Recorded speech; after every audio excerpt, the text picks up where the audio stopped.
Hello.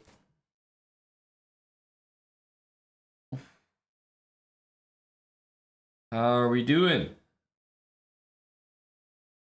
Hello, people. How did Eric do in Arena Kings? Fill me in on the details. The happiest bear. Dark Bone, Ralph Wiggum. Hey, Bibaman.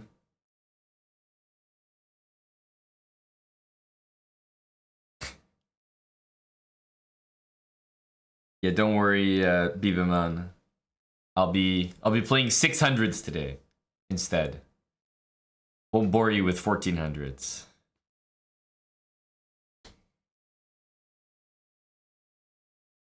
Sounds good, Adam Heartlover. Got it. Hey, Highway Bug, Joe 010. Capong, Buck 81. Hello, Eddie. You ready for the 600s on fish oil today, Eddie? Because I certainly am. Henry K. Daniel, 1,000 bits. Thanks a lot, Henry. You ready for some slow chess? I thought we'd start out slow today. Henry, that's the plan.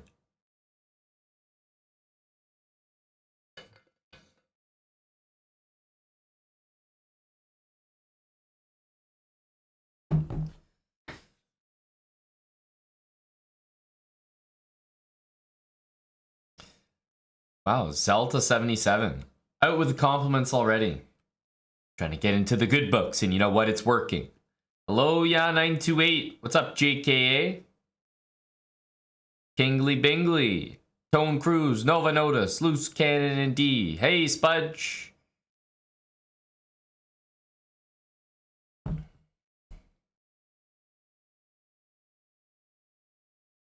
Did I enjoy the Norway? I was not in the Norway. Elan Piro.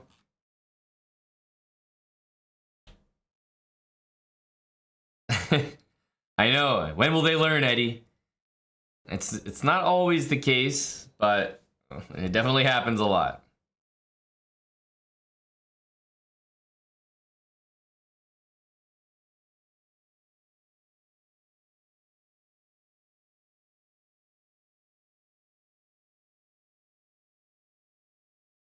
Can I say hi to your girlfriend Tamara who has a stuffed nose? No. I only speak to subscribers' girlfriends. I don't speak to pleb girlfriends. You're gonna have to do better.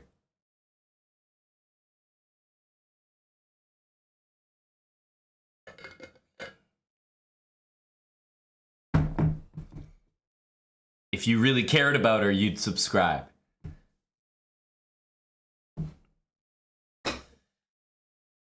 Will I say hello to your wife, Christina R. Hudson? Absolutely. Hello, Christina.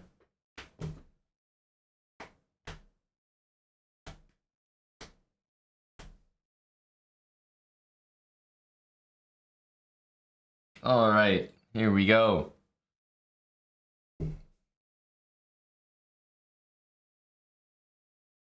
So, I thought we would start with some slow games today.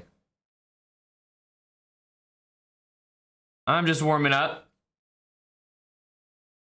But as always, I like to take some suggestions from the chat about what openings we should play, what we should do today. Not just playing one opening every single time. Hey, what's up, Aaron? So yeah, what are we at right now? 683. 683. Maybe we'll play some 600-700s today. Who knows? But the time control is going to be 15 minutes with a 10-second increment. I have seen time and time again, players that I play against do not use their time to think. It's wild. It's like, why play 15-minute games? So hopefully, as we move up the rating chart here, we start to see people use their time more, actually think, which is the point of rapid chess. But yeah, let's see if we get the white or black pieces, and let me know what openings you'd like to see. All right, we got white to start off. I've been playing a lot of e4, so I'll start with d4, and we'll see what he plays, and then decide what we're gonna do. Let me know.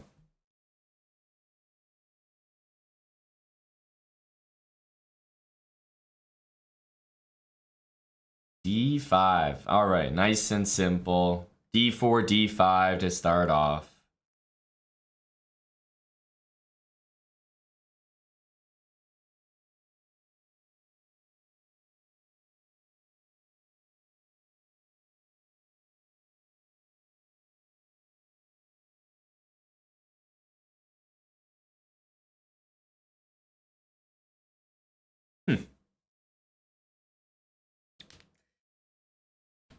All right. It's kind of hard to get a Catalan working from this particular move order. Still possible, but I'll play bishop f4. A simple London. It was the first suggestion. And what is the London all about? Pretty much starting with these moves and then immediately playing e3.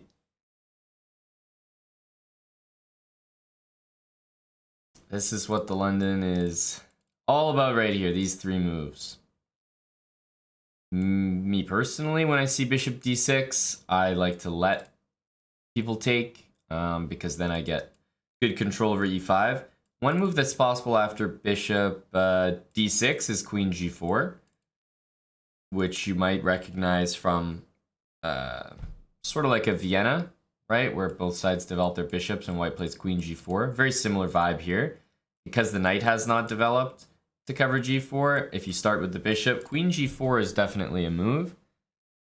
But it's also like definitely a rule-breaking kind of move, and how many people hang their queen to a tactic like that? It's like, it's not really what I would recommend. So, yeah, let's start with something that makes a little bit more sense. I'm going to go knight d2. The knight never goes to c3. He takes, we're going to take back. The knight always goes to, pretty much d2 and f3 are the moves.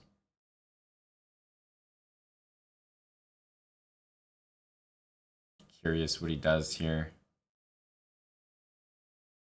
I don't really like playing bishop g3. I find a lot of the time that it's kind of a wasted move. Playing bishop back, I like to just leave it there. He spent 2 moves taking, and my pawn gets to f4, which I actually really like. So I'll play c3, connect these guys here together. This is the ideal pawn structure, and actually we're kind of approaching the ideal London here because he's played knight c6, so he's not going to have c5. I know that doesn't look like a big deal, but no c5 means no open c-file. No queen b6, no pressure on d4, no opportunity to expand with c4. It actually takes a lot of options away from black. So now I play bishop d3, recovering the e4 square, treating this very similar to a stone wall, actually.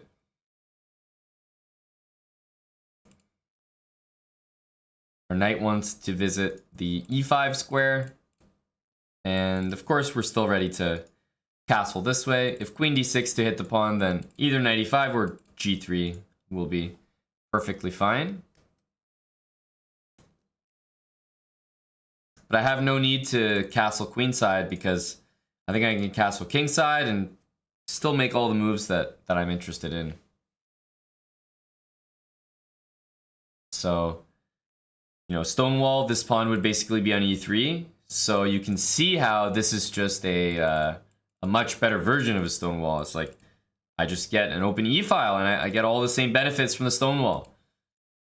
So like I said, queen d6, I have options g3 or knight e5. If you ask me, knight e5 makes a bit more sense because it invites him to take, which would certainly not be a very good option. So we'll go ahead and put the knight there. Always taking with the f-pawn, just like the stone wall. But, of course, he really shouldn't take. Probably we're going to castle next.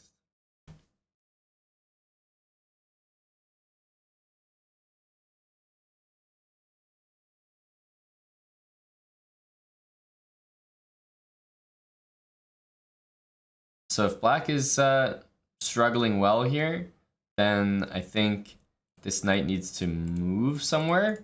And then the c5 needs to happen, even though it should have happened already.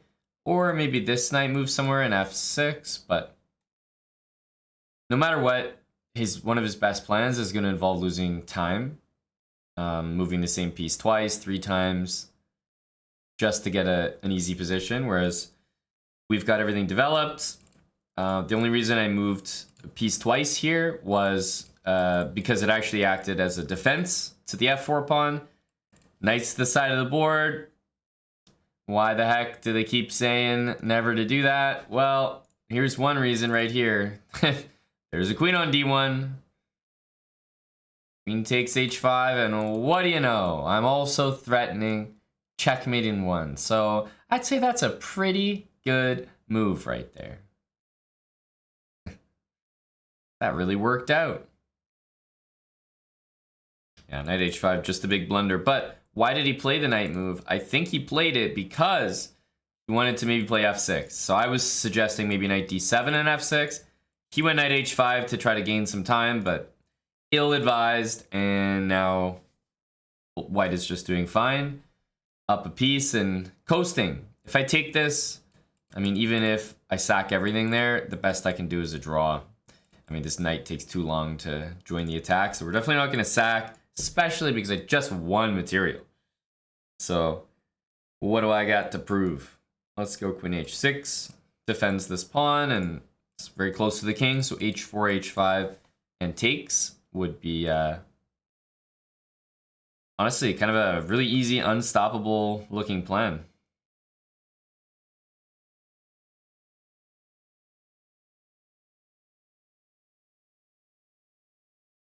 Yeah, I really like h5 here.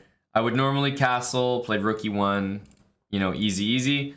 But we're up a piece, and I don't see any way that he can stop something like h4, h5.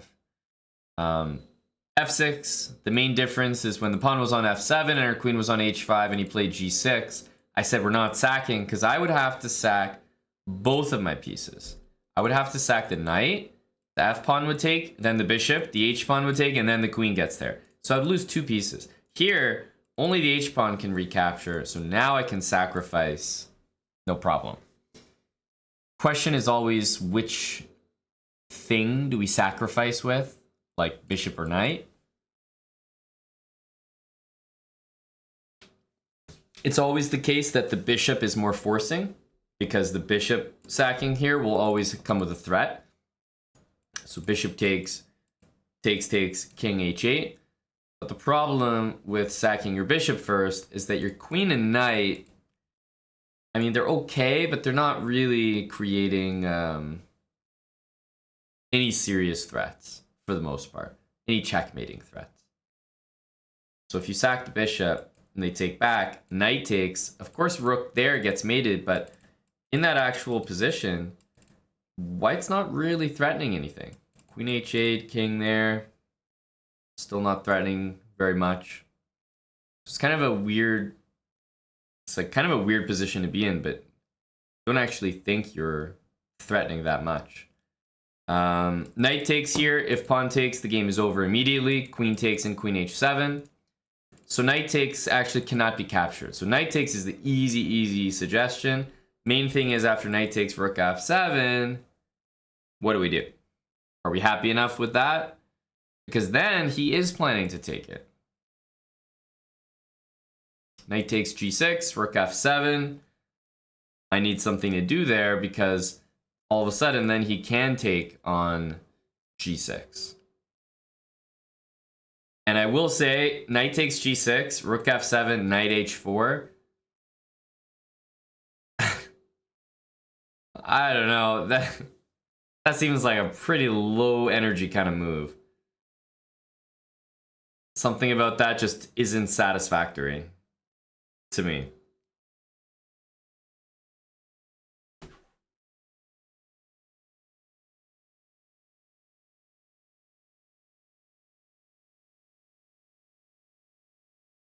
So what am I thinking of now? What am I thinking of now? It's like I want to play knight takes, but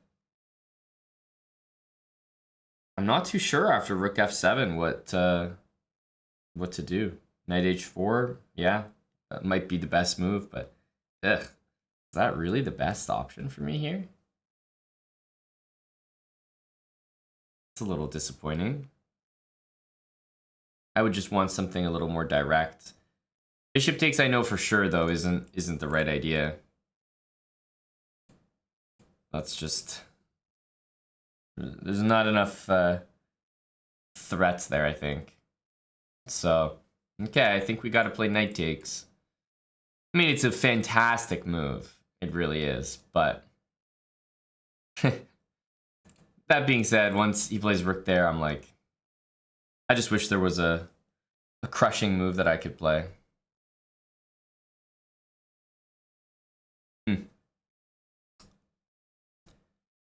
Huh.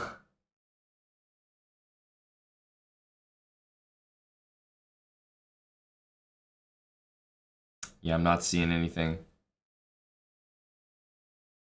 I'm not seeing anything.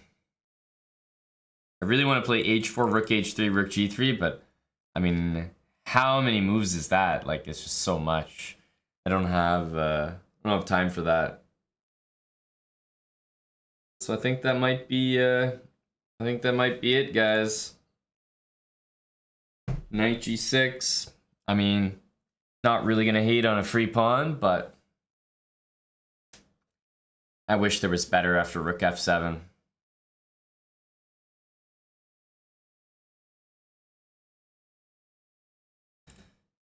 Because then pawn takes, taking back isn't really anything. I'm glad we calculated that out.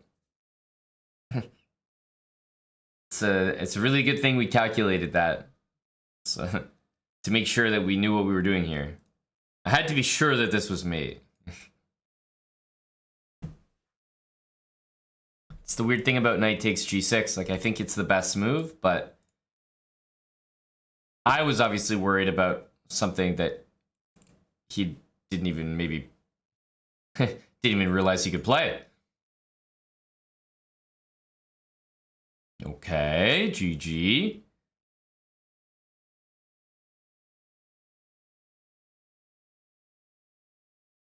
Interesting.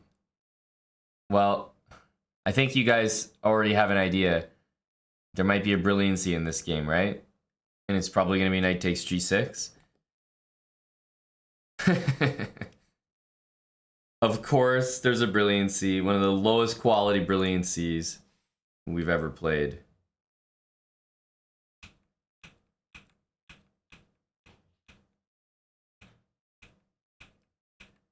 So, like I was saying, like, once you take this way, your whole game plan is solidify this with c3. The London bishop I like to leave on f4 when it gets challenged. You know, there's lots of lines here, but specifically after this move is the time that I like to bring it back.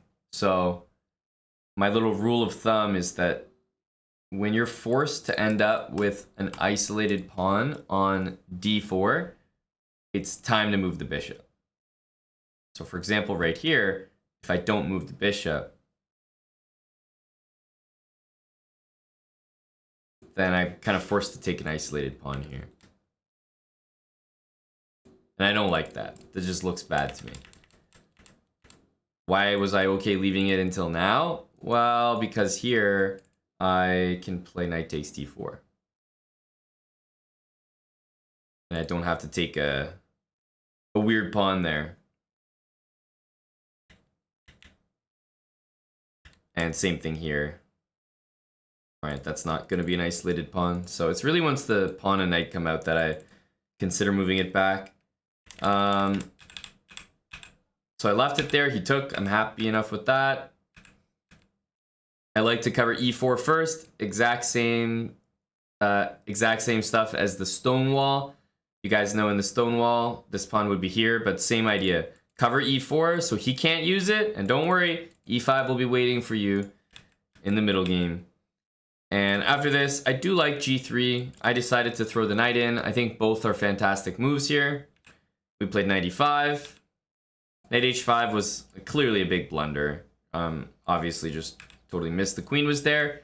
g6. I'm going to throw the queen up to h6. And after queen h6, he goes f6, which kind of just blunders. And I was really unsure which one was best.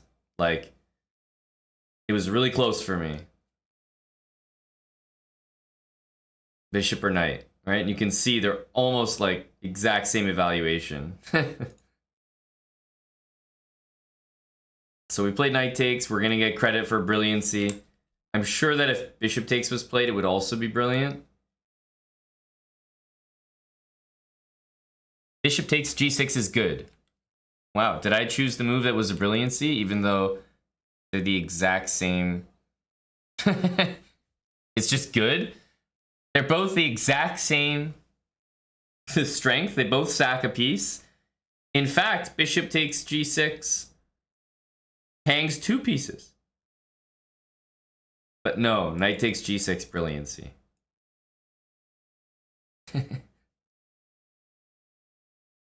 Yeah. Yeah, well, we made the right choice. And look at this. As I said, after rook f7, it pains me, but it's the truth. Knight h4 is the best, and it's just the move. One pawn and get out of there. I mean, it sucks. It's not like flashy, but it's the best line.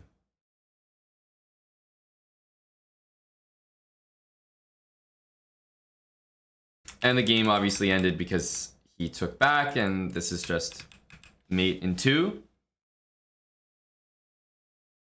But white's up a piece here, so there's nothing really that needs to be done. Nothing extraordinary that needs to be done. Even just basic moves will obviously yield an advantage. But yeah, we didn't get too deep into London there, but main point was I like to leave the bishop there for the opponent to take, and most of the time they will take it. And there's a reason when we played the stone wall as white that we always said, like,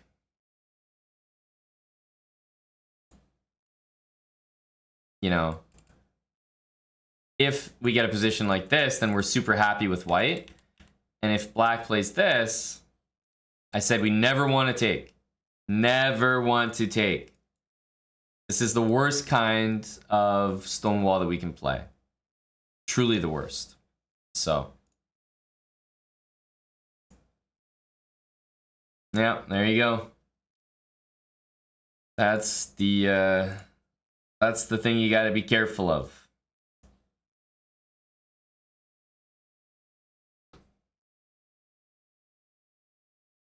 Okay.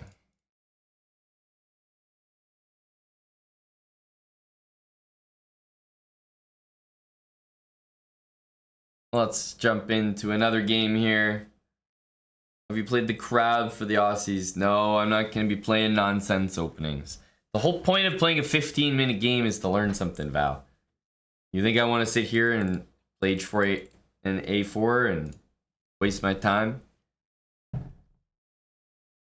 That's not the point of this series.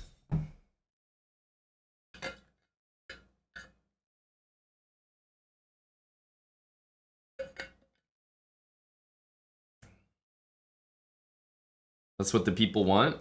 I don't think it is. I don't think it is. The people are interested in learning something. For example, one of the most popular educational series out there on YouTube right now is the Disrespect speedrun. Because you're able to learn how to play really high quality chess by wearing sunglasses. And I've seen that concept. I've seen how well it's worked. I've seen how educational it is. And I decided to do my own version of that.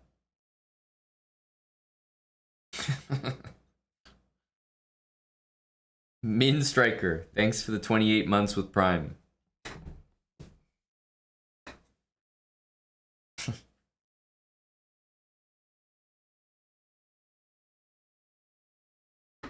All right, let's jump into another. Still let me know what you'd like to play. Obviously, I'll be ignoring Valentinian, but that doesn't mean you can't type your suggestions.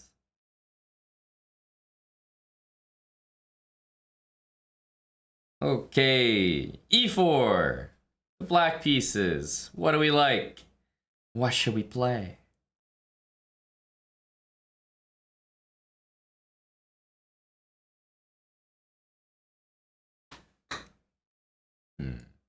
All right, I'll play C5. We'll see what kind of Sicilians we might be able to get.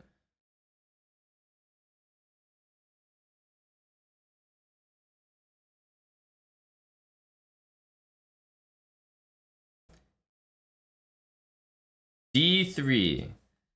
Well, I'll sort of play a Sicilian like this. At this point, it's going to be a closed Sicilian, so at this point, I can kind of pick any Sicilian that I'd like to play. But I'm going to go for one with Fianchetto here. He's going for something easy as well. Because I see the system that he's choosing is really, like, non-threatening. It's tempting for me to, you know, take the center like this. I'll definitely start with knight c6. It's always going to be a good move.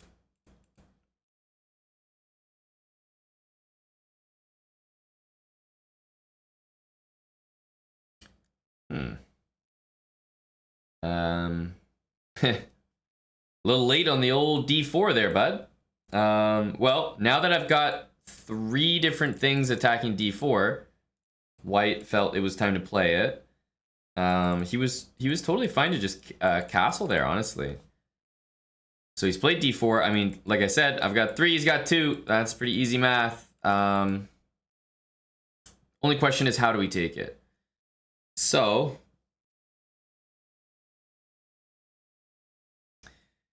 say, like, almost for sure with the pawn here. Knight takes, bishop takes. It leaves the pawn structure intact, but I'll tell you the main reason why I don't like having my bishop out here is because if I play knight f6, my bishop looks stupid and it might even be trapped or something. Something bad is going to happen. I need the bishop to go back there. So I don't like the idea of doing this. White castles, and I know that I need to waste time playing bishop back to g7. So it's going to cost me time to undo that, and that's a lot of tempi. That could be quite significant, actually. So I don't like the idea of the bishop going there and back, and then that already simplifies how I'd like to capture tremendously, because if I take with the knight, and the knight takes, then the pawn takes back. And would I rather have our 2 knights here and the pawn there, or the 2 knights off the board? I'd rather have the knights on the board. So I'm gonna take with the pawn here.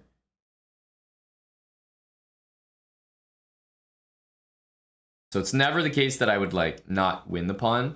I'm definitely gonna win this pawn here, but it's about which piece I want to take it with. And you would never, ever, ever consider bishop takes first, because then you lose your bishop. That would be the worst of all the choices.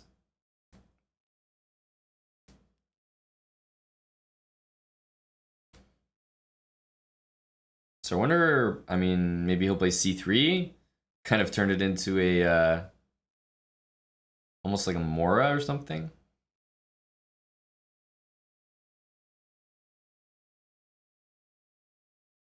So he castled. That's definitely a very good move. Getting the king to safety. He really shouldn't have just played d4 at all, but he did. Mistakes happen. But then he castled. That's a good one. So now e5 is definitely available to safeguard the pawn, but the move that I'm looking at first is probably knight f6, just to attack this guy. I know that knight d2 by white would be a concession. I also know that bishop d3 by white would be a bit of a concession because now the queen's not hitting the pawn. So knight f6, this pawn's not easy to defend. If you let me win it, I absolutely will next turn. And if you push e5, then after knight g4, I'm also completely, yeah, there's no way to defend that enough times. So I like knight f6 here because these moves to defend the pawn look really bad. Knight d2 looks really bad for white. And like I was saying, if he pushes, I wanted to play knight g4. And now, instead of having double pawns and an extra pawn here, now I'm going to win this. And even if he wins the d pawn, I'll still be up one pawn. And it'll be a healthy pawn. So now I've won both of his center pawns. I'm very happy about that.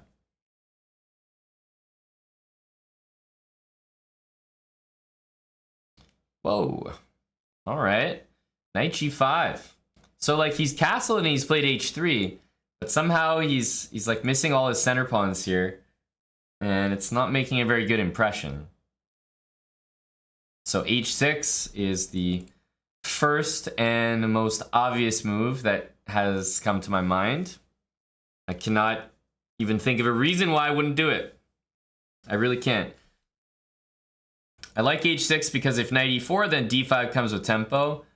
And like, if he wants to go right back exactly where he just moved from, then it means his last couple moves were a bit of a waste.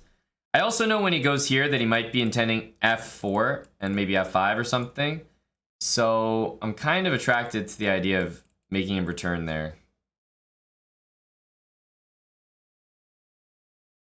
Yeah, and this is what I thought was the most likely move, and that's why I played h6, because now I get to do this with a tempo, which is really, really pleasant.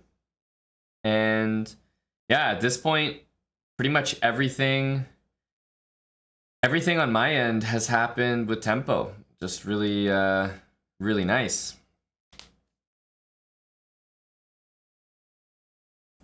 I think we'll go queen b6, just keeping up this tempo game.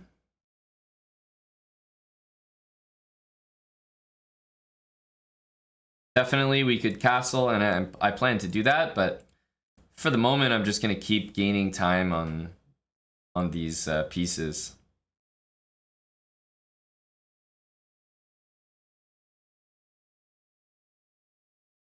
Knight d3. I think I'll grab it. Seems simple enough. Most likely bishop takes, but you know, the pawn or the queen could take back. Takes with the queen, I would probably go so far as to say that's a mistake. We want a castle, but I really like the idea of e4 as a threat, so it stops this. And our next move will be castling for sure. The bishop can go to e6 to defend. The rook can come to d8. I don't see any weaknesses here. We also gain so much time compared to our opponents, so we're really nicely developed here, and we're gonna castle next with no foreseeable issues.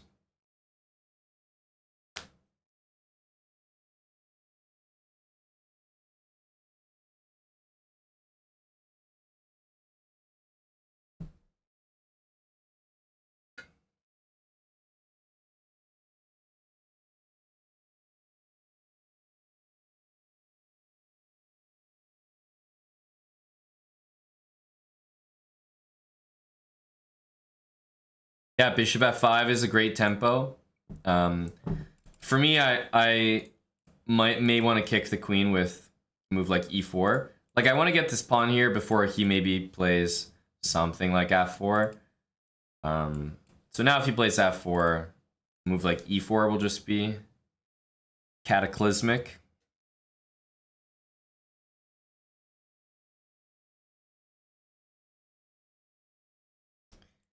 But castles, bishop to one of those squares, rook to the middle, e4. This looks really unpleasant for white. He's facing a mass of pawns, and it's all because he lost his two center pawns. He lost his d pawn for free. He lost his e-pawn for free. It didn't have to be for free, but that's what ended up happening. Let's castle. We don't need to be dilly-dallying in the center any longer. Knight b5. I mean, kind of threatening a whole lot of nothing.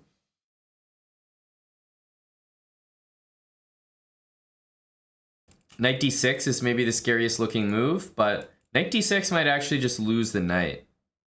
You know, if he goes knight d6, I go bishop e6. Where's the knight going? I'm just going to attack it next turn. We don't have to go a6 here, but it's certainly one of the options that makes the most sense. Because if he does not play knight d6 and goes back, I mean, that's just, what the heck was your plan even? You go there and you just go right back? That doesn't make sense. So I'm almost positive he's going to play here. But once he goes there and I move bishop e6, it's kind of like, what's next? You know, your plan has reached its conclusion.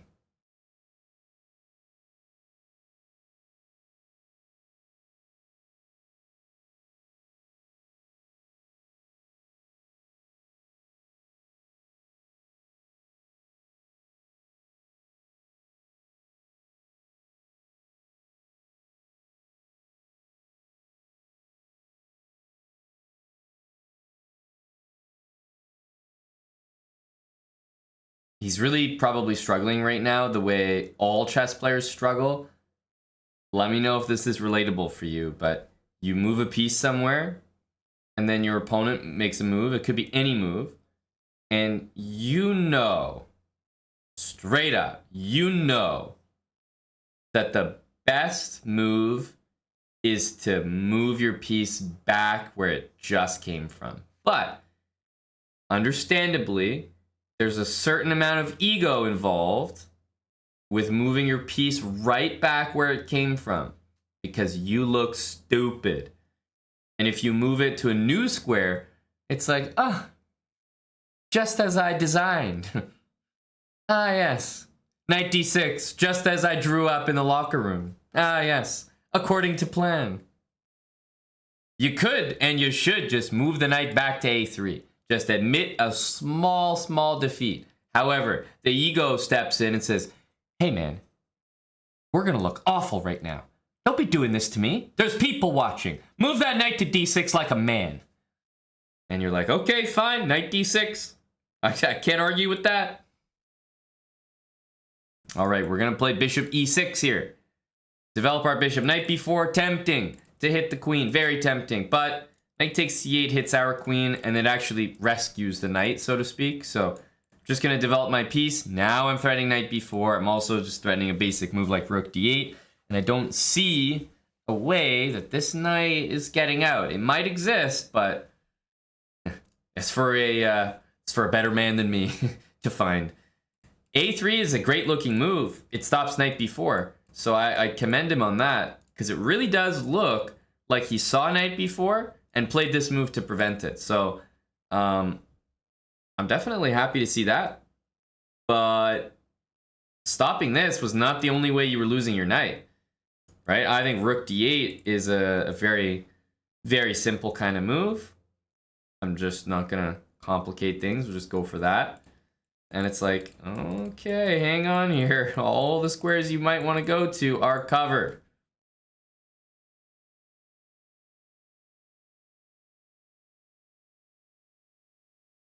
This is one of those ones where, you know, the engine will no doubt want this rook to move there so that white doesn't have knight b7 and queen takes a6. Whereas, you know, the human in me is like, well, let me just move the better rook here. Right? Because this one is the better rook to move so that this rook is situated perfectly for rook e8 or f5, e4, all of this sort of stuff. So I'm almost positive queen c7, other rook, lots of better ways to maybe have done that. But if those are the types of mistakes that you're worried about making in your games, you're fine. You're in a good spot. I wouldn't be worrying. I wouldn't be worrying. All right, the queen's in the center of the board. it's for sure time to take advantage of its placement. So f5, first idea that comes to mind. Bishop f5 and bishop d5. Those are the three moves I would consider here. Bishop f5 does seem to win the c2 pawn, so already I'm very drawn to that move. That one looks extremely strong. So that looks like the best move so far. Bishop d5, I mean, all moves are going to be great. Let's say the queen goes back, e4, queen goes back. Like, it's a good move, but bishop f5 seems very simple. Just win a pawn, and then we'll have the d pawn ready to roll down the board. f5 is the other option, but it seems very similar to this move. So I am gonna go for bishop f5 and then take this pawn, and then yeah, d3, d2, d1 looks tough to meet. There's an attractive quality about just pawn storming everything forward, but I have to admit, winning another pawn is quite tempting here. And it's not just because I want to win a pawn, it's because I see it actually unlocking a very easy plan to march that guy up the board.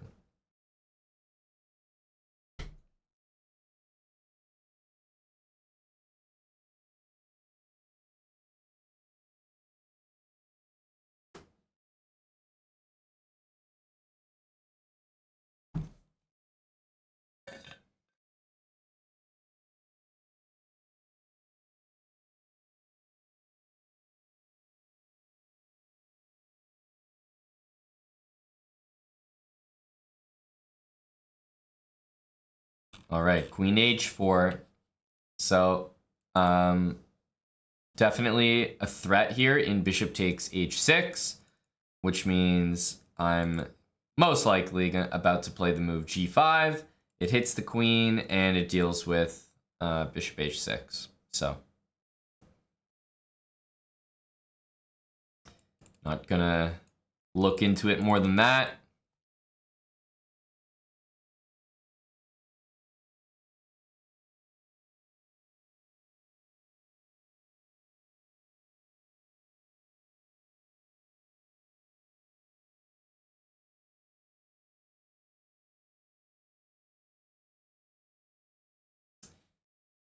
All right, bishop takes g5. Well, our first move is going to be obvious at least. The reason I'm not particularly scared of this is I know my opponent only has one piece that can really do damage to my king. And is this queen and this bishop really going to win the game for him?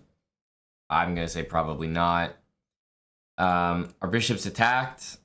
I still think bishop takes on c2 is the right idea, but we could move the bishop just about anywhere here. Yeah, like I said, I just don't really see how this guy and this bishop on e2, this queen are really going to do anything. So I'm going to go hunting for that pawn that I was going to take anyway. Still have this idea.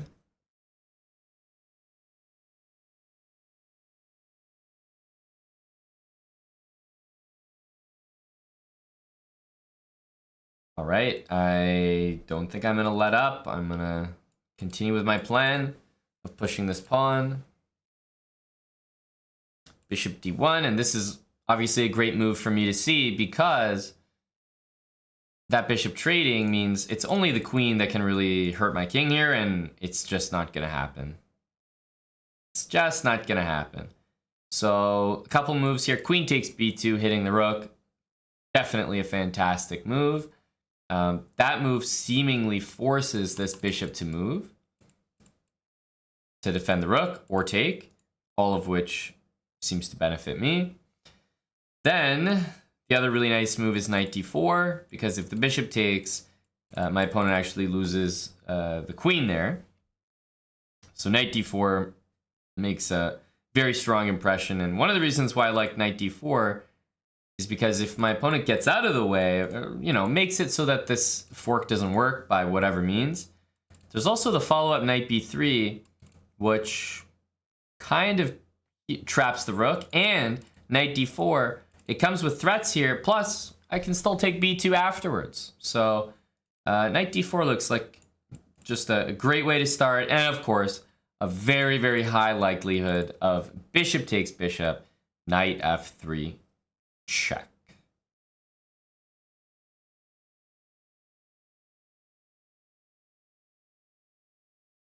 And you know, the funny thing about my plan there of knight f3 is that if you take me, it works. But if I take you, it also works.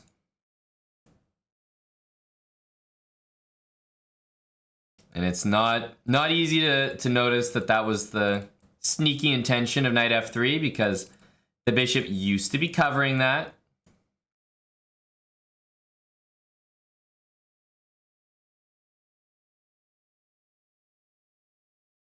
I think I'm just gonna push all the way here. Yes, there's a hanging pawn, but I think just pushing is the simplest.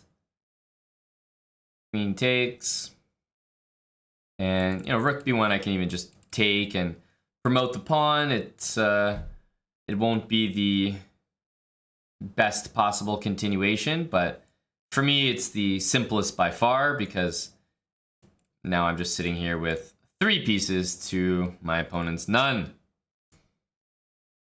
Take, and we'll just cut this king off like that, and this should make the checkmate a lot easier to obtain. And rook here. I was gonna say if he played king there, then bishop here and rook mate, but as it stands, we'll be able to just bring the rooks down the board just like that and deliver a checkmate with 2 rooks, which surprisingly is not one that you get to deliver too often in chess. It's almost always a queen mate or a queen and rook or something.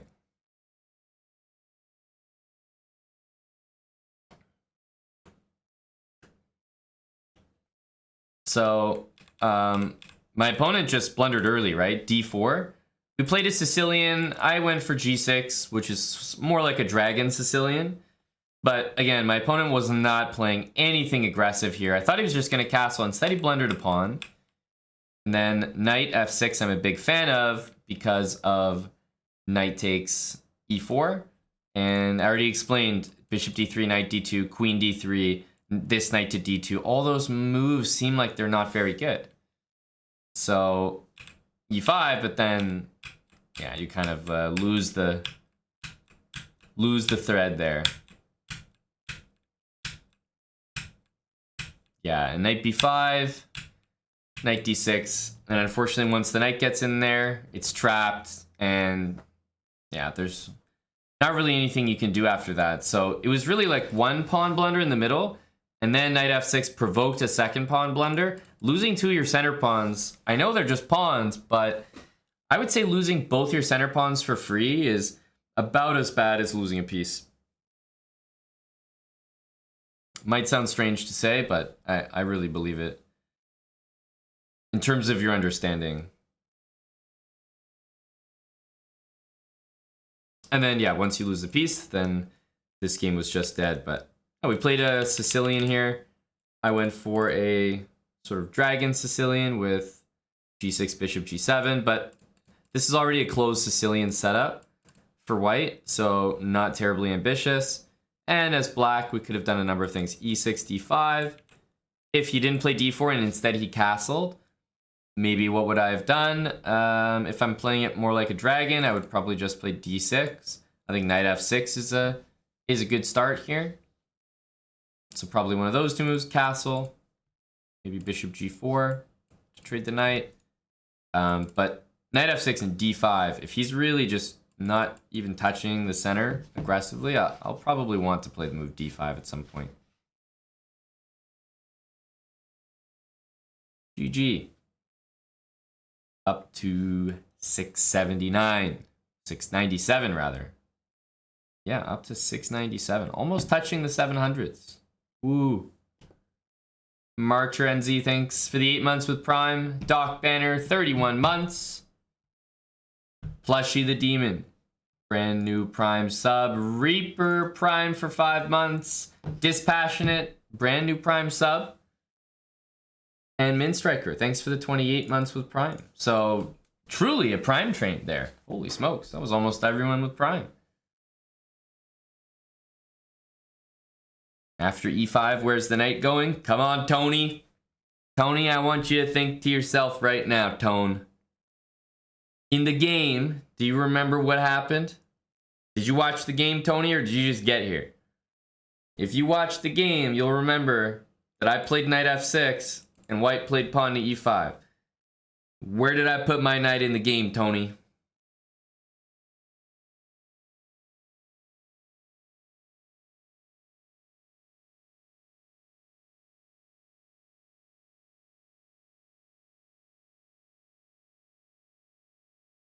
Oh, you just got here. That's convenient, but I'll believe it.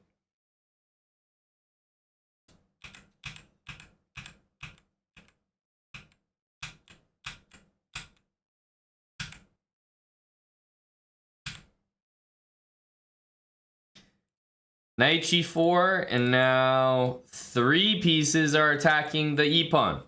3! Only 1 is defending it, so it's just always going to win a pawn. Same thing here.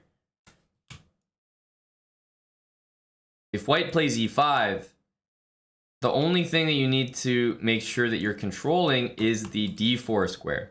For example, if this pawn was back here, I don't think this is a good move. Because white plays e5, our knight moves, and they play d4, and they guard it. And then they're going to boot you out, force you to go to h6. Really bad. But if they're not controlling d4, they can't guard this pawn, and you're attacking it 3 times, they're only defending it once. So you're always going to win material there.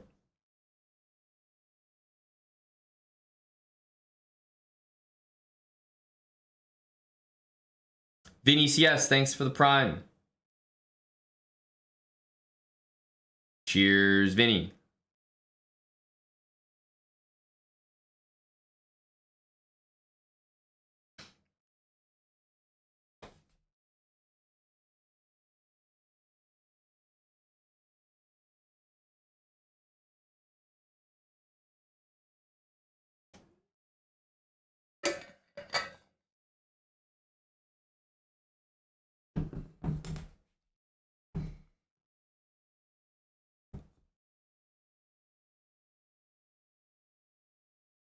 Oh, you enticed a few plebs in there. Oh, we can't have the plebs spamming. They're gonna learn the hard way. Oh, look at all these poor plebs. They don't know the rules around here.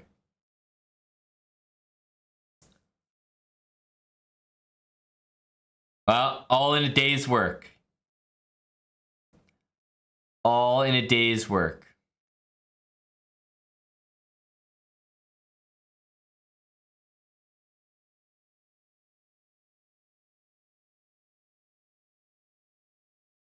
This is Joe's working overtime here. Joe is working overtime. Go, Joe. Keeping our chat safe. Keeping our streets safe.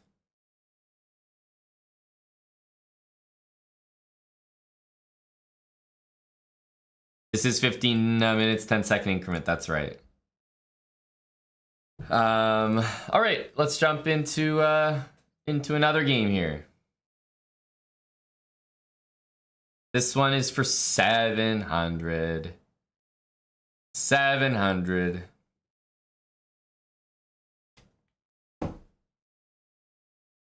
Still playing 15 minutes, 10-second increment.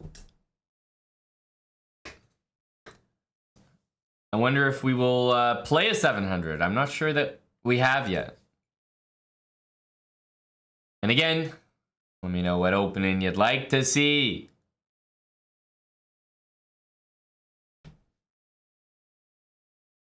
All right. We got a 700 here.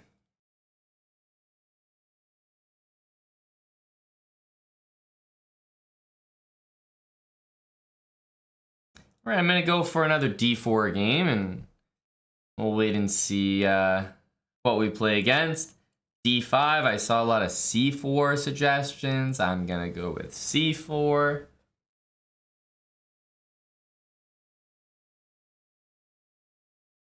And depending on what happens here, this could transpose into a number of things. E6. Pretty normal, like basically Queen's Gambit declined at this point. Think above and beyond, Queen's Gambit declined, you go Knight C3, and we'll see if we play an exchange, if he's going to accept. But yeah, this is a really standard Queen's Gambit setup.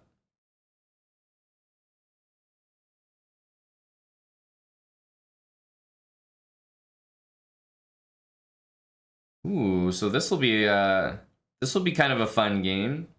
So this one is called the Tarrasch. The funny thing about the name or the word Tarrasch is like, I don't know how this guy managed, but he's got like 8 variations named after him. I don't know how he did it,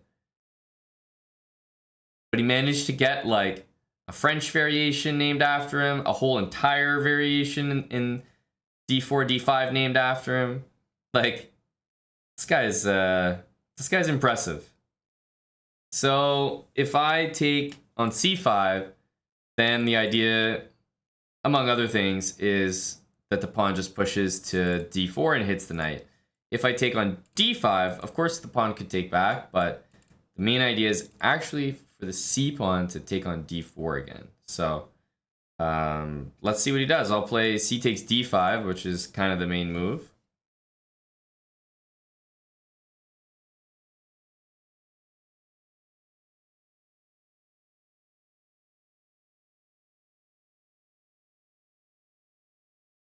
Yeah, so if the pawn took back here, then if we took back, we would be in a little bit of a pin from the queen on D8.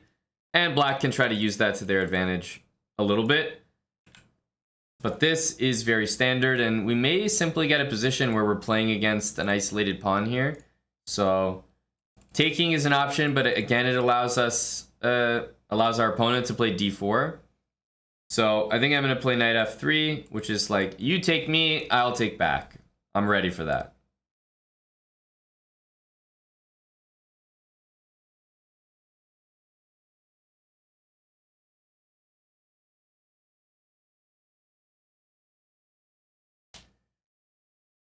And a lot of times for white, the plan is to play G3, bishop G2, castle.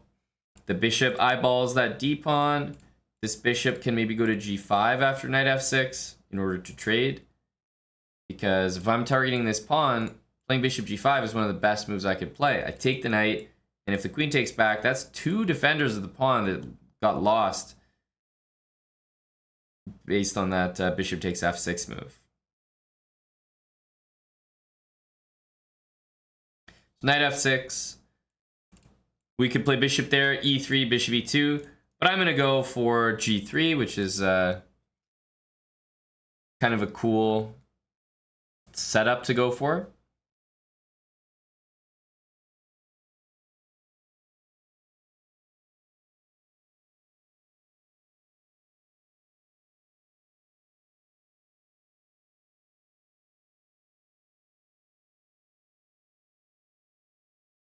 But the idea is bishop G2, castle, and at some point I will take this pawn. I will take it, because then it will be an isolated pawn I can target. But for now, I'm looking to get castled. And no, there's nothing wrong with this development at all.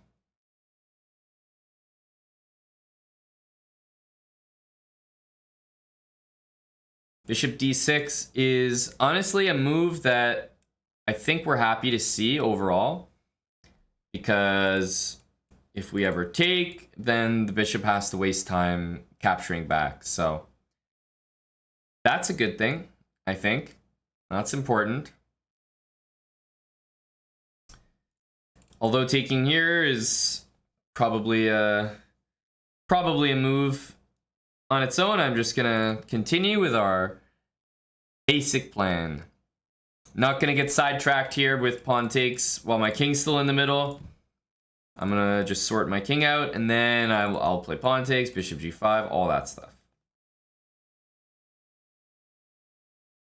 Any kind of action where when the king is still in the middle is usually ill-advised. Knight b5, queen a5, and my best move is knight back to c3. So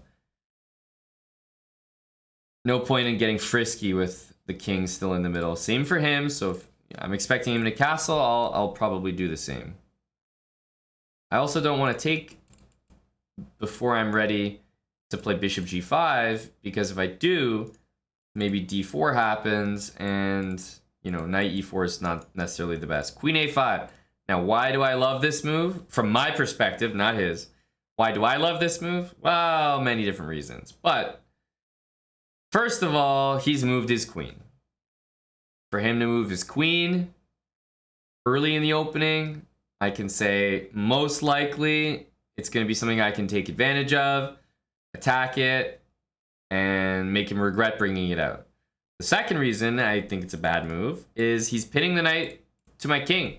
And my king's about to castle, which is the most natural move on the board, and I'm going to make it right now. I can castle, get out of the pin, and then it's like, okay, why is your queen on this queen side of the board and not even threatening anything in the middle? It's not pinning my knight, it's not doing anything.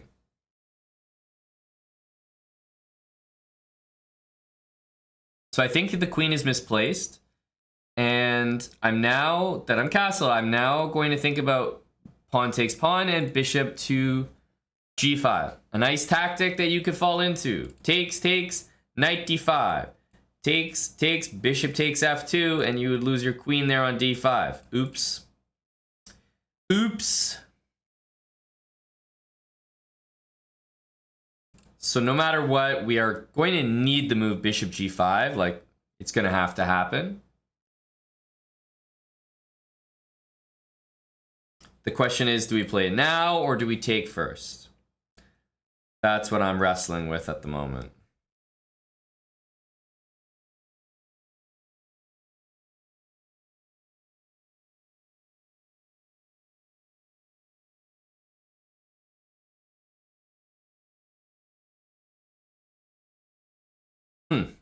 Maybe a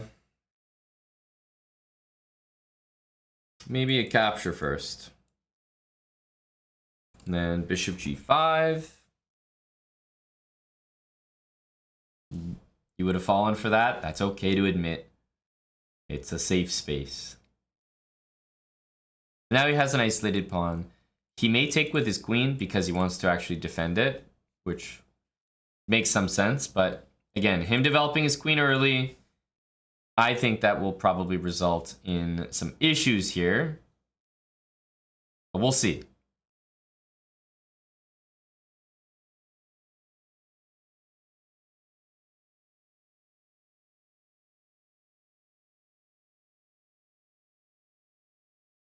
So queen takes, probably a mistake objectively, because now there's an open c file. So if I bring my bishop out, then rook c1 hits the queen. So definitely liking bishop to g5 here. Can't really imagine any other move.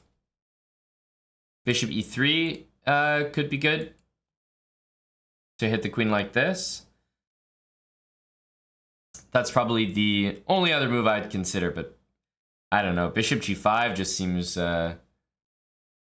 so strong because bishop e3, the queen might leave the c file, and then my tempo with rook c1 is not necessarily there anymore.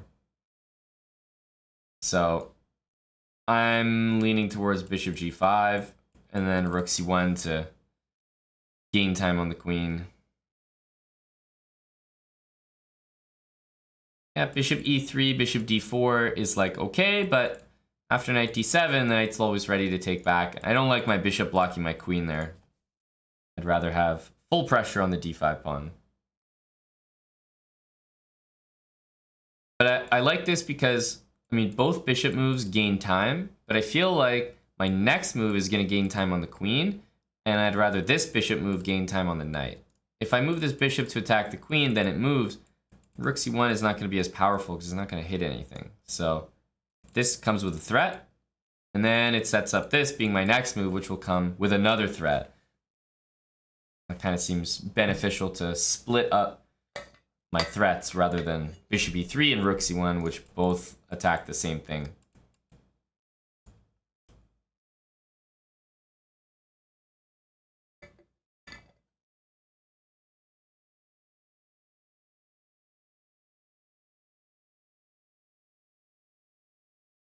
Definitely want to point out that I think Black's played a really nice game.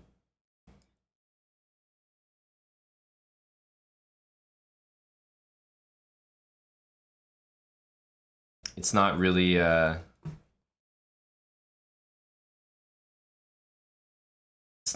his fault here, other than queen a5 that he's in this position. He chose some really good developing moves, castled. Queen a5 I would trade in for, you know, knight c6, let's say. But other than that, it's been really solid. What did I say I was planning to do after this? I said rook c1.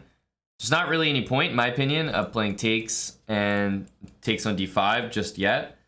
I just feel like rook c1 is clearly gaining time, so start with that no matter what.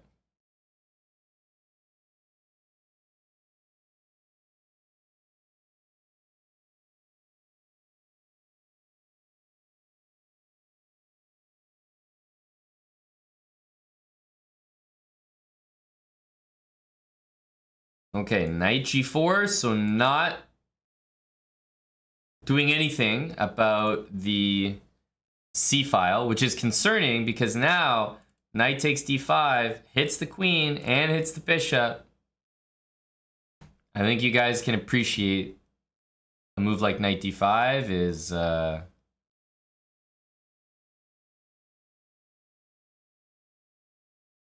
pretty crushing, honestly. Knight takes e7 is a big threat. F2, which he was targeting with his last move, is defended, and the bishop, which incidentally he was targeting, is also defended. So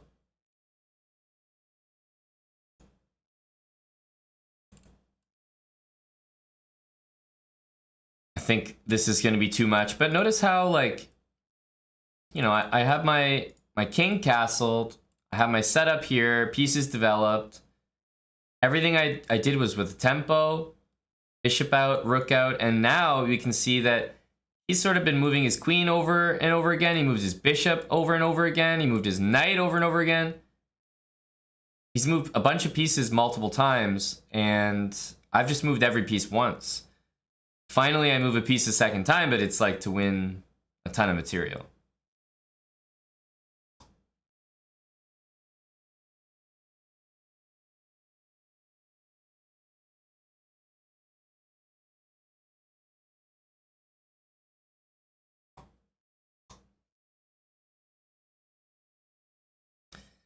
I guess that's too much. I don't think he noticed the discovered attack, but a good habit is, like, if someone ever aims a piece at your queen, even if there's stuff in the way, it's time most likely to move your queen out of the way, because you probably can't even appreciate all the possible threats that might exist now. Or if you don't move your queen and you move something else, like knight there, you could say in this position, oh, knight e4 is not really a threat. I'm not scared. I'll just move my queen. You could say, oh, knight d5 is not a threat. I'll play queen takes. That's no problem. But as soon as you make a different move, all of a sudden knight d5 is crushing. You make a different move, all of a sudden knight e4 is crushing. So it's not just about will someone have a threat in the current position, but can you even make a move without them having a threat later? And then it's just not worth the calculation headache to try to work out, can I leave my piece here? For the most part, it's good to just get it out of the way.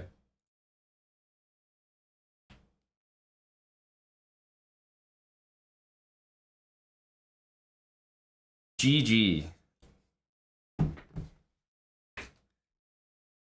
All right. Well, no one seems very interested in in learning right now. For some reason, everyone's guessing stuff.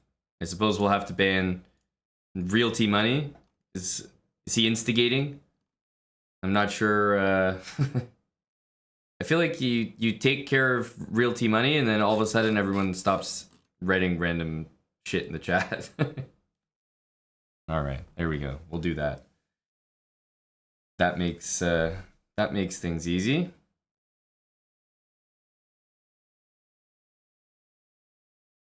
One more? I don't think so. I feel like we might leave it there.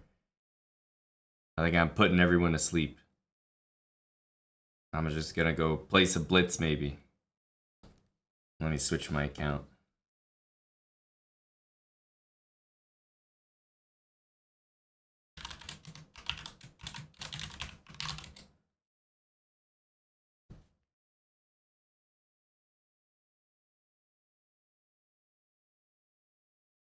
Can't be playing blitz on the Slowbrah account.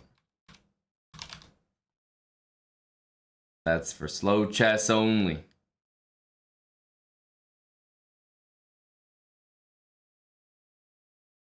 There we go. There we go.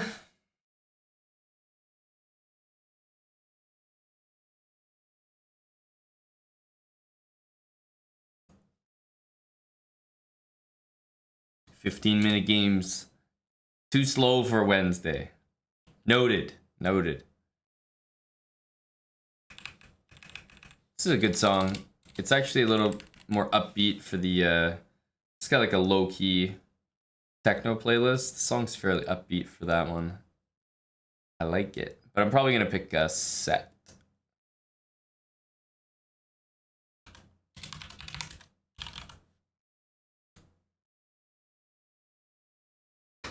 I'm gonna pick a set.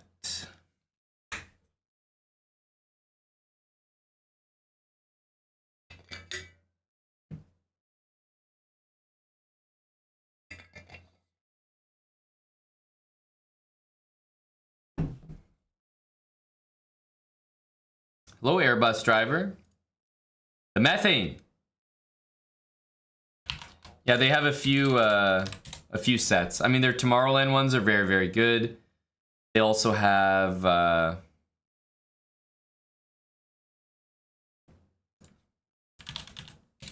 realized they also had a circle set. I don't know if you've heard it, Airbus, but yeah, they have a circle set from some years ago, which is quite good, and yeah, they have a bunch of other sets as well. Here's one of them.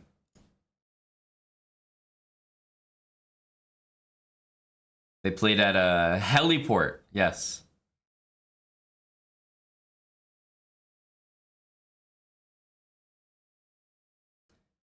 I don't know, Airbus. It was the one that I listened to, so for me it was the breakthrough. But yeah, 3 years ago they have this circle set, which has a lot of views, honestly. It has. I mean, it's 3 years ago, so of course it has more views, but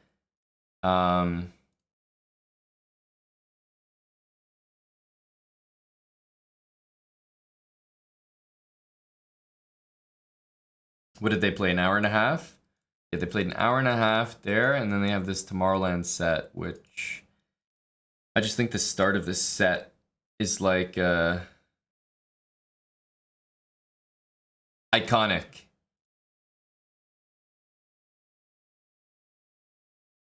Yeah, they're really good. 2-bag chips.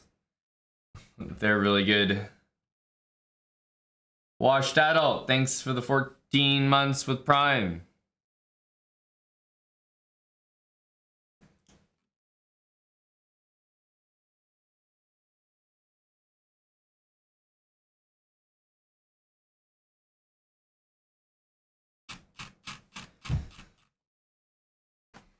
I think so as well, and Dusty. It's a pretty good one.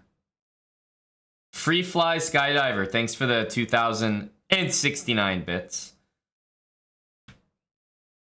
Thank you very much. And MLP, I think, just got us to hit a sub goal there.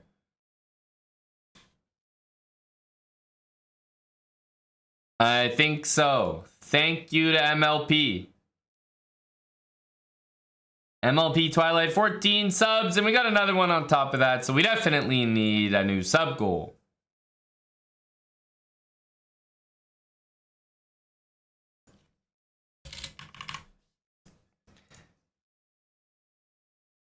Thanks a lot, MLP.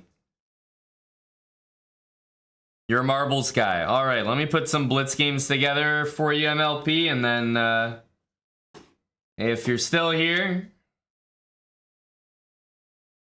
maybe we can do some marbles for you.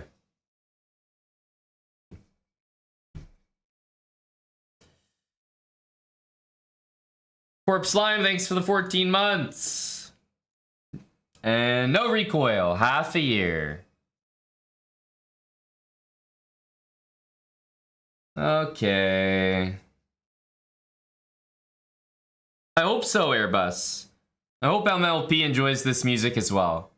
I lost all my rating from like these Title Tuesdays, man. They just killed me. Just killed me. Wow. Chad.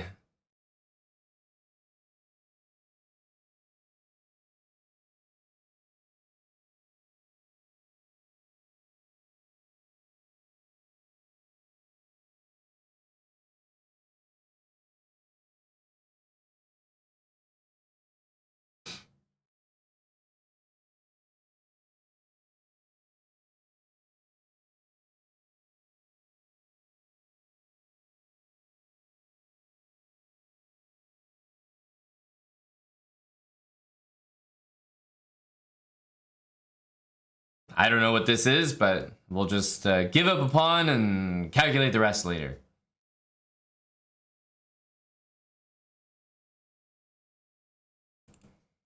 I'm looking to castle.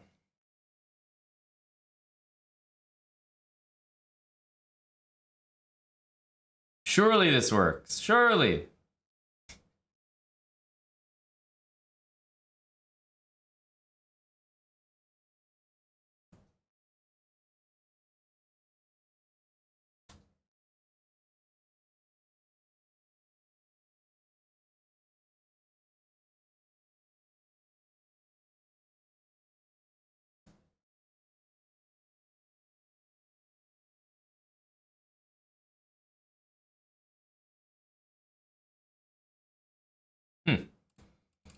Knight G4.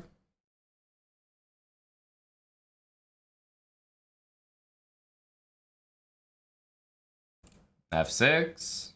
What's happening?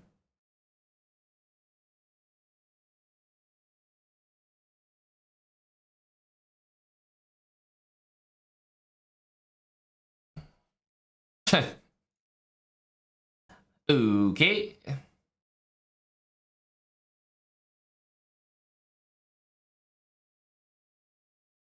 Well, that was highly successful.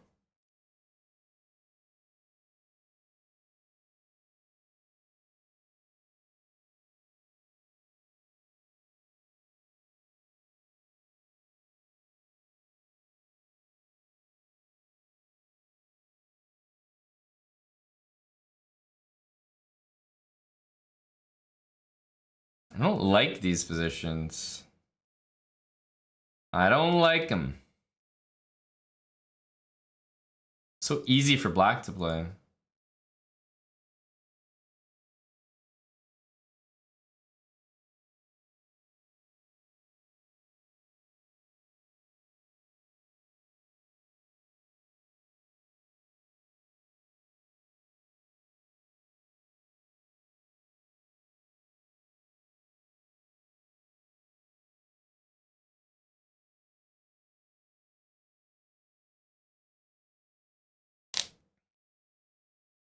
Well, Sleazy, it's not that easy, right? You play Queen E2 at castle.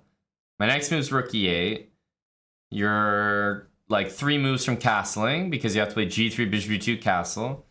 And as soon as you move your knight on E5, I move my queen and you'll be pinned, so you lose your queen. So I don't know, that's not the easiest problem to solve.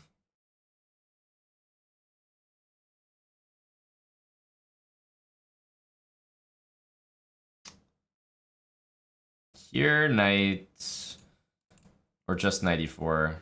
Maybe just knight e4.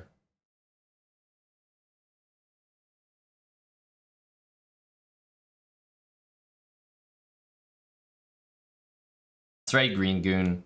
If the first game went that well, I gotta keep the energy and the luck rolling, right?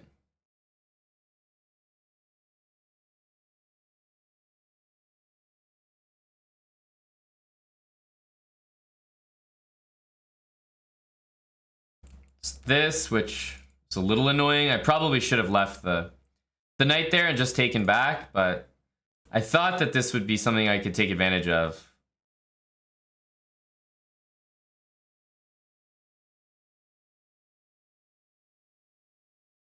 And I believe I was wrong.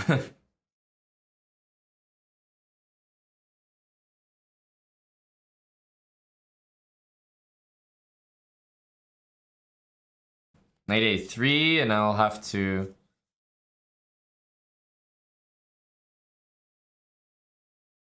give up my light squared bishop. But I think I have to give it up regardless here.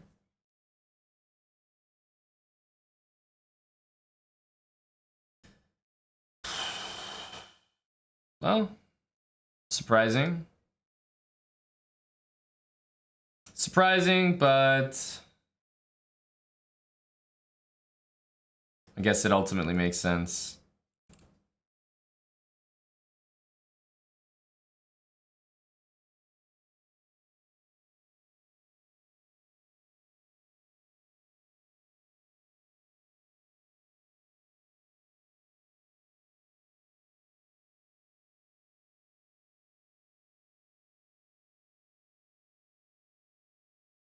Okay, we're thinking about getting our rook in there. Rook c7, rook takes, bishop there, knight c6. Oh wait, what am I doing? That was a blunder.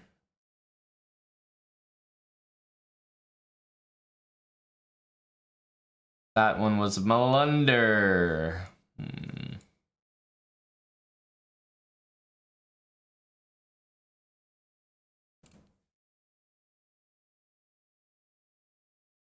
Oh, the game ends just like that.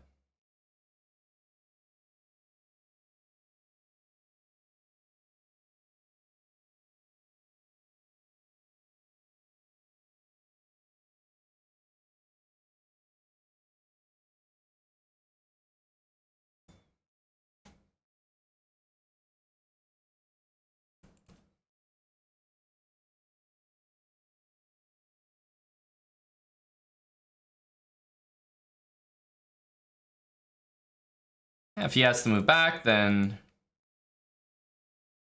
he's definitely wasting some time there.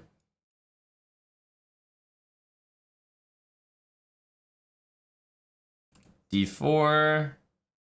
There's C5, but I don't know if I care about that.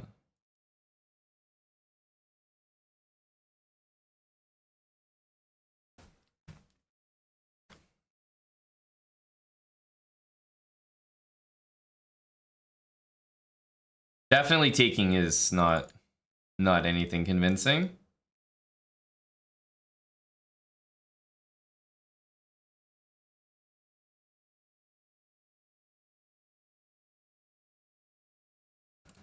C5 will take a step back, maybe just to D7.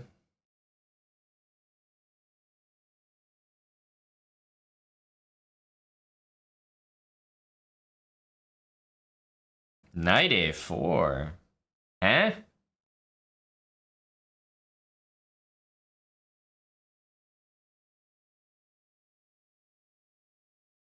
So it's hard to do that much here. I can play D3, but start with E5. Can like bring the rooks into the middle. So he castles, and I'm wondering about D3. If the bishop goes back, you know, I have E4, but I feel like he can recycle the pieces really nicely, actually. So no, this actually, it's not that easy to play.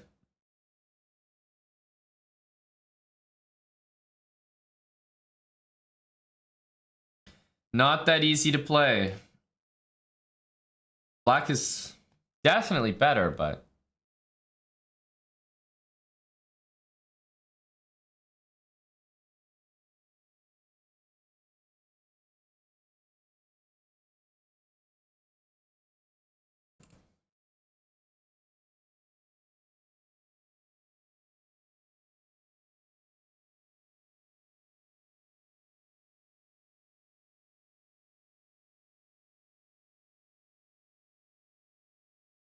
Oh, he wanted this not to be pinned. That was actually kind of smart. I didn't understand that's what he was doing.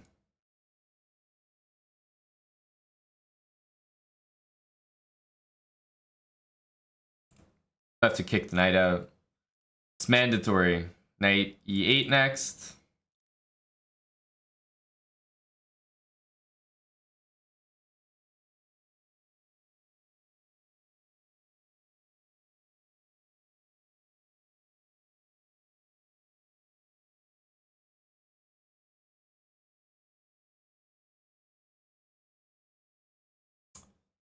Ugh.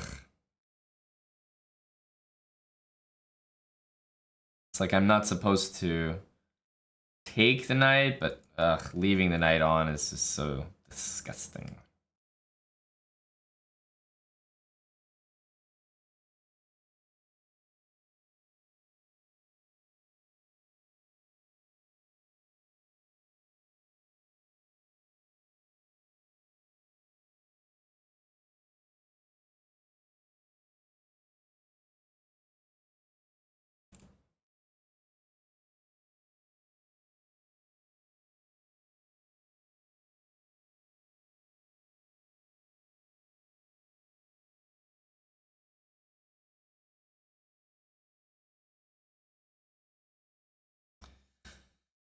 I don't think he can win this pawn, which is a start. Yeah.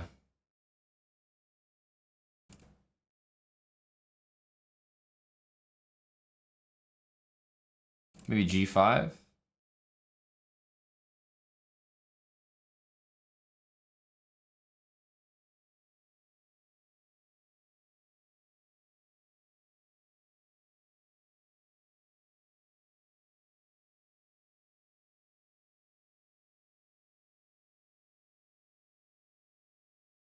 I want to play rook e5, which is what I've been counting on here.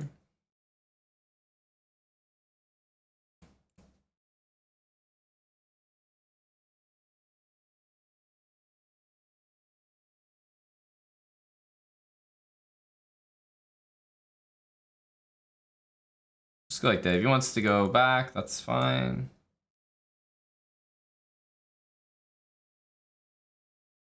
Ah.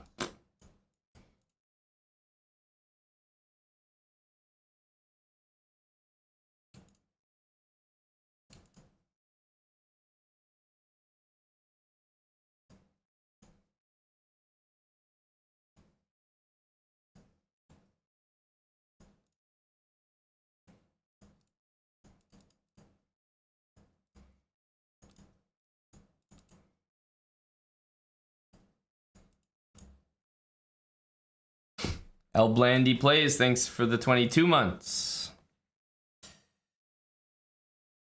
All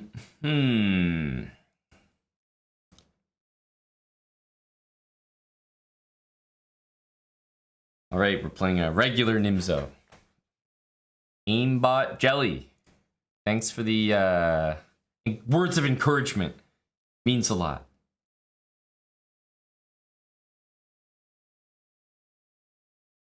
The KOs are in the chat. They're on the walls.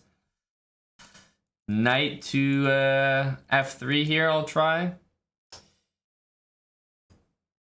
Just trying to play some games for MLP, you know? Trying to play in a way that MLP Twilight would understand. A way that he would appreciate. Bishop b6, yeah.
Knight b3 was really annoying. Still is. Something like that with that move coming. Yeah, it goes right away. I guess this is happening next.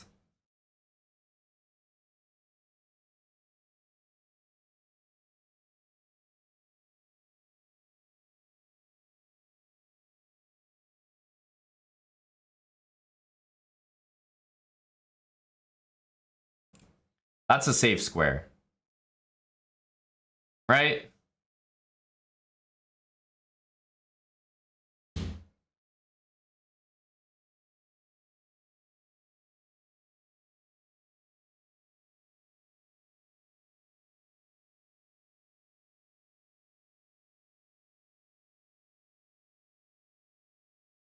I'm so slow to castle here. It's not a good sign.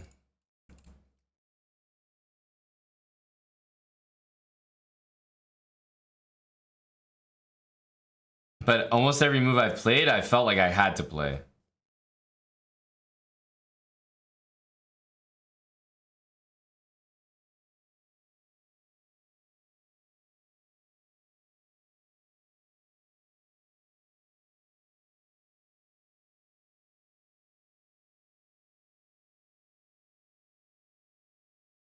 There's just been so many threats to keep track of.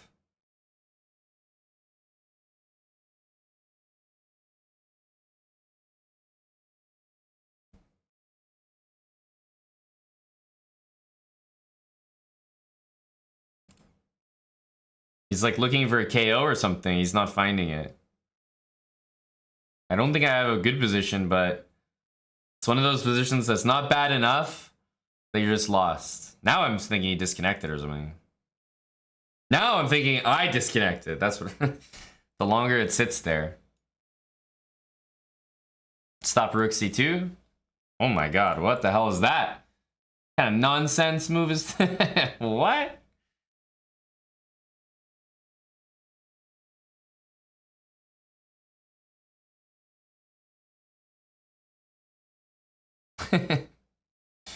You gotta be kidding me, my friend.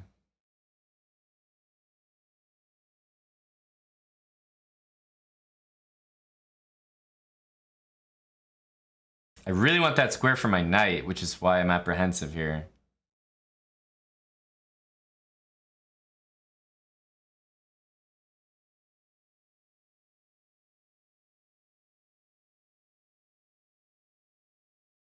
There we go.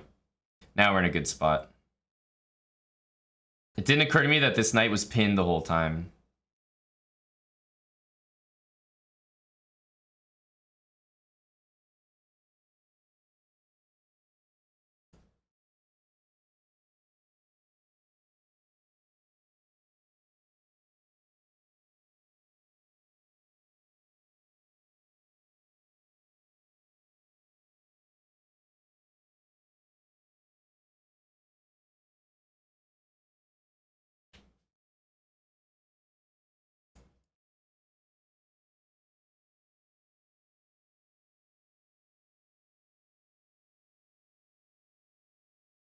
I knew online ID. Thanks for the 7 months with Prime as well.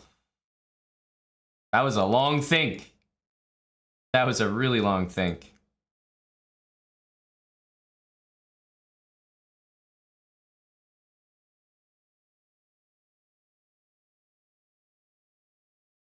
I need space for my bishop.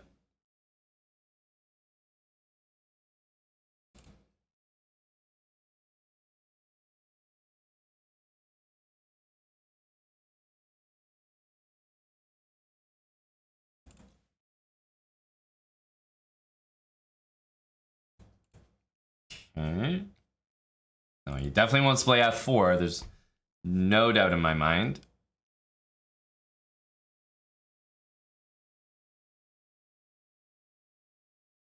I need to counterattack with c5, but c5 right now will trap my bishop.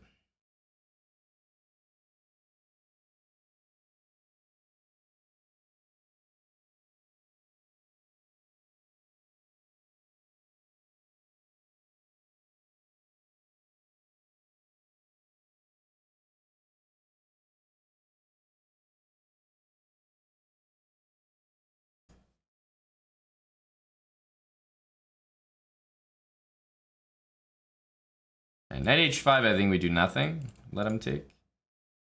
What's this? He wants knight h5. Takes and some sort of mate there. No, but okay. I think I was gonna play g6 anyway.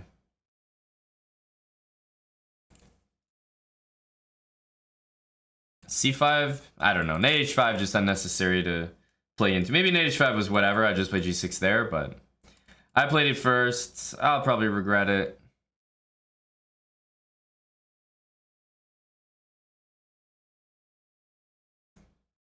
f5, g5, I guess. I mean, it's kind of brutal, but do what you gotta do to keep things closed. Here, I don't know, knight takes. Maybe h6. No. Here, pawn takes. I have queen d4. Because the thing is, he's going all in on the attack, but it's obviously his center is collapsing here a little bit. It's just when the dust settles, will my king be more wrecked, or will his center be more wrecked? Or will I be more erect?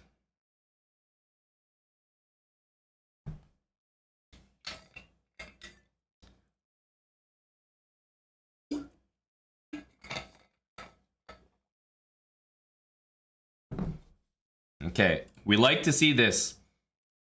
That's a good sign for us. Just in general, like that's kind of a low T kind of move. Oh, he's giving me that. We definitely want to take it. Get rid of that light squared bishop.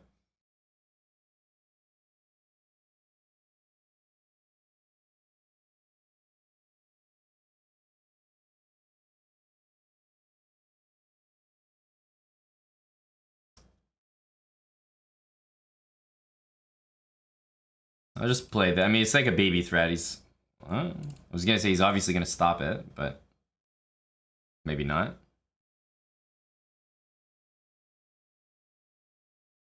Okay, he wants to go here.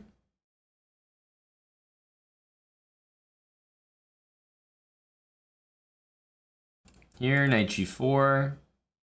d4 maybe.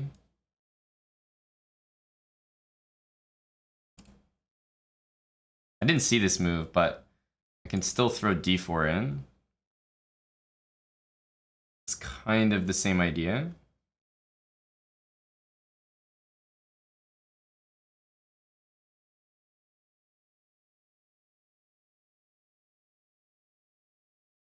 Very suspicious stuff.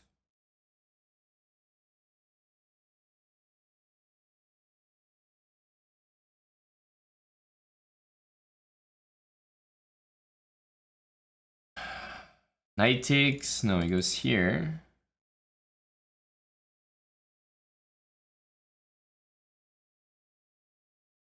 It takes just rook c8.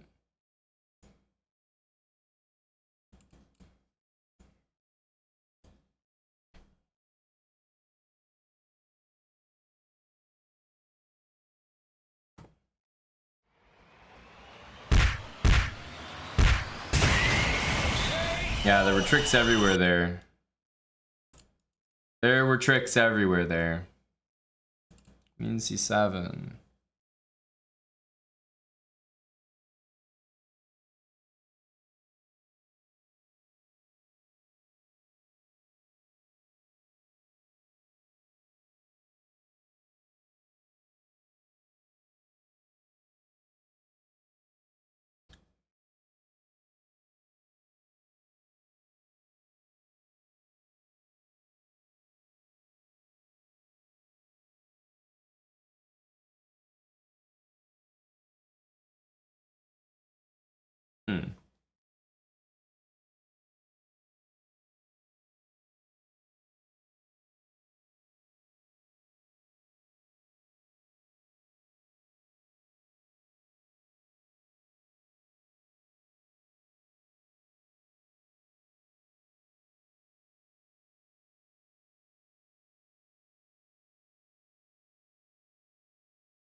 Is this a thing? I don't know.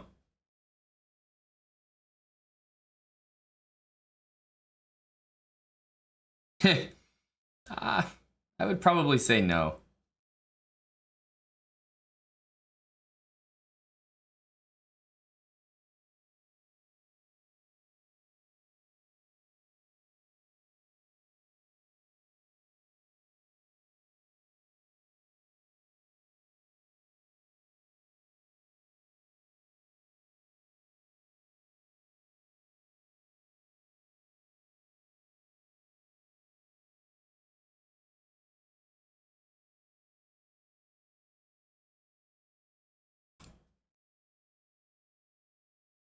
Now this, no, I think we want to take that first. I mean, obviously it doesn't work, but.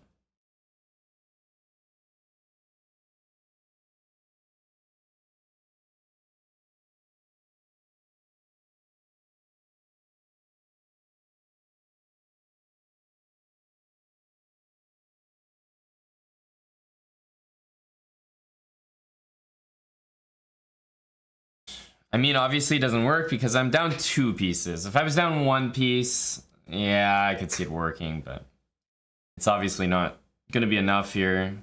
Especially because knight e5, there's queen checks here. So, this definitely doesn't work.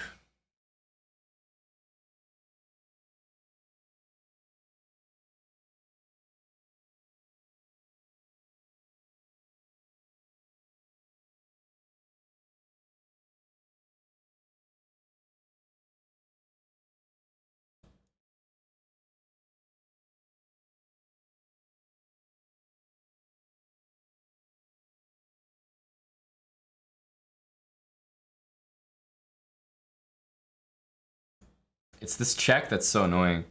Gives him time to get the pieces out.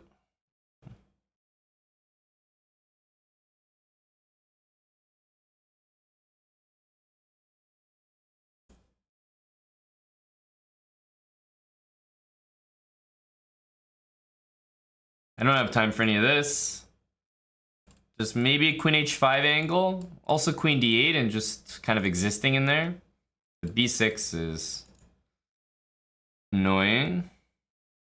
I like queen d8. Bishop a6. I can check and maybe rook e1 or something. And I thought I had this. Yeah, check. And I can take this. I also have rook e1 coming.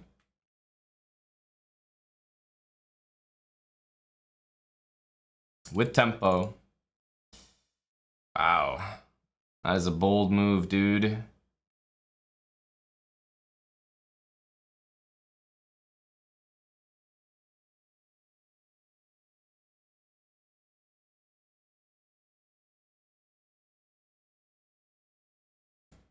I mean, I guess, what else? Have to do this.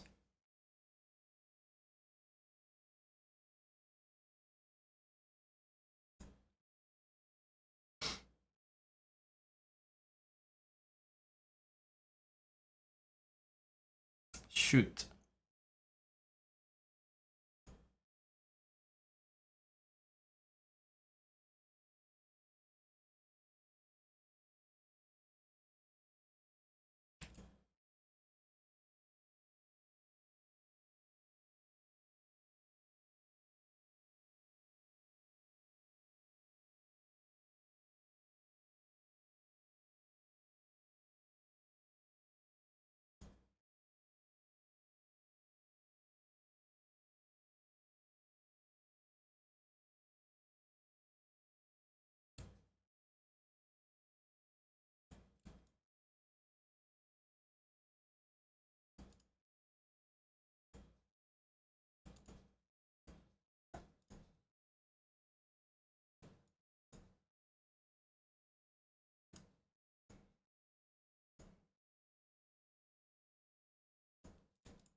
Huge KO there.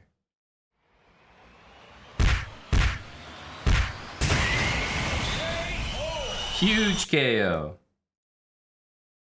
We broke his spirit with that one.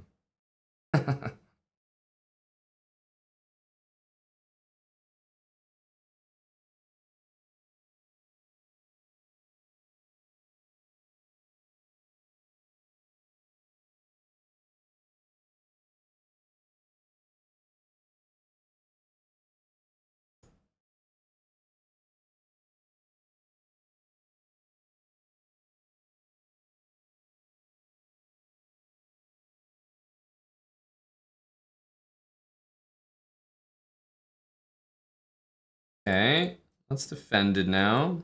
Rookie 85 kind of thing. Sending the pawns. Gay 5 is kind of what you're supposed to do, but okay, he's gonna play knight c4 next.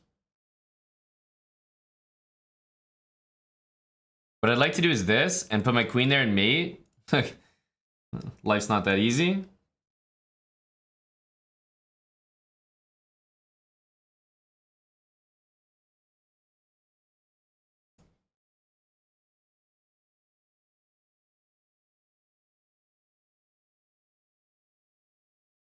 Rookie 8 is needed so that I can at least threaten e5.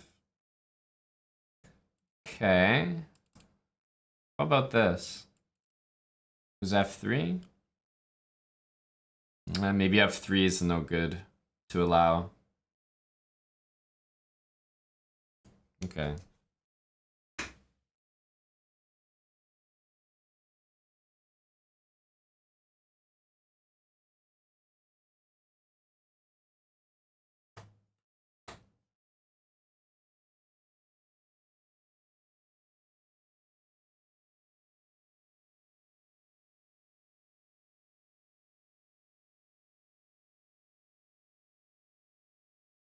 h5, kind of like as a move.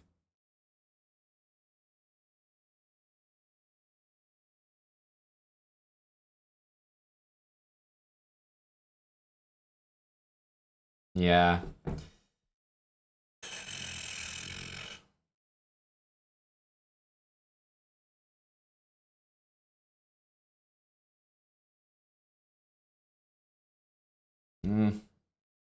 Kind of forgot that he could take with the knight.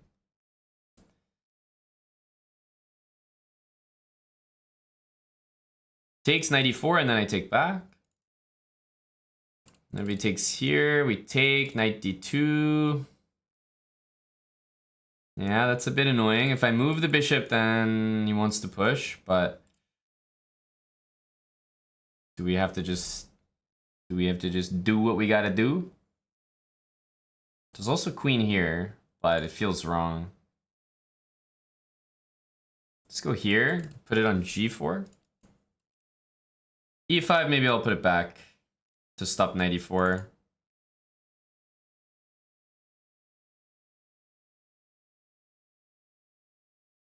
It's gonna be a tough game. The end games are gonna be brutal here. And I have a knight trying to slither its way into my position.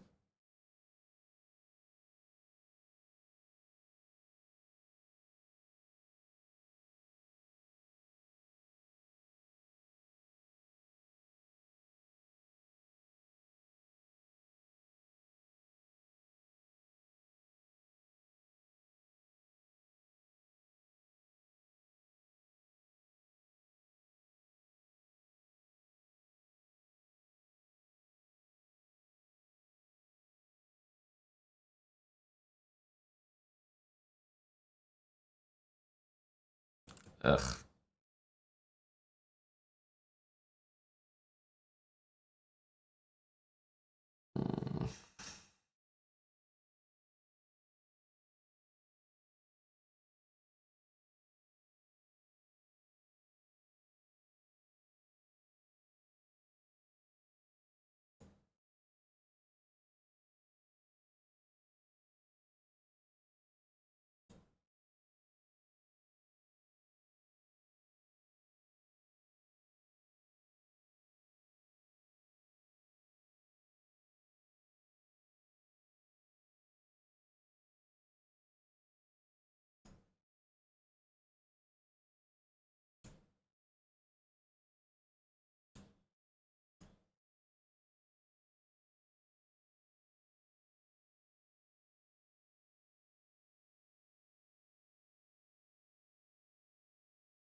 That's a funny one.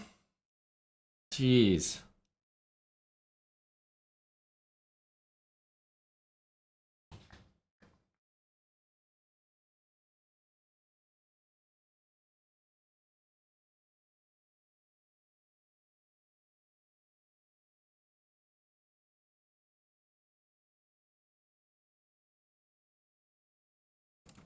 B4 if he plays A3.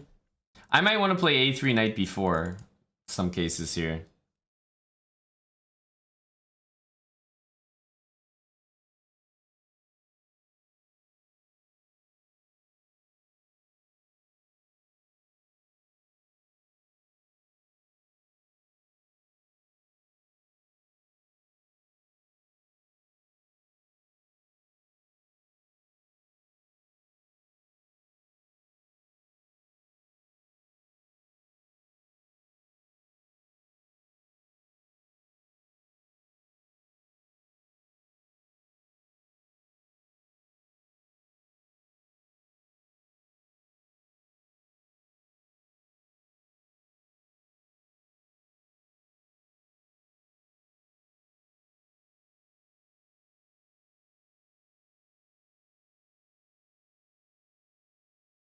Do we keep pieces on here? I think yes.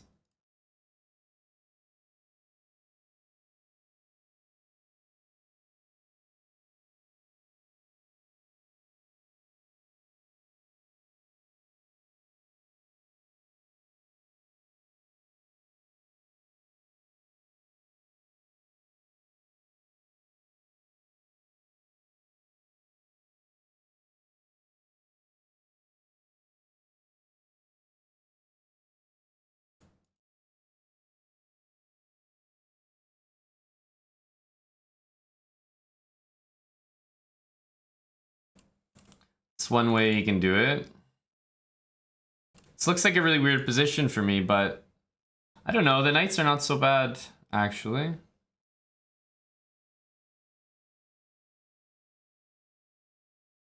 Knight D4, knight E2. Meanwhile, at least I can gain some space.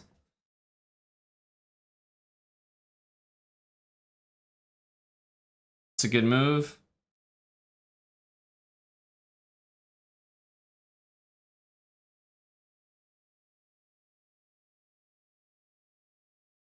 Doubles, bishop C2.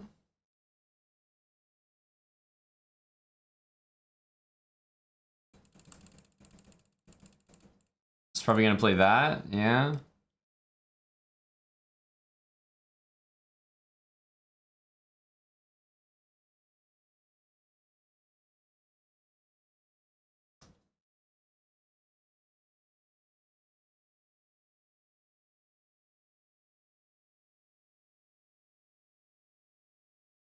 I don't know why I didn't play that just immediately. I kind of forgot my queen was still hitting the pawn. It's kind of a basic move. Now, if he wants to, he can fully defend it.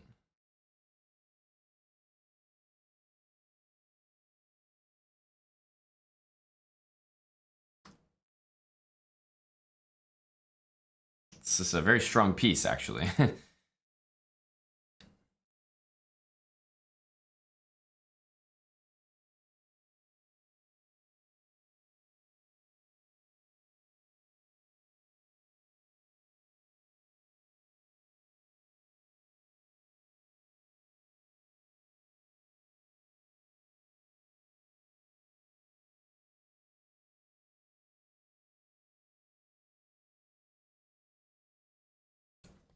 Shoot.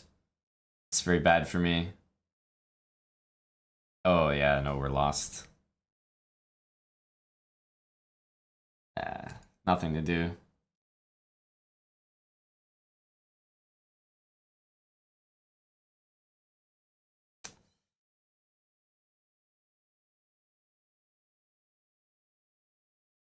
Yeah, it's very lost.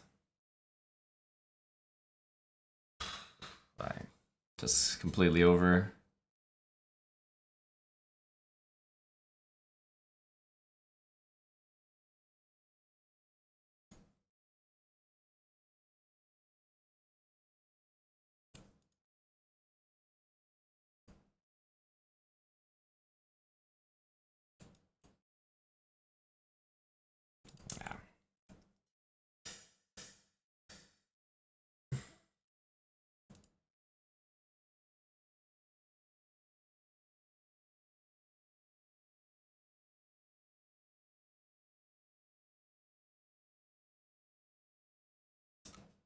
Figured I would at least put my rook on c2 and try and play like king a1.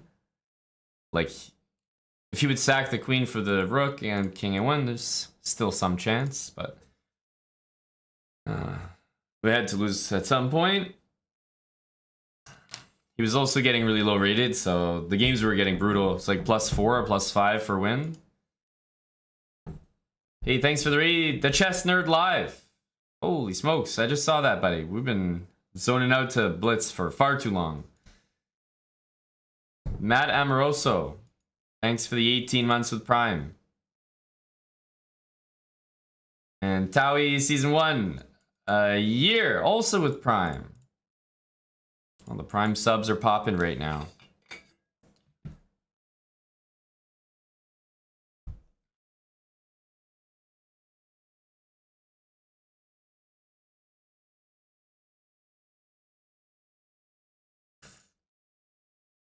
Surely 2800 is around the corner. Surely. A3 is kind of important. I really don't want to give up the B4 square.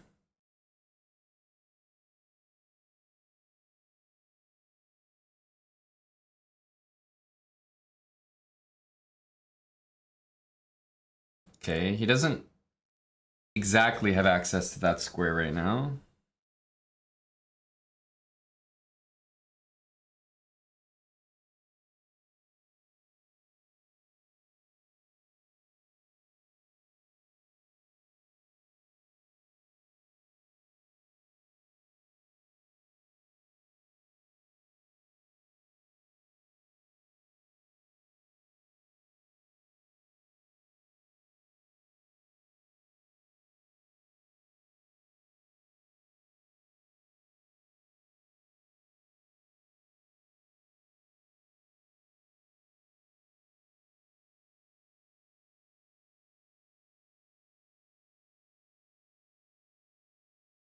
I don't see him like doing a lot of things here, so just trying to create some of our own threats. Let's once again ignore him.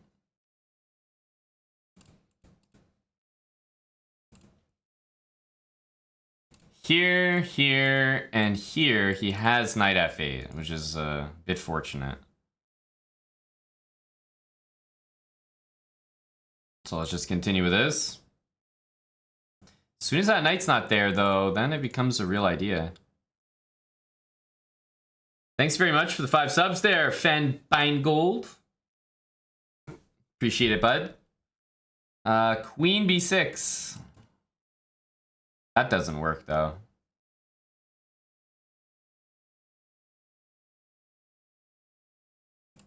He's gonna take that way. Again, all this stuff. Does it just not work?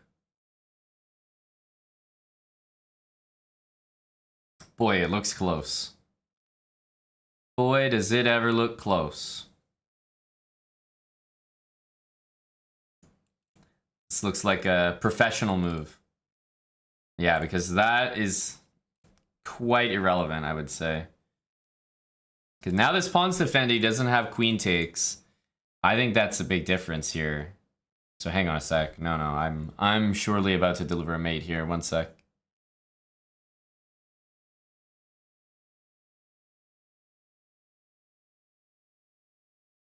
Yeah.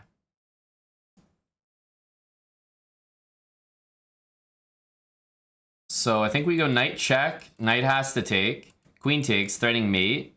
King has to move. Queen check, king back, and then rook here delivers me. I think that's nice and simple.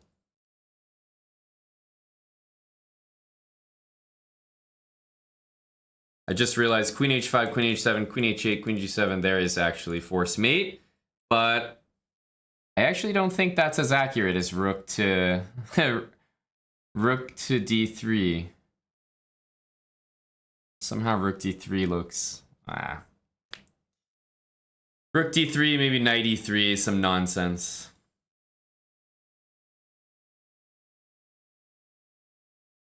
Whatever. I'll just take the guarantee. I think rook d3 was also fine. But knight e3, and maybe I would have to go do the other one anyway. A nice checkmate for you, fan buying gold.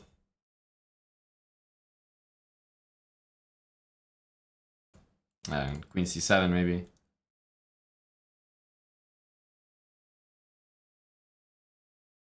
Was that forced mate? Yes, that was definitely forced mate. He did not have any other options.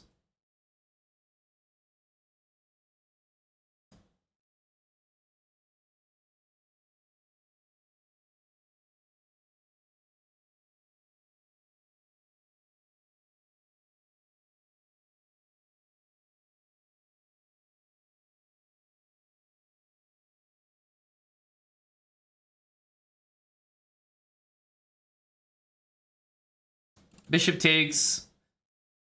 Yeah, there's some lines where you try to win this pawn, but I don't know if we'll go for those.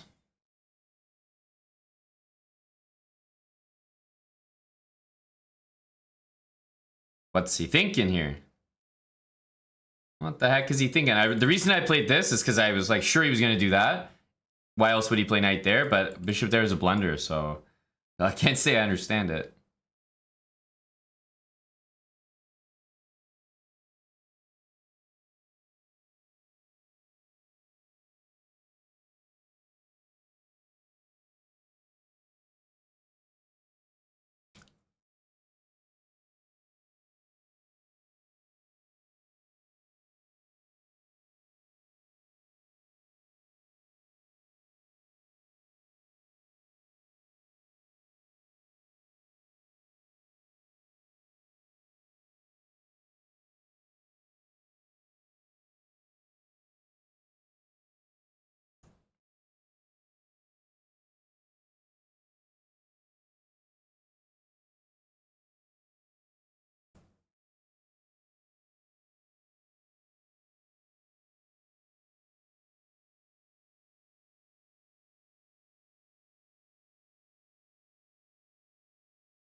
Huh.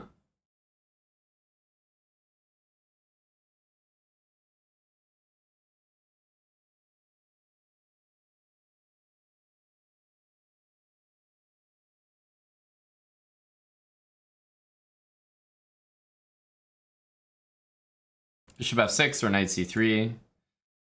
Both look very good. Probably knight c3.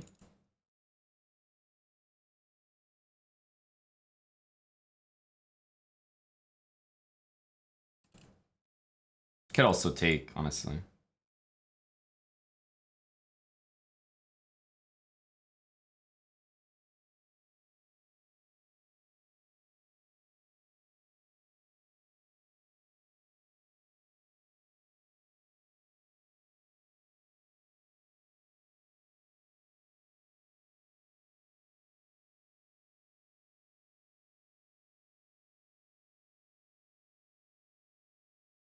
You might go here, and I think I'll go... I don't know. There, I guess you can throw in this move first. It's like a bit tricky.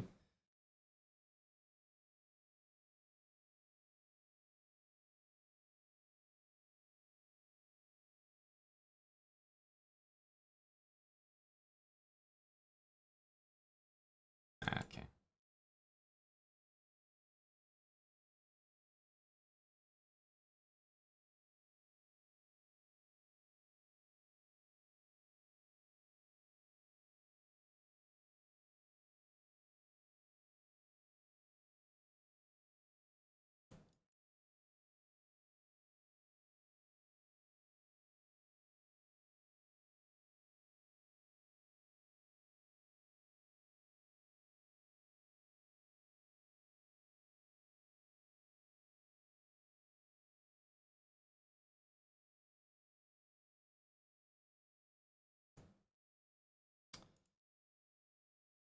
If the knight ever moves, then we'll basically win. So just have to be a little conscious of the time, which is the biggest constraint here.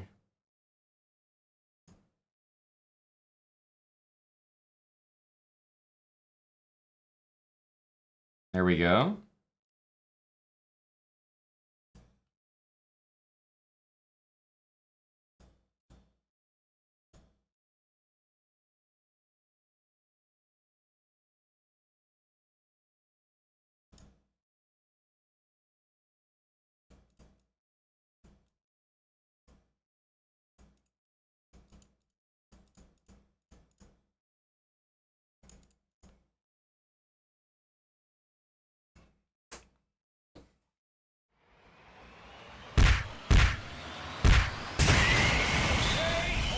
Huh?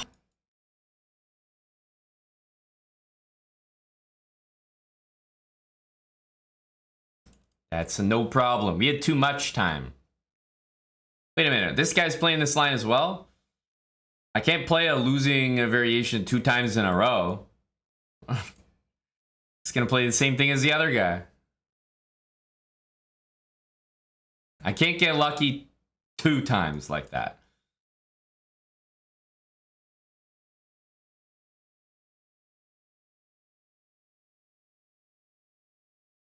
I don't think I need to commit f4 just yet. This is a nice normal developing move. But f4 looks pretty good now.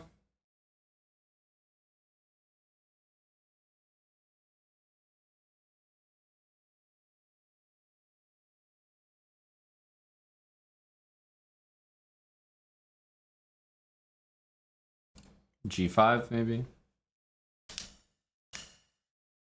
Yeah, bishop b7, that's right. Is not really participating yet. My bishop is significantly better than that. And he's not able to play that. I mean, he might play it, but he's not able to play it safely without losing a pawn. Benny Guitar, thanks for the 5 months. Welcome back, Benny. We can take and play f5. I think that wins a pawn already. This bishop c8, but okay, no, that's gotta be very good. If he plays bishop c8, I'll play f6. That should be a massacre.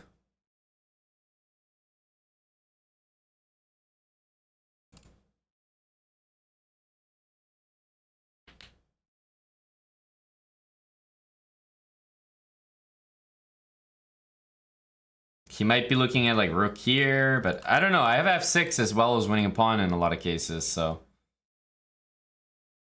both are tempting options.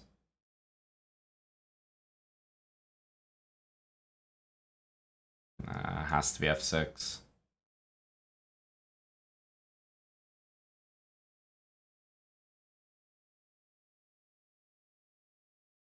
I mean,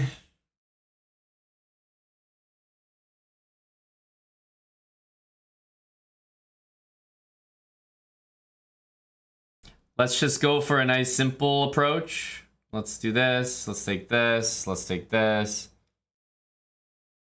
His rooks are disconnected, so I should be a little bit ahead here.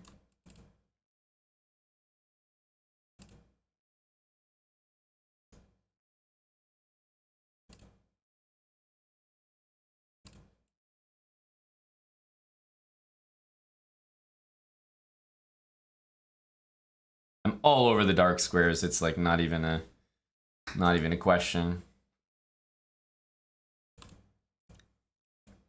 I mean, position is just unplayable. It's just disgusting. Not even down material and unplayable.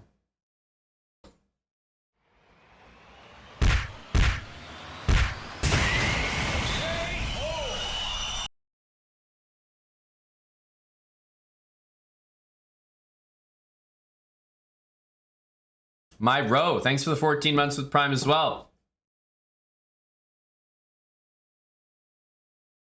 I appreciate you, my row.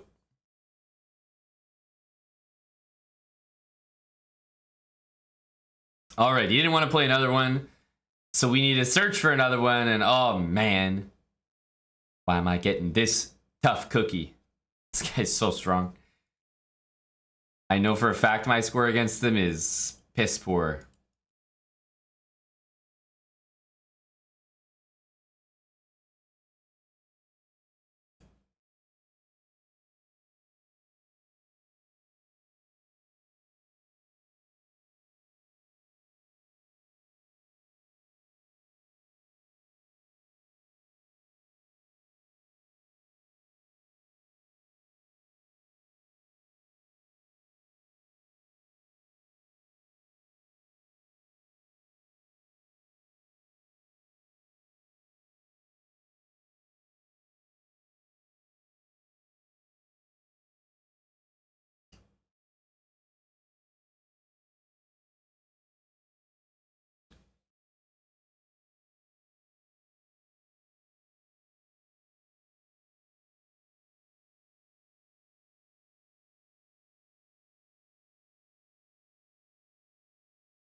Guess he has knight b5.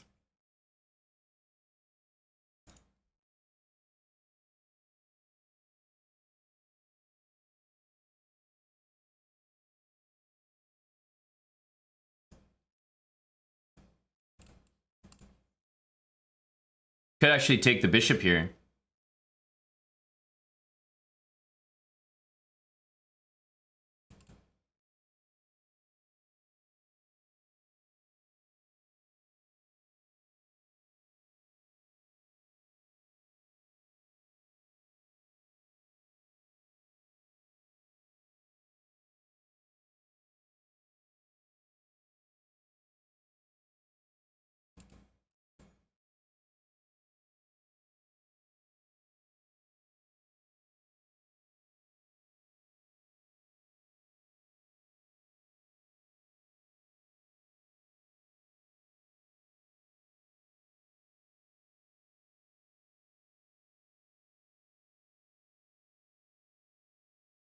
Maybe rook d8 was the move. That was a little passive.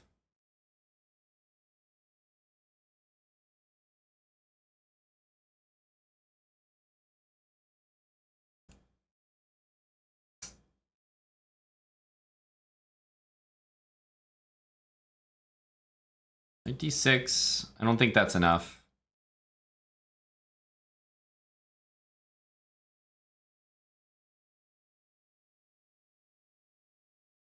I have to be careful of rook e7 because of that.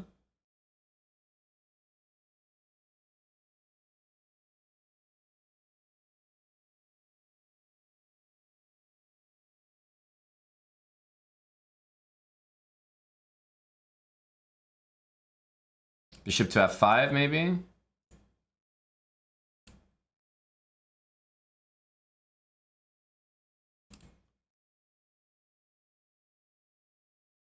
Bishop c8 might have been a better way to get there.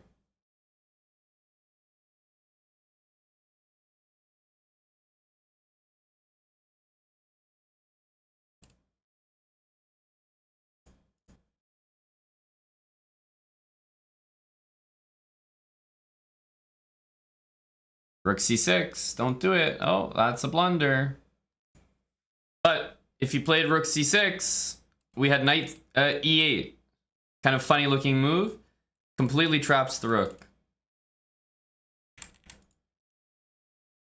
And then the next move is king d7, and remarkably the rook is completely trapped. So the rook has to go back, but then black is better for sure. If the rook has to go backwards, then there's some weaknesses. 2 pieces should beat the rook.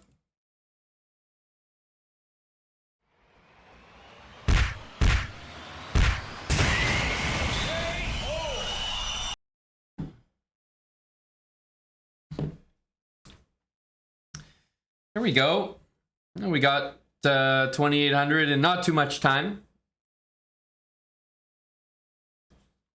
We set out to get it.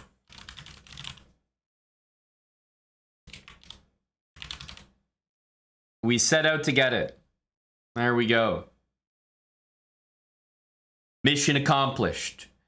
AG, thank you, buddy.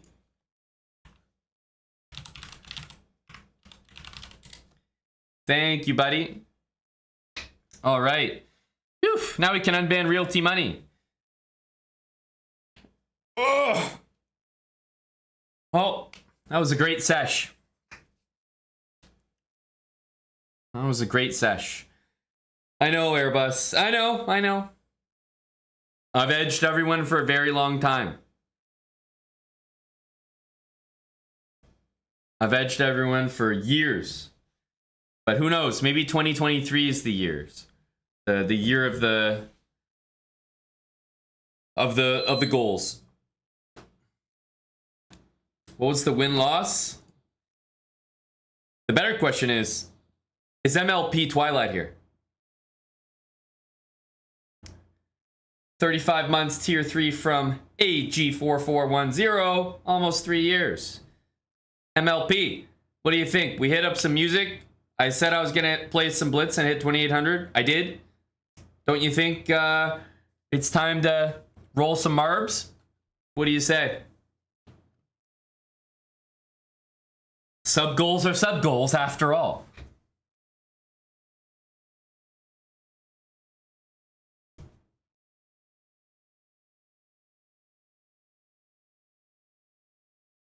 All right, I had to recover my rating from that disastrous title Tuesday. Just awful. Oh, I think you hear what you want to hear, Smucker. And that's fine. And that is A-okay.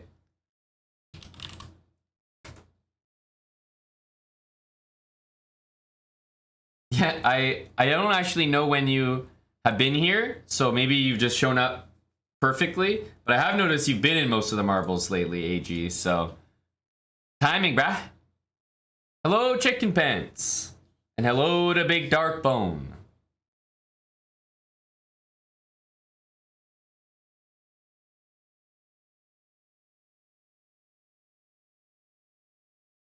All right. The people have been waiting for marbles. Sure. What happens in marbles? You just join the race. Exclamation mark play. There we go. That was a nice little session there. Hit our 2,800.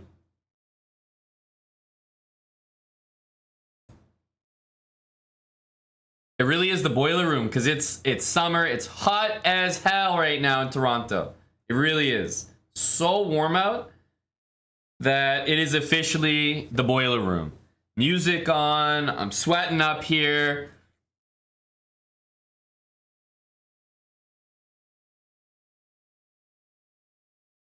I haven't kept up with it too much, AG, but I just check it once in a while. I noticed that you and I are always first and second. Looks like my pitching draft was really, really poor, but maybe the rest was okay. What's it like, Airbus? What can I expect from your buddies in London? Maybe overcast skies, just to go out on a limb?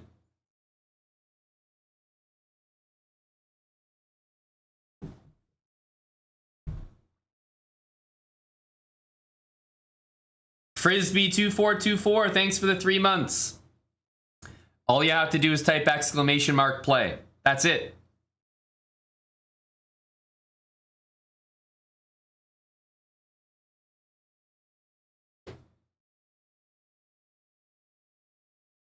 You don't have to be subbed to join either.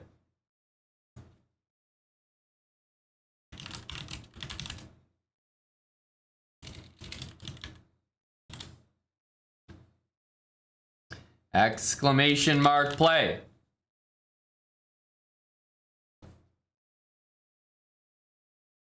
Oh, that sounds lovely, Airbus driver. It really does.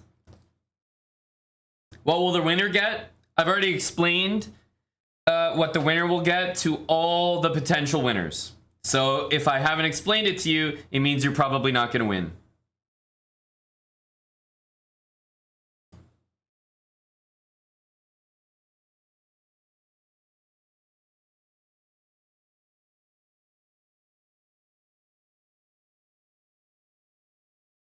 All right, I'll give you some more time. Seems to be some exclamation mark play energy.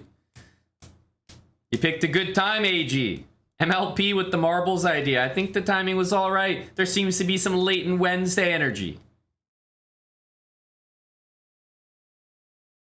All you have to type is exclamation mark play. Hello to you, Bitsia. Chicken Pants was here just in time as well.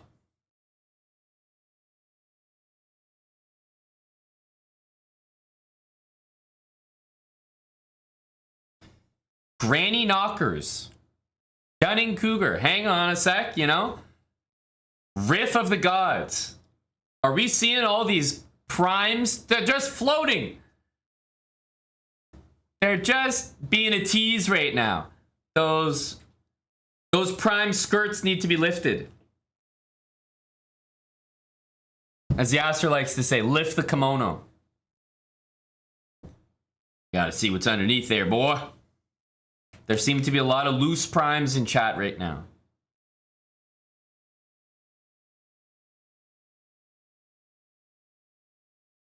Oh, Benny Guitar is in. Now's your chance, guys. Haven't you always wanted to ban a Twitch staff member? I know I have. Benny is in our race shaking his ass and ready to be banned. You can tell. He's got loser mentality written all over him. For sure he's finishing bottom 5 this race. You can just tell. Just by the look of his marble. Exclamation mark play to get in here. Benny's risking it all.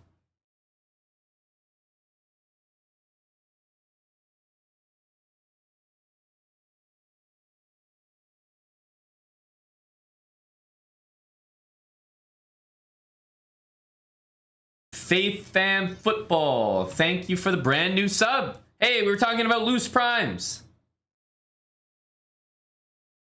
Look at that. There is an actual loose prime in there. Oh boy, it's fresh as ever. Can you smell it? That fresh prime? Thank you, Faith Fam Football. Are those the 3 most important things in your life?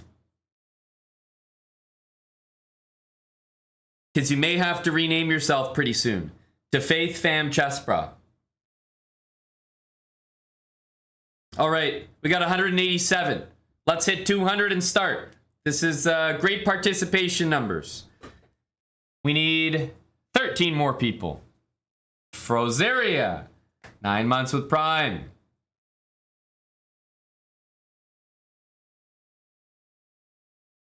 Exclamation mark play is all you need to type in the chat right now.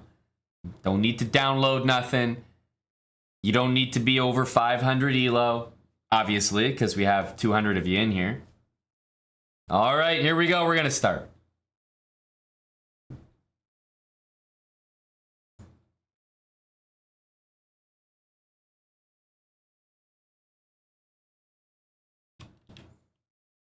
Okay. We got a long track ahead of us, folks. This is your captain speaking. Bitter Jester, Beacon, Happiest Bear, and Bitter Jester out to a flying start. At the back, we do see Long Eggs. Long Eggs, Gackos, and who's rounding our first turn successfully? It's Happiest Bear, and Washed Adult. And on the other side, whoa. Whoa, we got some senders here. Myro, Arcadius.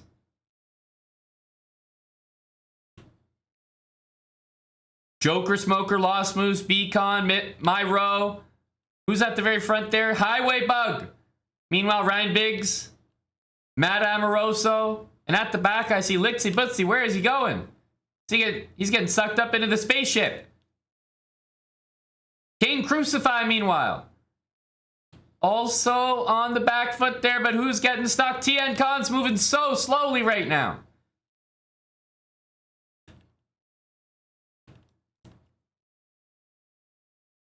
Darkbone, Lixie Bootsy as well.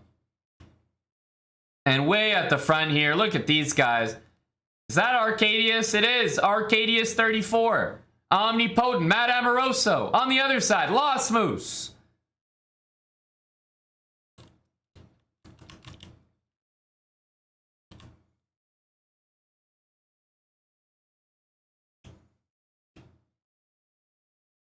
Arcadius, Lost Moose, who's going first? Oh, it's a race to the finish. It's over on Lost Moose's side. He's dropping in. Arcadius gets robbed, and Lost Moose drops in for first place overall. And of course, it's a subscriber. Of course. Hello to Big Asios. Yes, boys. Long Eggs, Chess Ninja.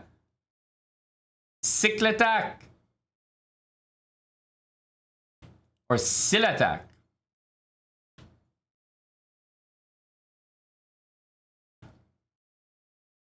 Long Eggs. Are you going to be the last place finisher? Will it be you? As we follow his journey. Oh, that doesn't look good for him. However, someone else going for the finish. No, denied. Chess Ninja. It does come back for Chess Ninja. The only hope is Tarrasch H. And AG has already gifted a sub to Tarrasch H. Tarrasch has been gifted a sub by AG4410. It's already in. Will Tarrasch finish the race or not? Tarrasch's coming. Oh, it's not moving. Oh, and Tarrasch DNFs. And it looks like it will be Chess Ninja D1 in clear last place. The pleb evades the finish line and gets a gifted sub out of it. Absolutely finessing the subs today. That's a win for the plebs. Absolutely finessed. Now, Lost Moose going for the ban. Right? Lost Moose. Ban or no ban. Oh, we don't even have to check. He already wants to go for a ban. He knows how it works around here. So we're going to scroll down here. You know, if you see your name, pat yourself on the back. Congratulations, you finished it. This is like completing a marathon. You know, you get a little certificate. Wow, congratulations, guys. Warren Diggity, 69th place. You get an extra congratulations. Well done, sir. Kevin Richardson 093, thanks for the 14-month resub. And Mike's Cheeks, thanks for the 10 months.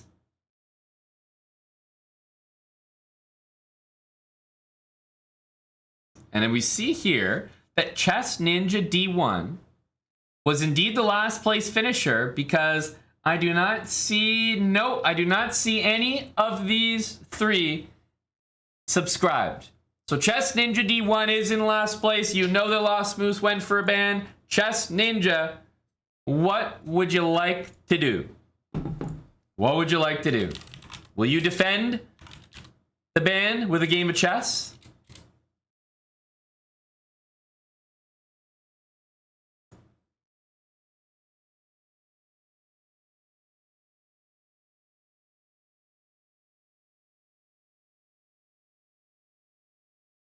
Me too, Beacon, but in a court of law, you need to see things in writing. Are we going to see Chess Ninja defend? And if so, Lost Moose, Chess Ninja, we're going to need to see the chess.com usernames in the chat. Eddie Barber says that he's willing to play and offer his legal representation for the low price of one sub. One sub, and Eddie will play for you. And Eddie, you know, it's fair to say that Eddie's a 2,000 player.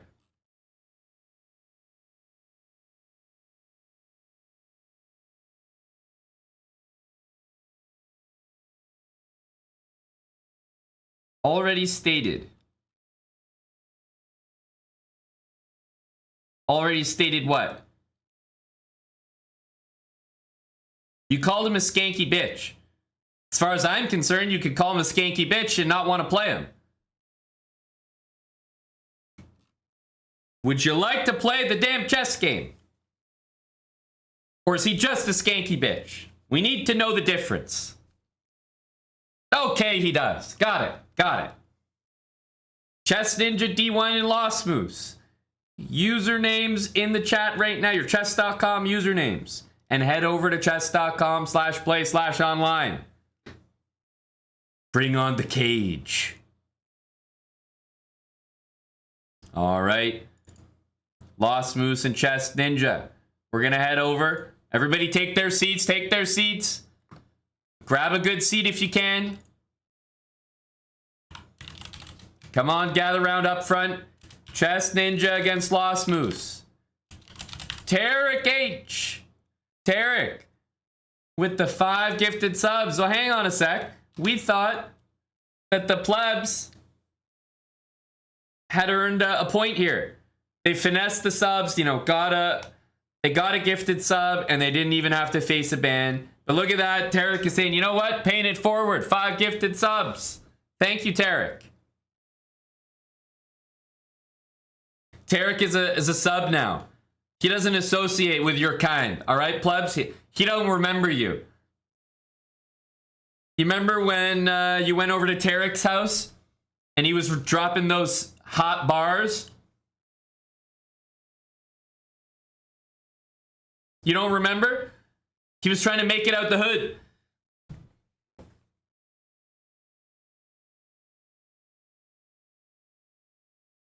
Well, it looks like he forgot about you.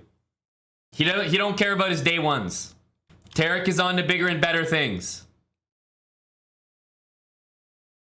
And here we go. Chess Ninja against Lost Moose. He's defending against the 2000. The 2000's going for a ban.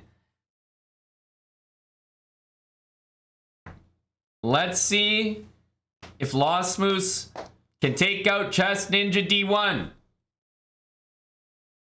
A ban on the line.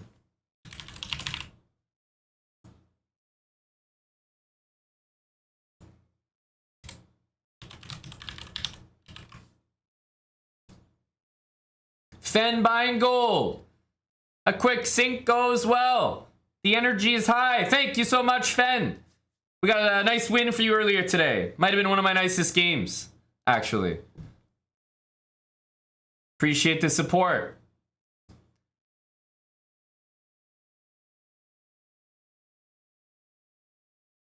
Flip the board. Darkbone. It'll be 2 subs to flip the board.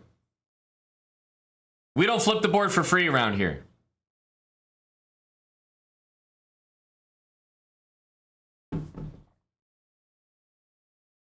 Hello, the chessbird.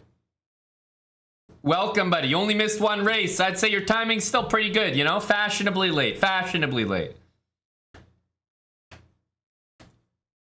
Hello to Real T Money as well. Welcome back, Real T Money. I'll have you know we hit 2,800 in your absence. Many positive things were accomplished in your stead. Jason Pierre Sweetie. 5 gifted subs. So we will flip the board, and then we will flip the board back, and unfortunately there are insufficient funds to flip it one more time. All right. Thank you, Jason Pierre Sweeney, for the 5 gifted subs.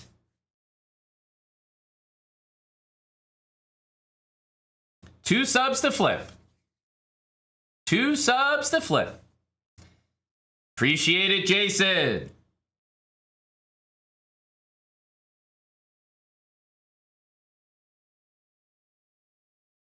Some nice queenside play here from Lost Moose.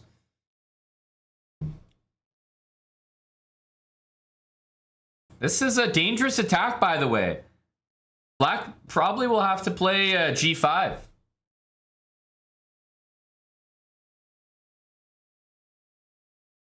Ooh, I mean, look at this. He's starting to say hello here. Do not count out Chess Ninja D1. Okay, never mind. We can almost count out Chess Ninja D1.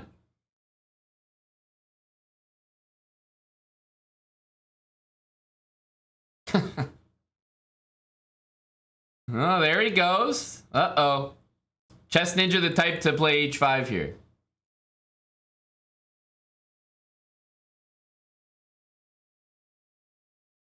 Hello to Wild Hacks 11. There's some energy from Chess Ninja. h5 is a really strong move. You'll notice that white is not threatening to go here and not threatening to go there. So h5 is really strong because it doesn't threaten two things at the same time. Nice. h5 into a queen trade.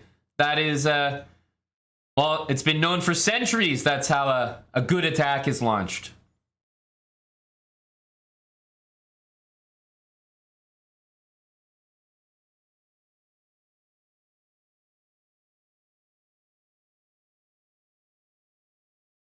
Huh? What's my boy Lost Moose doing? Oh my goodness, he's gone crazy. He's gone crazy. Oh Lord. Oh my goodness. He went this way. He opened up a check that did not need to happen, but still. You have to think there's a chance. There's a chip in a chair for Chess Ninja D1.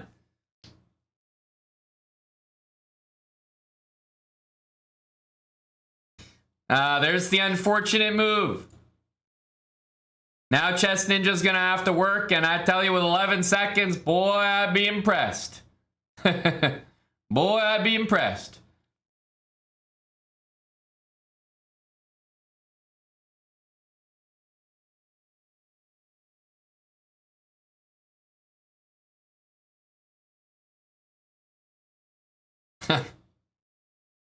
What the hell is happening here?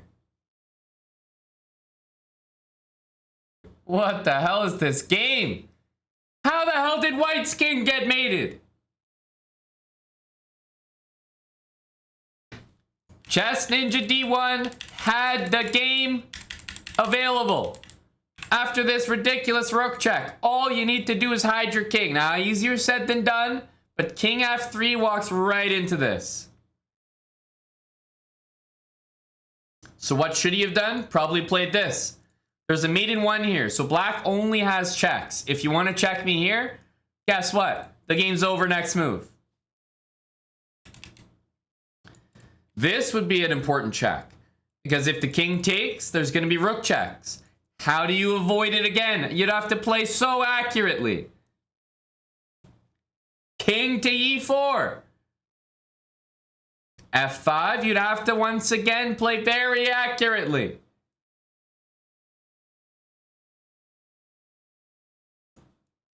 And finally, you've earned your mate. But my goodness, that was not evident.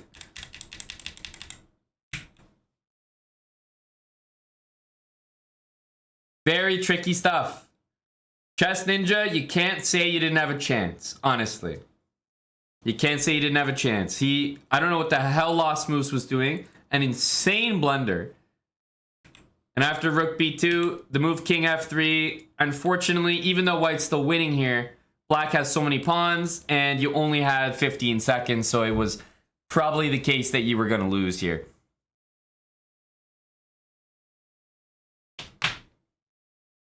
A great fight. A 1360. Honestly, this was like a really one-sided game the whole way. You had 36 seconds and nothing going on. And then you're telling me Lost Moose literally creates a mating net. Like, huh? This was wild. Chess Ninja D1. I find it necessary that you see the inside of a prison cell. Think about what you've done. Chess Ninja.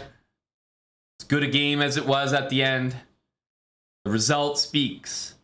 And a loss is a loss. Chess Ninja, we'll see you soon, buddy. That's a ban.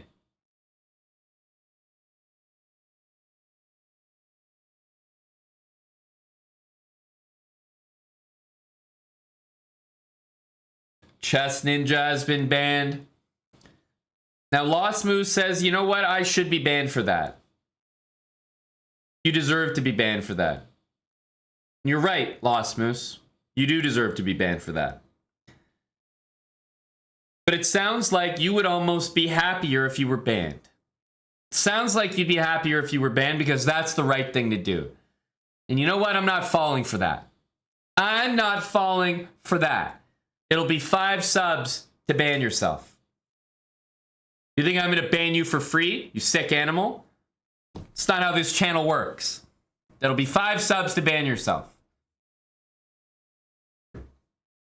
That's my final ruling. I won't budge on that number either. I won't budge on that. All right. We're going for another race here. Hello to Sender Neil. Neil, we have a nice track right here that has your name on it. The old fields. Crop Duster Vlad. Exclamation mark play. You know the rules. If you don't, still join. You'll figure them out.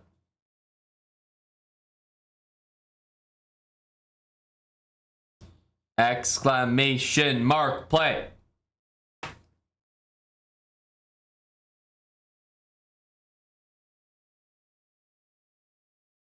Why does nothing happen if you type exclamation mark play?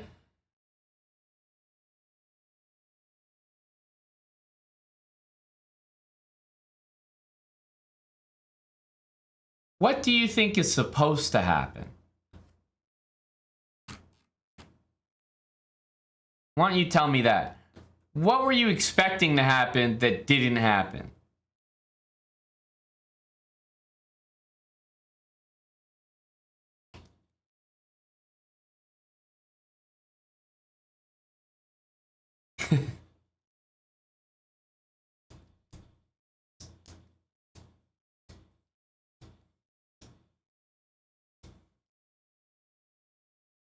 If you weren't expecting something to happen, then why are you confused that nothing happened? If you were expecting something to happen, let me know. What were you expecting?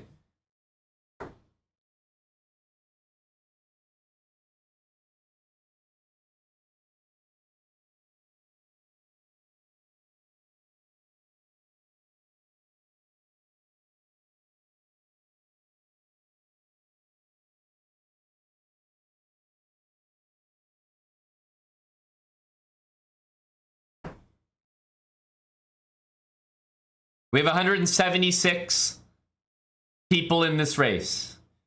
And if a few more type exclamation mark play, I'm sure we can hit 200.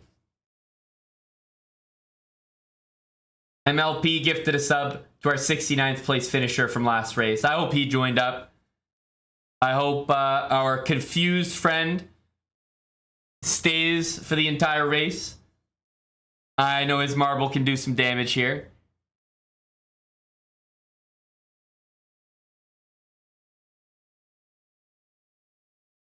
$15 more people.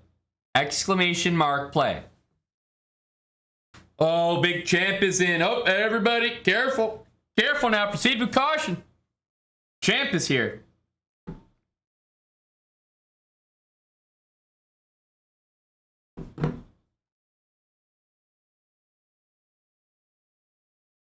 Chessbird says, I want to get some poor fucker banned. I got unfortunate news for you, the Chessbird. Barring a gifted sub, by nature, the only people that can be banned are not poor.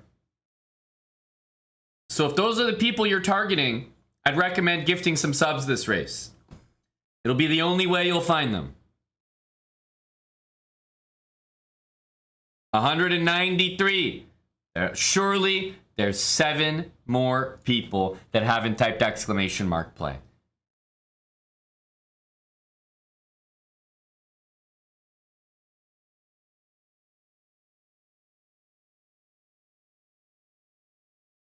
You wasted your prime on someone else. Chef, Are we gonna have to talk about this? Am I gonna have to bring this up with your mother, Chef? I mean, I don't know. I'm heartbroken, really.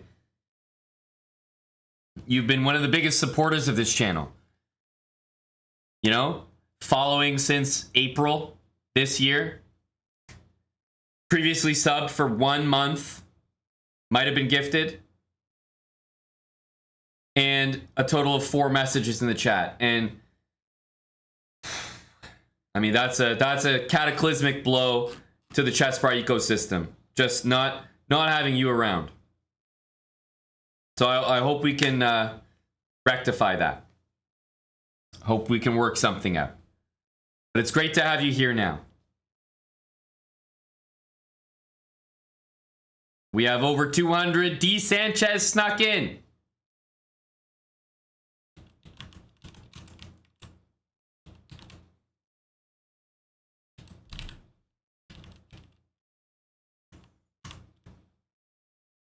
Nick. Clearly first place there, Nick.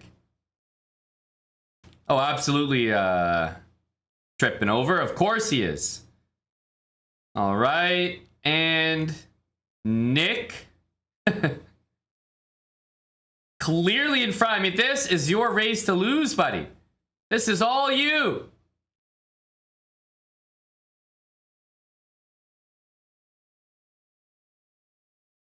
He is way ahead of everyone else. Go, Nick. Look at him go here. I mean, can anyone catch him? We still got people all the way back there. My goodness, Bitter Chester. We got guys that just, I mean, look at him. Wait a minute. He fell down. Oh, my Lord. Oh, what a massive choke. He had the race in his hands, and he fell off the map. A huge choke from Nick. Yeah, well, that's a big mistake there. Rookie mistake. Matt Amoroso appears to be taking this one home. Matt Amoroso is in first place as we go to the back of the race and see who... Mr. Glizzy. What the hell did you do, man? What's that? Come on. Oh, my goodness. Mr. Glizzy 420. My goodness. He's just ages behind. We have Goofberry. Land Beyond, Bust the Cat. Ministry of Repair. Chicken Pants is just barely getting through there. Gingly Bingly, Bitter Jester, they're getting surpassed. We got a lot of people that are just sitting there. Kylix 86 going absolutely nowhere. Same with Nitty. Same with Land Beyond. Oh, Land Beyond is going through though. The DNF line is coming. Land Beyond is making progress. Kylix is making progress. Nitty RM3 is making progress. The DNF line is coming, but I think all 3 of these people are going to finish the race. Kylix is stuck. Nitty's through. Land Beyond, stuck. The DNF line is really approaching here. Land Beyond, still stuck. Kylix, no. Nitty is going to finish the race, and that might be enough. Nitty, what have you done? Oh, no. Nitty RM3 is going to finish the race, and that is not what he wanted to do.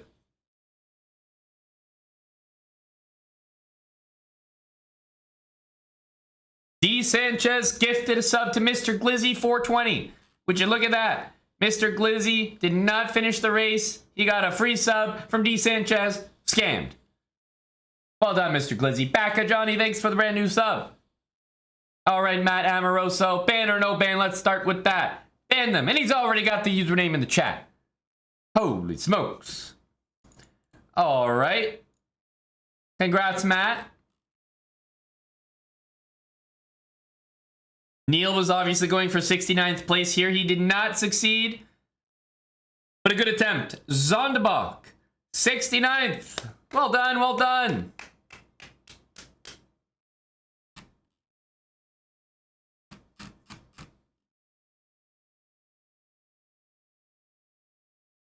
And Nitty RM3 is in last. Nitty, what's it gonna be? Are you gonna defend? Are you gonna defend?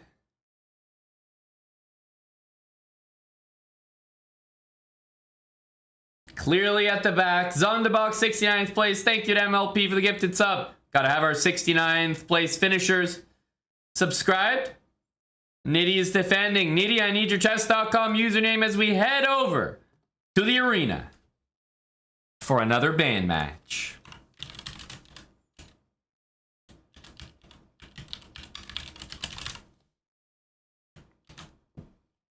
And Eddie the Endgame Magician will offer his legal services for the low price of one singular sub. Thank you, Zonderbox. Gifting a sub right back. There we go. Cheers, buddy. Glad to have you here as a sub. Paying it forward.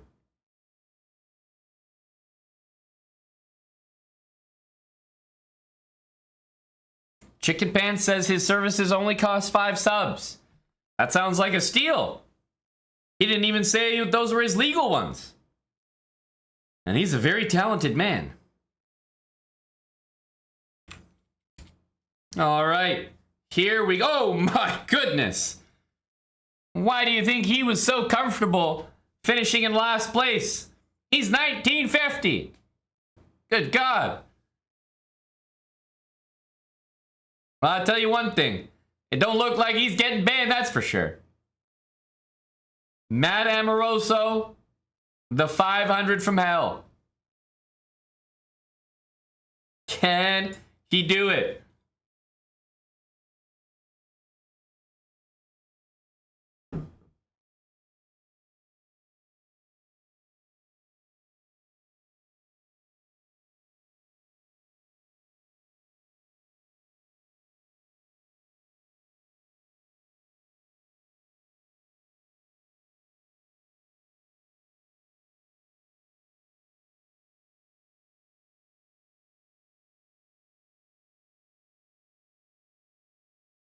Give queen odds, says Sean Kerrigan.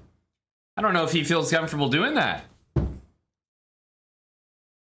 That's not what we're seeing so far.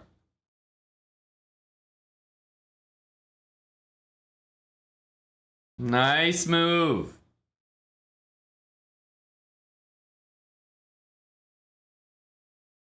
Goes without saying that the 1900 is playing some nice moves too.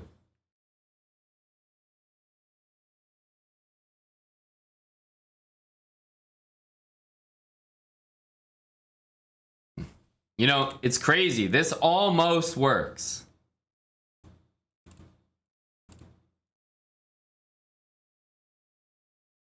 And it almost works. But that move is there. Almost.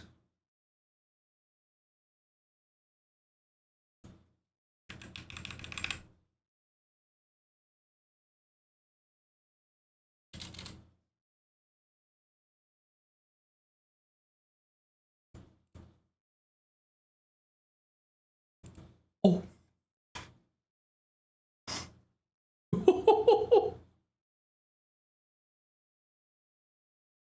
It was there. It was there. It was on the board. Oh my goodness. It was really there. It existed just for a fleeting moment.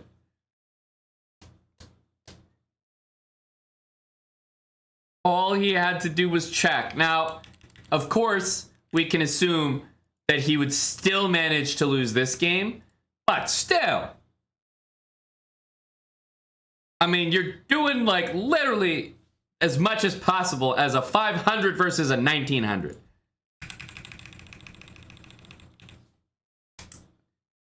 So brutal. He had a chance. Hey, buddy Naprosto.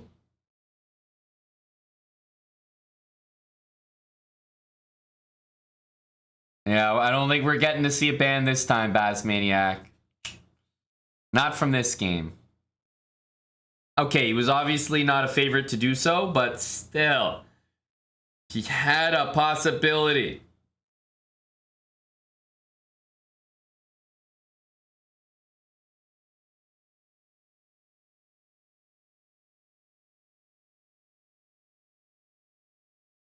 No, Swagmaster. The point of racing down the marbles track is so that whoever finishes first in the marbles race gets the opportunity to ban the other person. If both people could be banned, what's the point of the marbles race?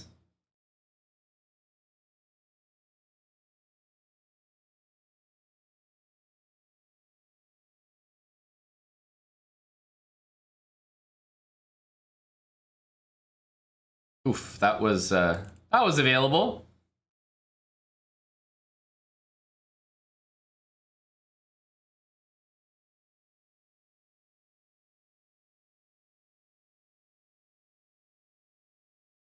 Why would the winner ever not ban someone? You'd have to ask those people. A lot of people say that they don't want to ban. A lot of people do.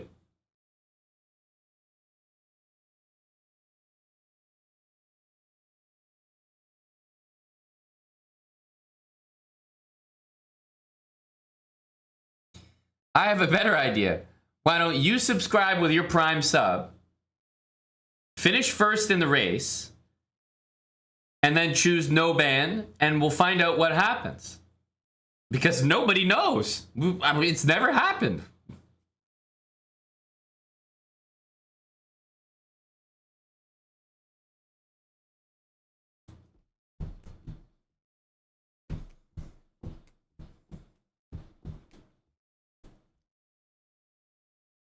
White should, at the very least,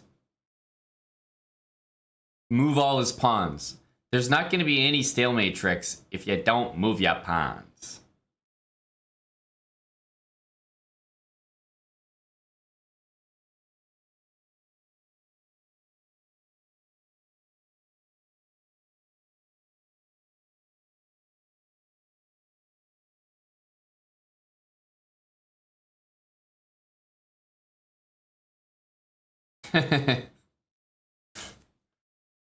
Oof. Hey, look, the 500 really had a chance. And how many times have you seen a 500 play a 1900 and actually have a chance in the middle game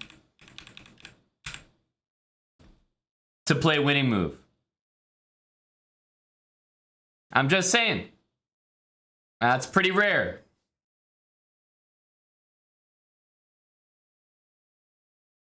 Hey, Squash Addict Kid.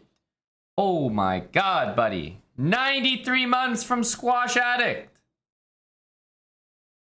What can I say? Thanks so much for the continued support. From way back when. 93 whole months. I know, Ralph. Like, what the heck? He's not even a Squash Addict Kid anymore. After 93 months. That's a grown man.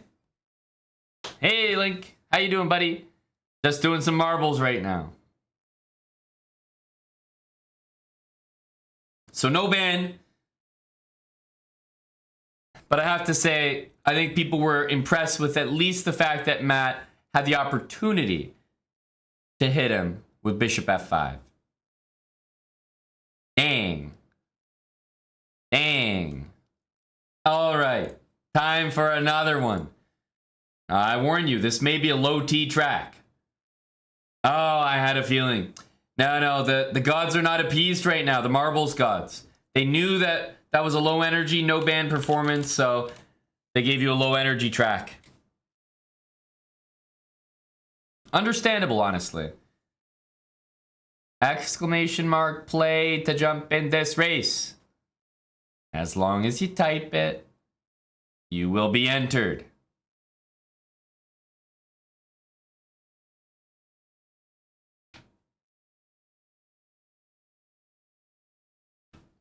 Airbus Driver, we're going to play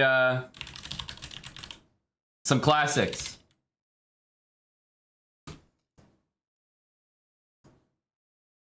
You may recognize.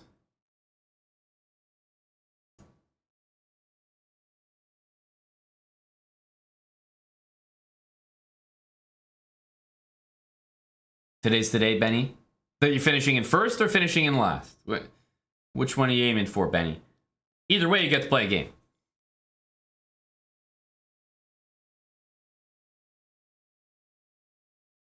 High hole 1628. Thanks for the prime for 14 months.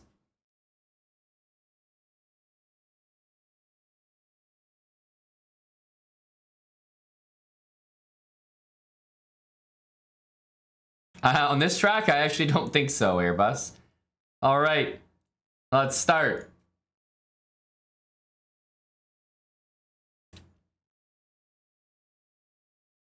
And we shall see.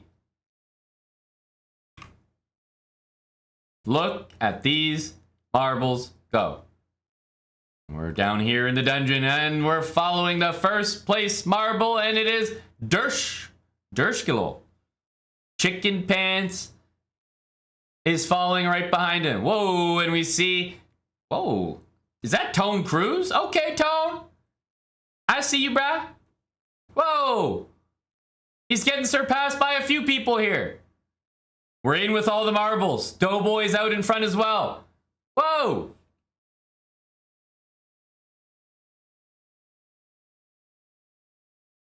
All right, Dirch and Doughboy. The D's out in front, Chicken Pants giving chase.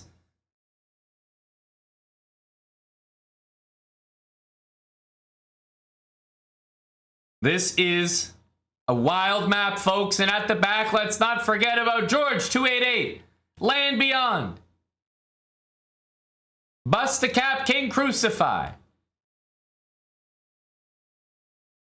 And as we join our featured racers up at the front, the sprinters who have broken free from the pack, the peloton chasing behind, but Doughboy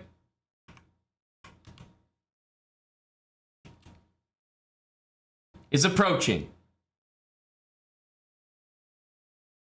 Remember, there are 3 laps, so we're on the last lap now.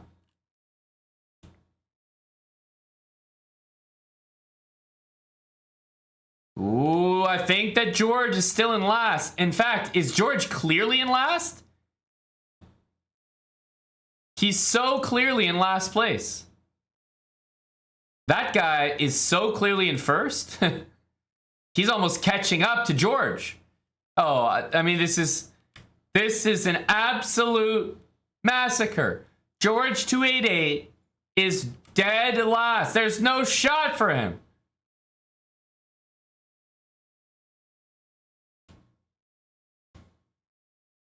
And it looks like Dirch came in first. Yeah, Dirch Gilol. George 288. This is absolutely a piss poor performance from you.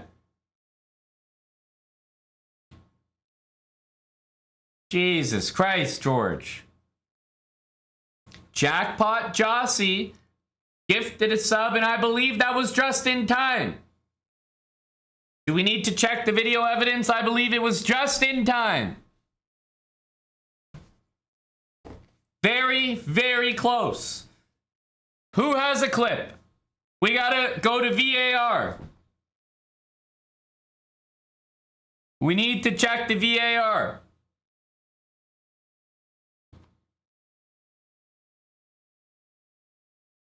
Who has the clip?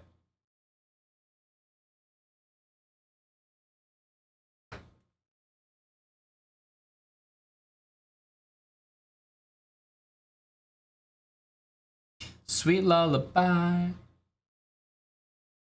We need to review the footage. Galerwin did finish in first place, but there was a sub gifted at the last moment there. Did it hit in time? Because Galerwin is a pleb. So they wouldn't get credit for the first place finish unless the sub came before the race ended. But Jackpot Jossie came in with the sub, and we need to review the tape. Let's observe.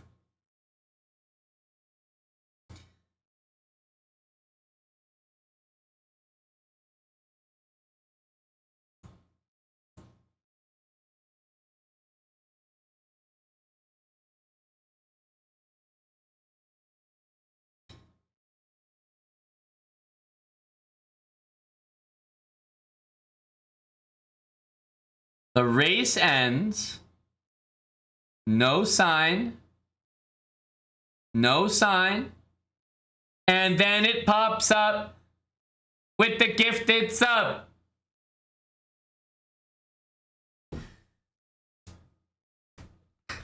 Late. Insufficient. No goal.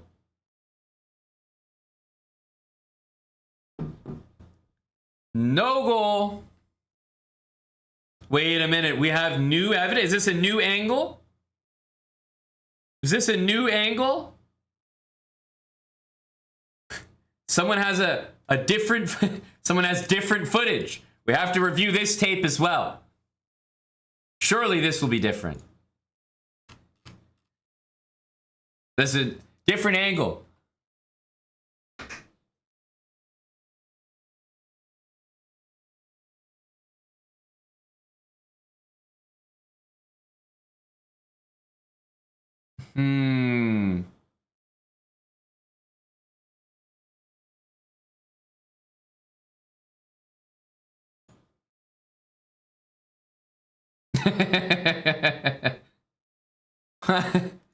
Well, the new evidence is very compelling.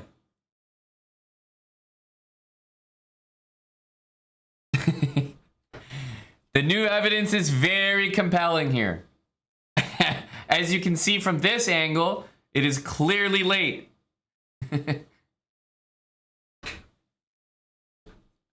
Well, that wraps that up.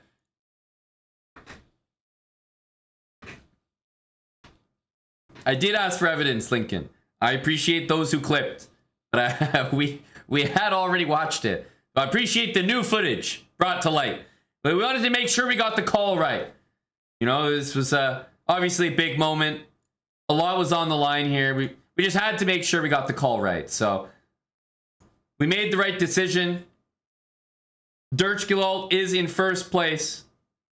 Tarrasch, ban or no ban? It's a simple question that needs a simple answer.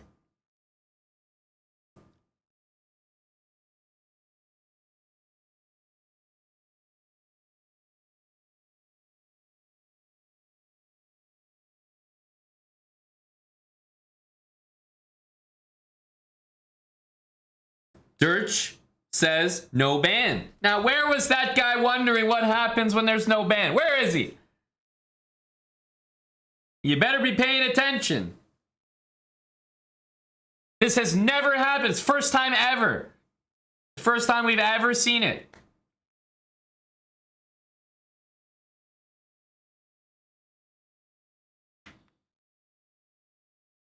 All right. And we scroll down and we want to see, of course, top 10 from MLP. Of course, before we proceed, we need to notice who finished in 69th place. Oh my goodness. Champ was going for it. Chessbrah was going for it. But Chess Revolt landed 69. Dang.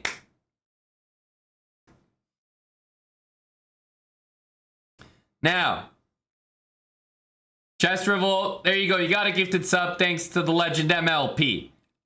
We go to the bottom and we find out who was in last place. Do you remember? Oh yeah, it's that guy, George. George 288. He's all the way at the bottom. George. There's no ban administered on you. All right? He went for no ban. So I'm going to ask you a simple question, George. Because we're doing marbles bans, and your opponent has chosen not to ban, I'd like to ask you. They've extended you a privilege here. They've honestly, they've looked out for you. And they've said, you know what? I don't want to ban George 288. So George, I'll ask you the same question. Would you, George, like to ban Tarrasch Gilalt after the courtesy that they've extended you?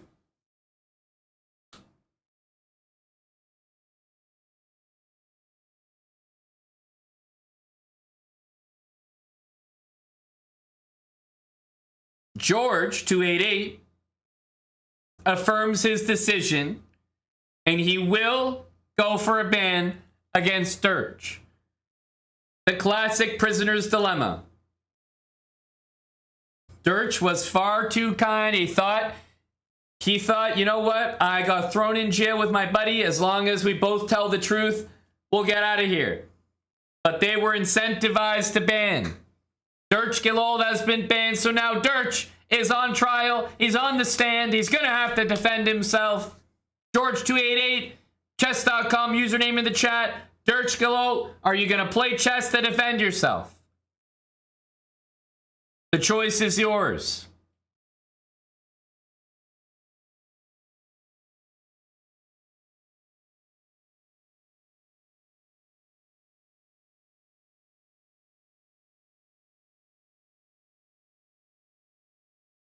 All right, Dirch, what's your chess.com username? And head over to chess.com/play/online. Chess.com/play/online.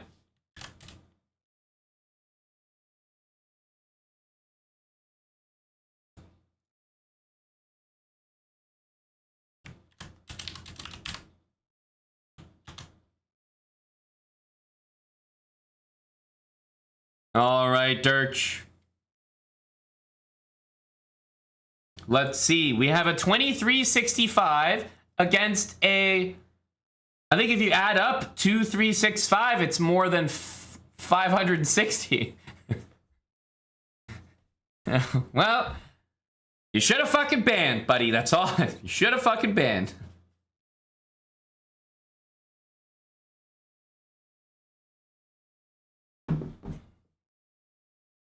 Let that be a lesson to all of you. To go for the goddamn ban.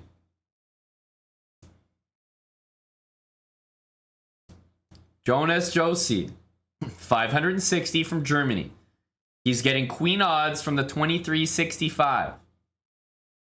Let's see if George can take out the first place finisher.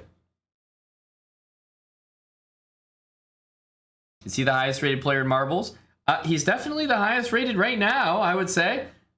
I'm not sure if we've seen higher in our current races. It's a good question.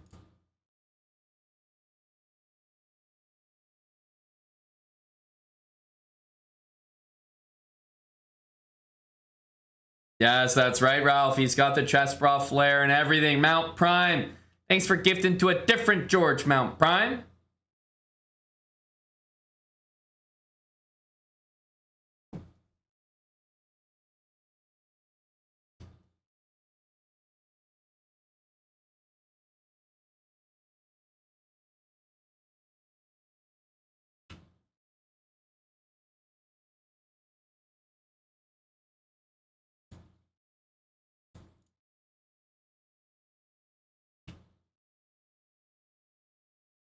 Oh, a little bit of Char for you, Aiden. Go, Charlotte.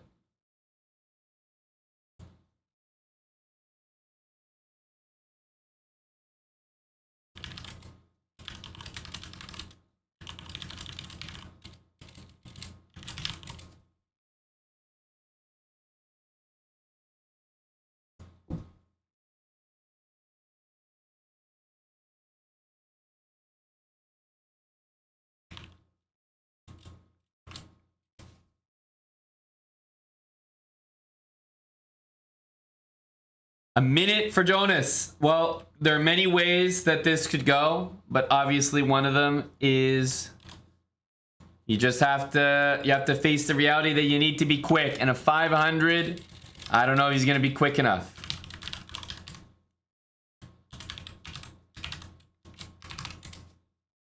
Go, Charlotte DeWitt.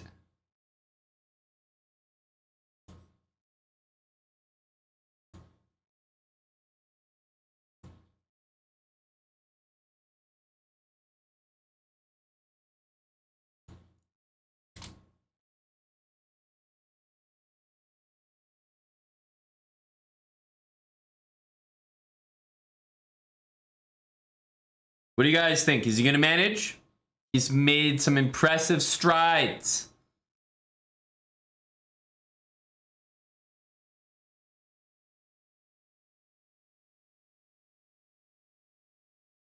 Wait a minute. Wait a minute. His move quality has picked up significantly. Takes C4. I mean, GVRN's asking for it because he's attacking the guy's rook. That's the closest damn square. Knight B4, some missed opportunities here with D3. Okay, this is really opening up anyone's game.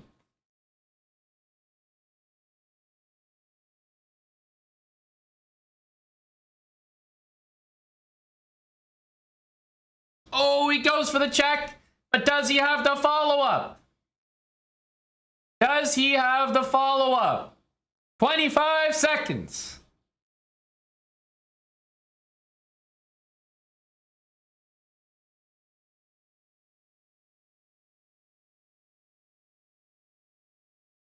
$14 seconds. Oh my goodness, Jonas. You gotta make a move.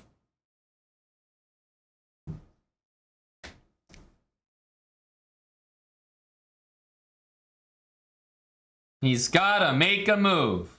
Oh great, 4 seconds. All right, Jonas. Oh, and Jonas flags. There was force made in this position.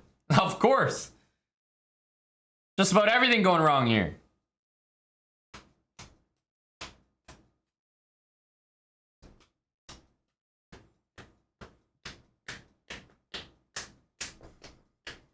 George gives him every chance to avoid the ban. George Gillol, honestly, an impressive performance.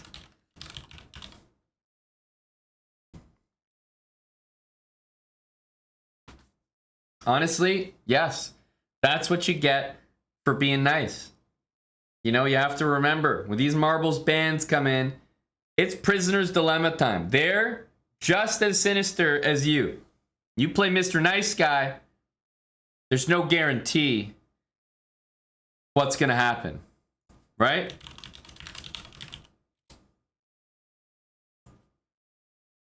So, for example,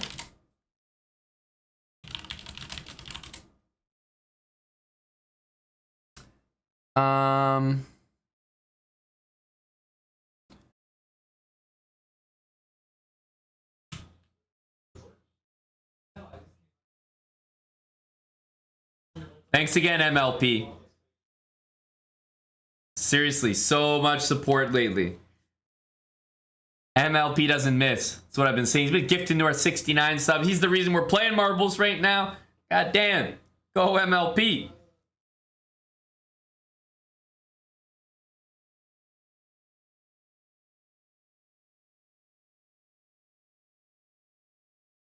Yep, if they both steal, they get nothing. That's right. Nitty, not exactly. We usually have something like that in the works, but because we're going to Europe next month, Nitty, we don't have anything lined up, so it would be for after that in general, for anything of that nature.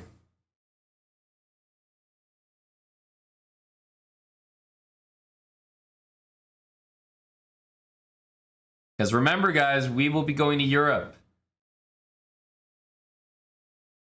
We'll be in Paris, London, Berlin, and Barcelona. So if you're in any of those cities, it would be, I think it'd be in your interest to come out. It'll be fun. We'll be hosting some parties, some get-togethers, some meetups, some blitz events, some sub battles. Be visiting some of the big chess bars or clubs in those cities. So if you want more info, it's all in our Discord. Join our Discord. July 6th, we'll be heading over, and we'll be there for 2 weeks. So head over to our Discord, and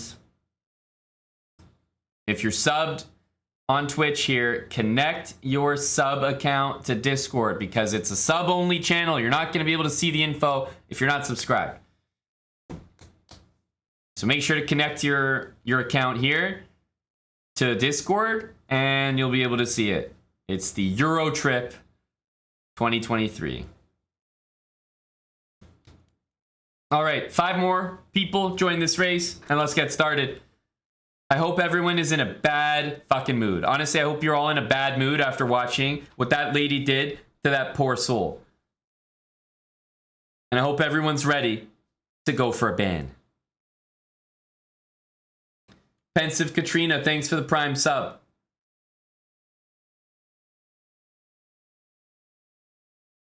Yep, you put everyone in a mood, myself included, Airbus.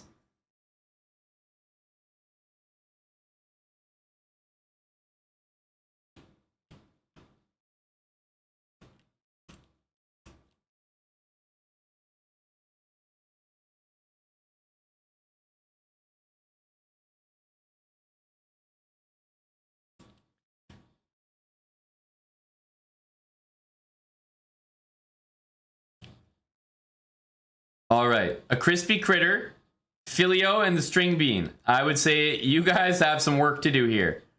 Up at the front. Who is up here? Whoa, is that DP Leo? No, Glezzy. Oh, Glezzy, okay.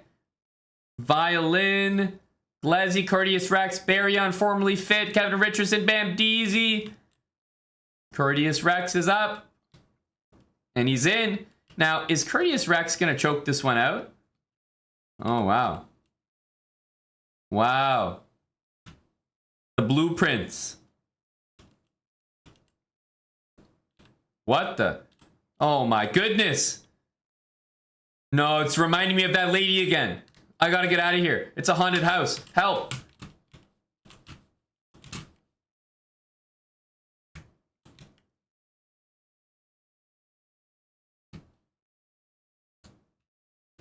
Okay, I'm safe. I'm safe. Whew. I'm gonna hide down here.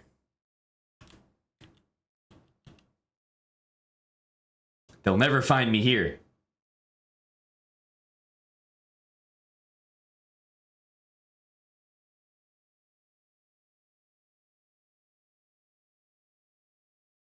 All right, here we go. Who's dropping down first?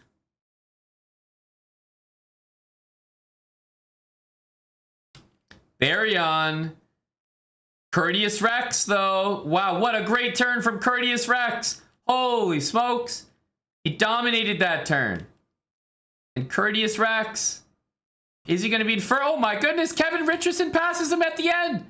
How the hell did Kevin Richardson win that? That's unbelievable. He jumped in front of him in the very last hurdle. Kevin Richardson in first. And DoMarco appears to be at the back. I think it's DoMarco. Real T-Money near the back, but not at the very, very back. Mr. Sheen and DoMarco. Is it going to be close here? Mr. Sheen and DoMarco. No, I think DoMarco is in trouble as our last place finisher. Yes, he is. There's someone behind him. But wait a minute. How the hell did you get there? Is he still going? Is he still in this race? I don't think he's going anywhere. The DNF line is surely coming. This guy's going nowhere. It's CD. Come on, buddy, turn around. Well, I think the DNF line is going to eat him soon.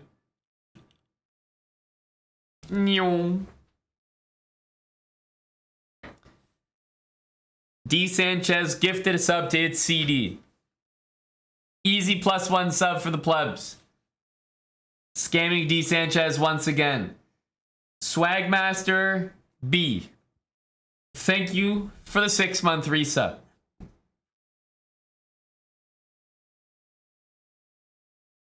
Kevin Richardson pre-moved the ban. He didn't want any doubt. Kevin Richardson went for the immediate ban. We scroll down, and obviously we take pause for Universal Bear. Universal Bear. Well done, 69th place.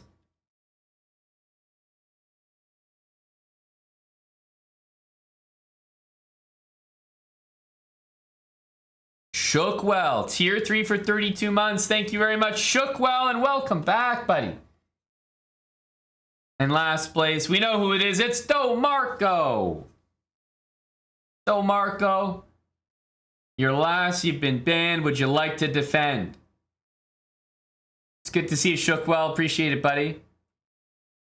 MLP gifting a universal bear. Taking care of the people here. Another sub in there. Thank you to MLP Twilight. What's DoMarco doing? He'd like to defend. All right, DoMarco. And Kevin Richardson. Chess.com usernames in the chat right now. And head over to chess.com/play/online for your band match.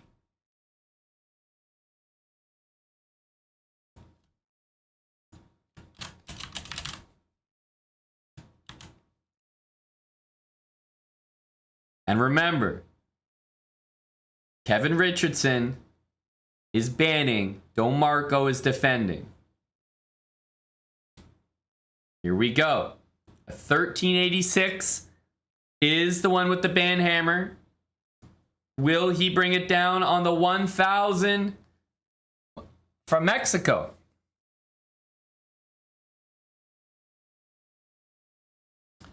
No, he won't.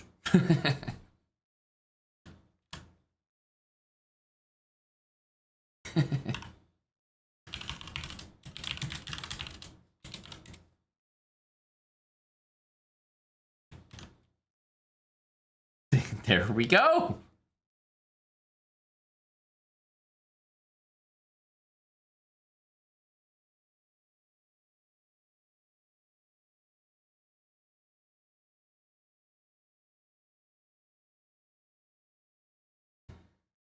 A name is lame.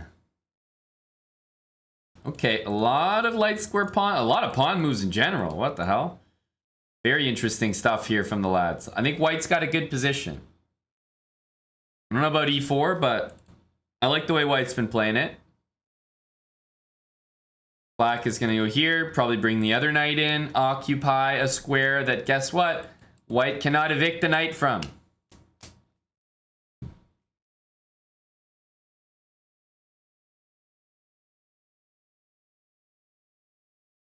Okay, I don't know if I love the pawn here. White does have a couple easy moves to make over there as well.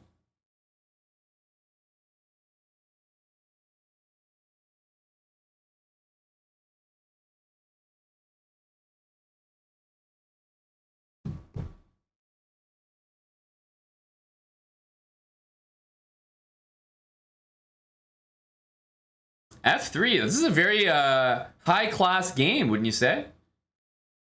No blunders so far. I mean, just two guys going at it.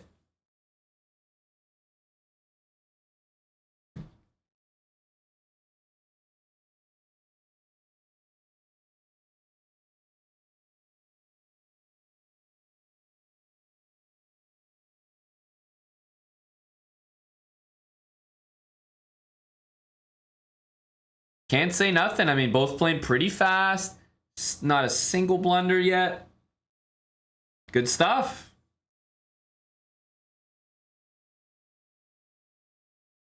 Wow, very professional move. Bishop here, baiting this move, and then bishop there. Wow. Is anyone impressed? Oh, wow. The finesse, the drip. Bishop f4, bishop g5. Oh. This is a type of move that even if it's a blunder, if you do it with confidence, it'll definitely convince your opponent that you know what you're doing. Just like stick your pinky out as you do it, and it's like, whoa, okay, okay, okay.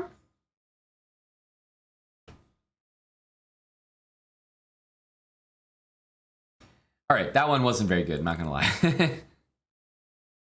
That one wasn't very good. Well, it looks like that's an issue here. It looks a little bit weak. A little bit weak.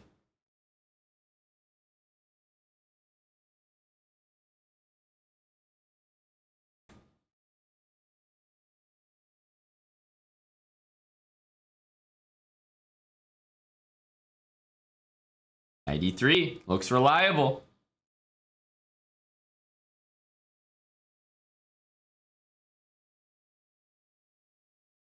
Walk 2 step. Hang on, this is getting frisky. Yes, but remember that knight is really going to check into some squares here. I do not think this is over. Black's pieces are, I don't know, not looking too great over there.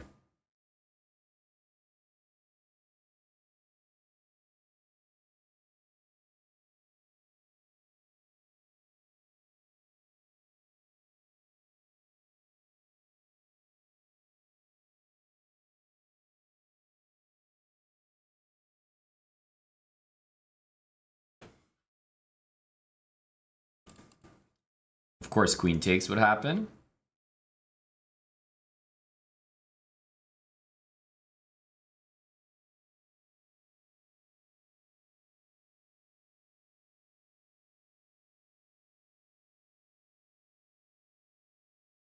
Okay.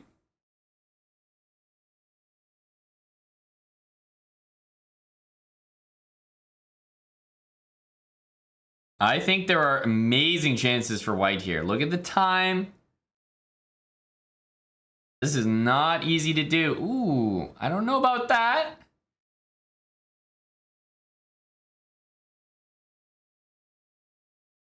Uh-oh.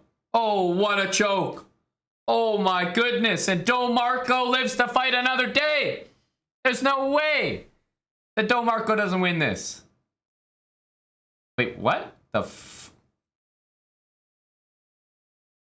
What the hell actually just happened there? Whoa, what? What?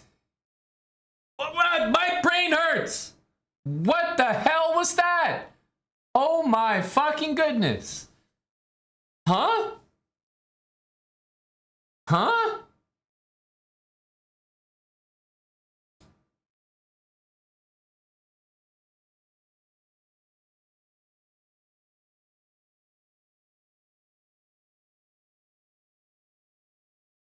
There's no way. There's no way.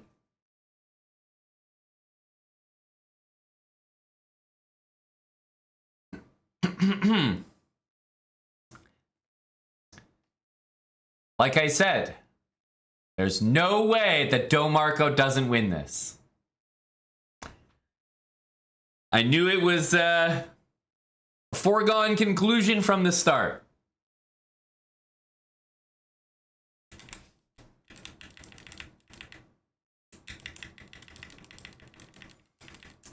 So, white didn't play this move. Okay, these guys just vacuumed each other's pawns off the literal board.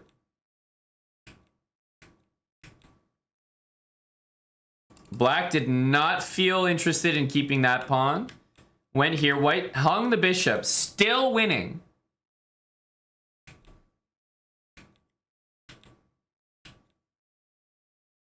It's still winning for white. He's not outflanking. No, it's still winning. Here, it's not winning anymore. Now it's a draw. Do we know how to defend king and pawn endgames, everybody? I mean, honest question. Do we know? You move your king. You move your king straight back. And then you stay in front of the opponent's king. That's it. You go straight back, you go straight up, and you only go to the side to be near the king. Straight back. Oh, that means we would go here to be opposite the king. If we can play this move, we do. Always play that move. If we need to go backwards, always go straight back. If moving up to touch the pawn is ever legal, do it. Meaning, in this position, if they played like that, then you wouldn't go here. You would always do this. Same thing here. Soon as that's playable, right? Doesn't matter what the situation is. Soon as that's legal. All right? So that's the first important rule. Anytime you can play to that square, you do it. Okay, and then anytime you have to leave that square and go somewhere else, never go forwards. You won't be able to go to the side. Always go directly back. Not diagonal, directly back. So always go here if you can. If you have to leave that square, always go straight back. And then, if you can't do either of those things, then go to the side where the king is. And you'll draw every single time.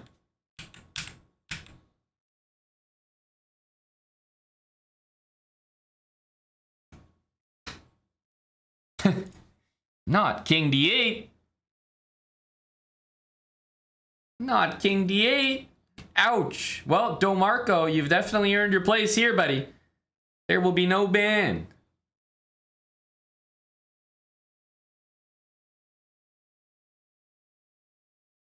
That's right, Airbus driver. This is an instructive marble session. We're all learning here, right? We're all learning. Thank you to the boys here for a great, informative session.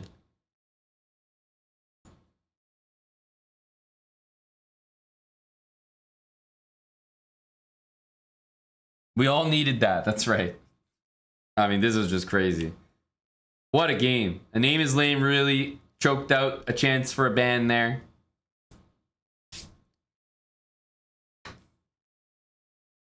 We have one more marbles race in us, guys. Because, as we know, 2 non-bans. Oh, the energy is just too low. So there was no ban there. We can't let it happen again. Not after what we watched. Not after what we watched. Exclamation mark. Play.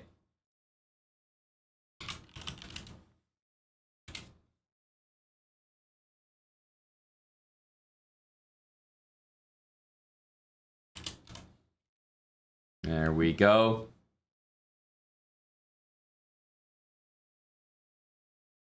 Now, hopefully we all know our king and pawn endgames.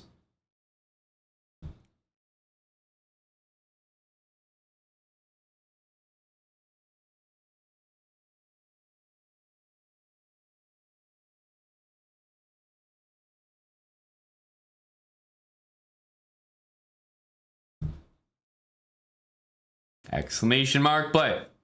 Brendan Causey, thanks for the prime sub. 15 months, Brendan. Cheers.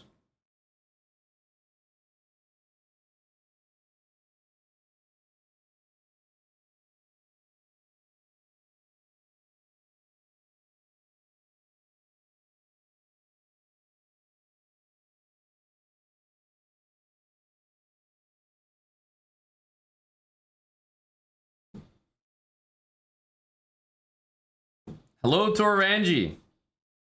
I don't know what those are, so I don't think I'm able to send them to you. But confirm with the chief. If I knew, I would definitely let you know. But that's very exciting. You have everything booked except that. Oof. Does that mean you're Can we officially call you a groupie? Orangi?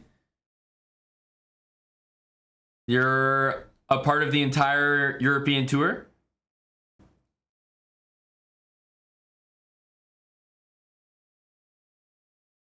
Oof. Boy, am I excited. How is this played? Very masculine e-girl. All you need to do is type exclamation mark play. I suspect that anyone that plays you may indeed be getting banned.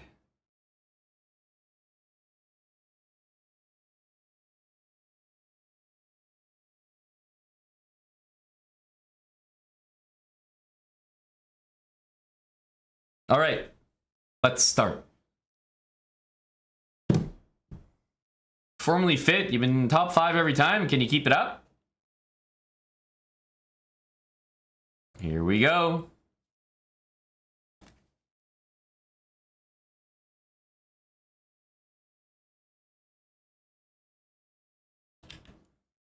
This is a good map. At the front, it is a lot of subs there. Look at that. Clumsy Rook, Finn Barker, Buck 81, Gacko, Skeg, Scene Kerrigan. And at the back, oh, formerly fit. You're going for bottom 5 this time. Lost Moose is there. And at the real back, Happiest Bear, Climate Chess, and Will BB. The real question is, are they going to actually fall down? Will does. Uh-oh. Will, you got some ground to make up, buddy. But fortunately, there's time to do it.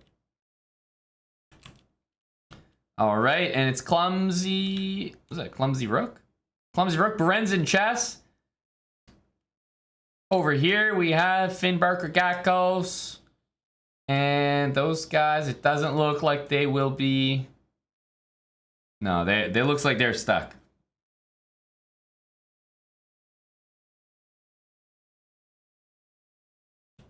Yep. All right, Berenzin Chess is in there. First one in the lottery balls. The spinning capsule. Airbus driver there as well. I see Chicken Pants in there, but Mr. Sir is first one out, but followed closely by D-Merc. In fact, overtaken by D-Merc. And that might actually just be a win right there. D-Merc 37 with an absolute performance of a lifetime there. He just passed Mr. Sir like it was nothing, and I think that's going to get him the win. D-Merc, there's no way he gets caught here. At the finish line, nope. D-Merc, congrats, dude. Nobody back there is going to be moving, so Free Fly, Violin, Sir Percival, Crooked, JX Crow. And Thermic Colt is coming, you know, a little late, but he's there. He's joining the party. Violin and Crooked. And then a couple plebs battling it out as well. Crooked Cade looks like the last place finishing sub here. Yes, it will be Crooked. Finish, Flash, and Thermic Colt are the last plebs. And that DNF line is coming, but no, it is not quick enough to save Crooked, that's for sure. Thermic Cold is out, Finish is out. And we await the conclusion of this track. The two plebs, are they even going to be in time? The DNF line is very close.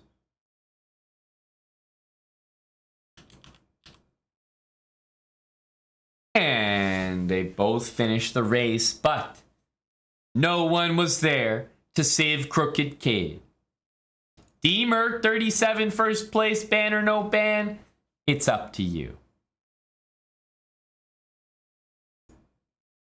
D-Merc 37, first win, congratulations. Of course you gotta christen the first win with a ban. Yes, sir.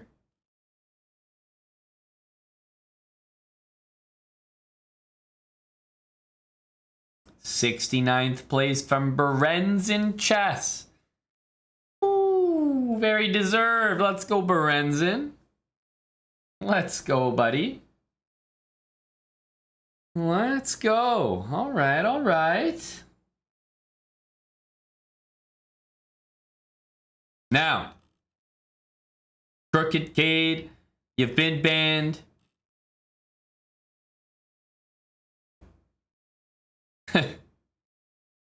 All right, good to know. Would you and your small cock like to play chess to defend yourself?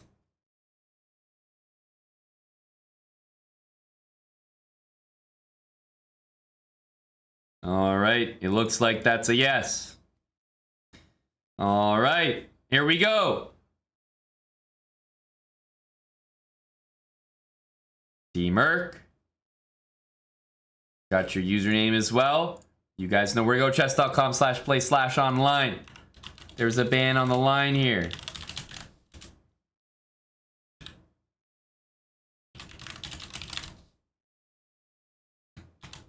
I know, Chicken Pants. Like, what the hell, buddy? What the hell?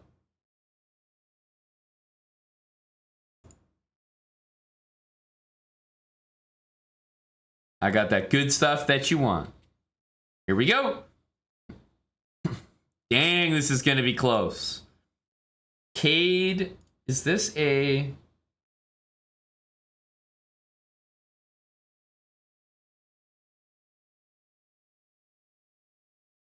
Rapid player? Is he even here?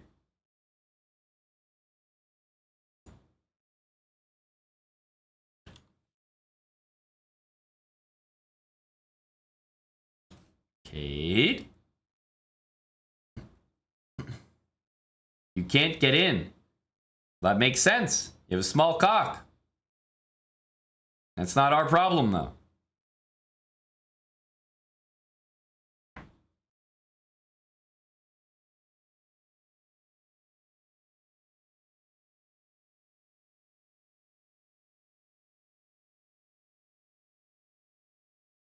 Yeah, exactly, D. Sanchez.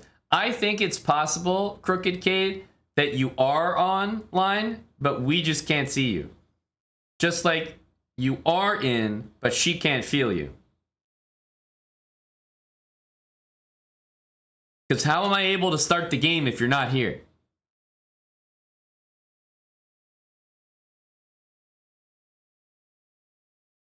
Ah, that would have been 3 strikes and you're out.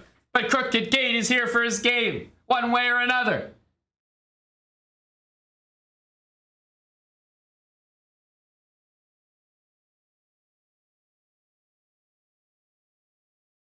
Micro gang rise up.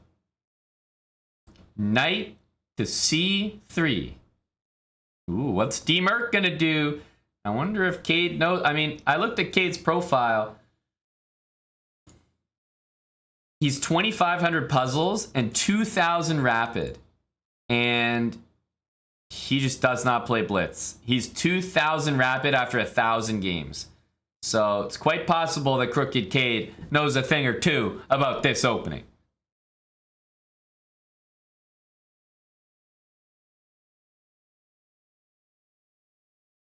It's also quite possible that he's 1,200 and he's playing like a 1,200. Do not rule that out.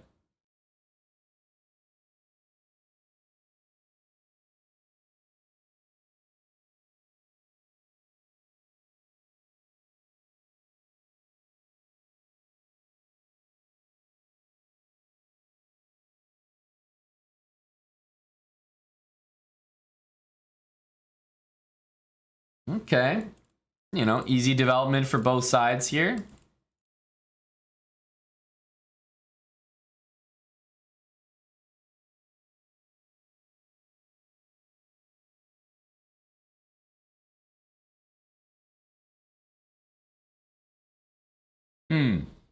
I would say both players could use a move like that.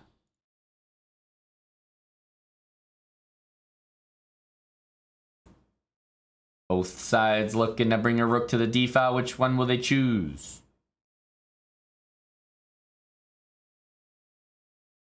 Will they choose one? Is the real question.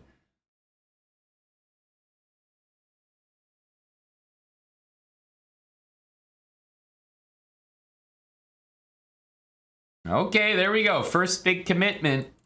The knight jumps into d5.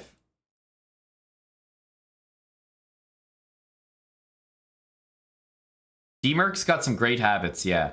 Now he decides to take. There was a big time move. Knight takes e4 available with the knight guarding the bishop, but that's not the easiest to see.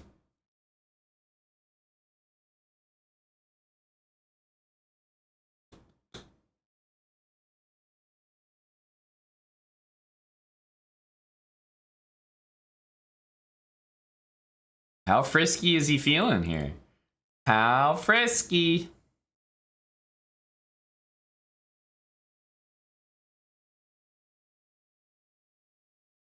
Okay, he's in there. Wow.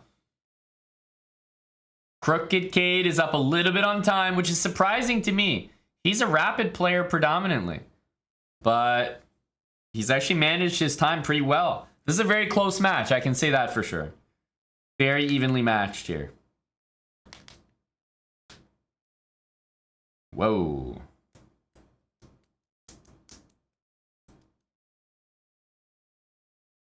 Hey, impressive moves from Mr. Merc.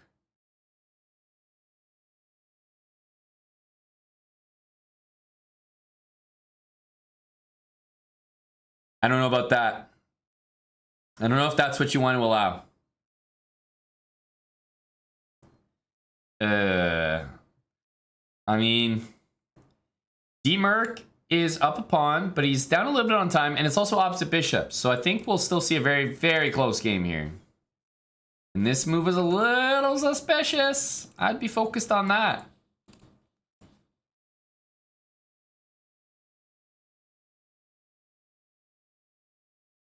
Ooh, Cade is slowing down. His speed is questionable here.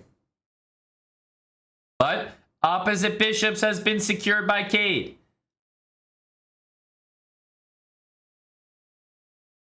Yeah, that's impossible now, pretty much. Pawns all going on light squares. What does he need to watch out for? You guys guessed it.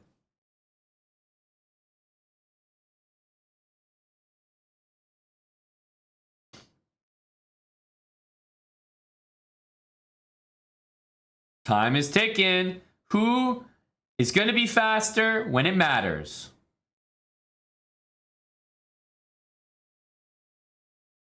Big time move from a big time player, Cade.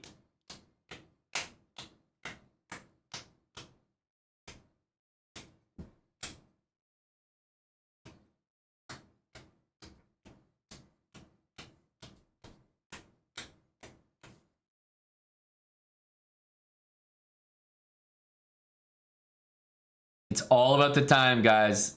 The position is pretty irrelevant.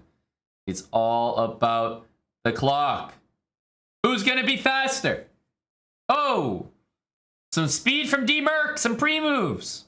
He's outclassing Crooked Cade so far, but Cade has the pass pawns. And who's hanging there? The speed from Cade, but D-Merc. D-Merc is coming with the real speed here. Oh, he's spending way too much time. Oh, he's figured it out, though. Oh, the pawn sacrifice. He's got a queen.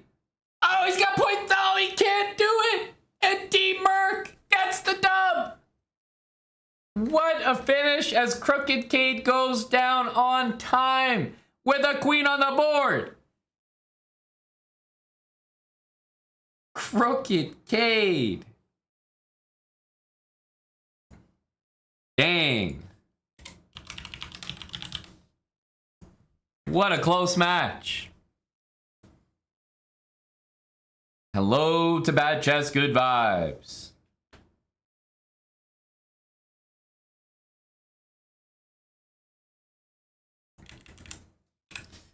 If Crooked Cade had played this move instead of that move, just a single square difference, it would have been checkmate, and it would have been a much different story. A single move could have changed everything for Crooked Cade.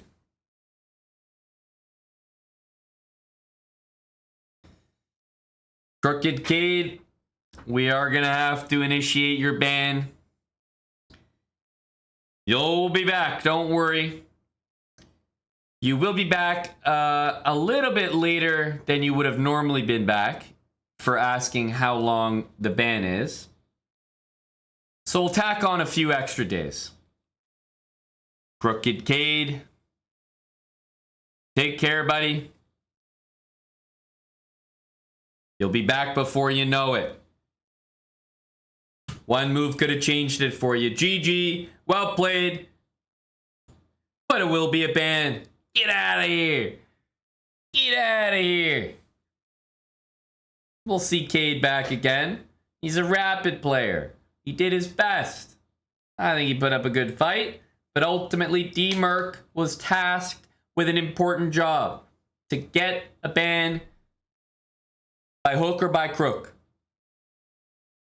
And he did. You have to put some respect on D-Merc's name. The Gator Raider. I like that name. Thanks for the 7 months with Prime. The Gator Raider.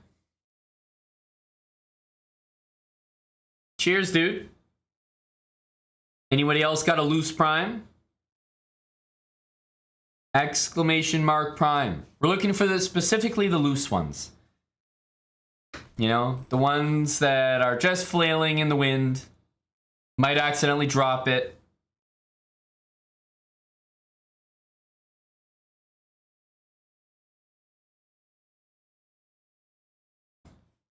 Loud Zeus. Why, thank you very much then.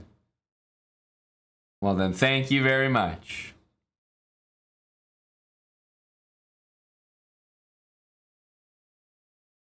Alright, well, keep me posted, Korean Knife. An exclamation mark prime. Make sure everyone does a prime check right now. We can't have any loose primes lying around in the chat unclaimed. I have to make sure we do our rounds. Alright, let's do another one and see if we can keep the ban energy going. VSim, 44 months with Prime. Thank you, VSim. And welcome back, buddy. Go, VSim. Exclamation mark play.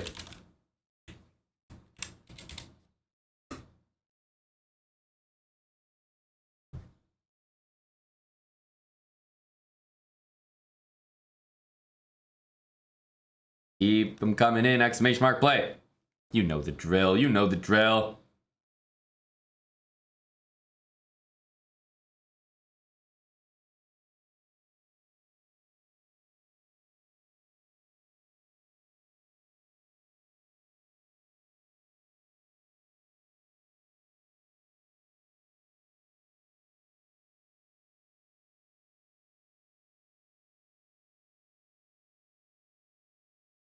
Hello to Nicola.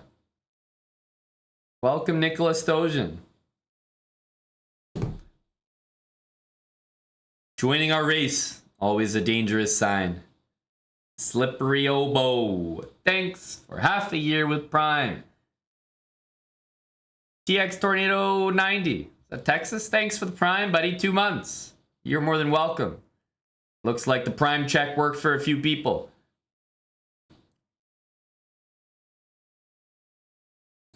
The Guac Prodigy, can you get banned? Best price I can do is 10 subs. Best price I can do for you.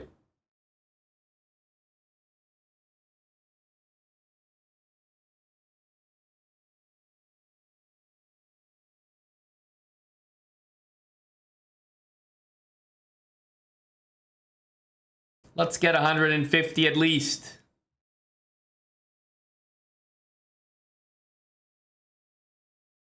Oh, Chicken Pants, 10 subs. Chicken Pants says he wants him banned. Thank you, Chicken Pants. But unfortunately, the price for you to ban yourself is much higher than 10 subs, Chicken Pants. And the price for him to get banned is 10 subs. However, the price for him to get banned is 10 subs of his own, not 10 subs of yours. So you can neither ban yourself nor ban him. But thank you for the 10 subs, Chicken Pants.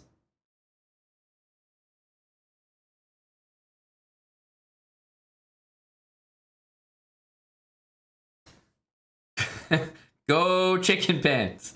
10 subs into the abyss. Like they just... Where do they go? There's a hole in his pocket.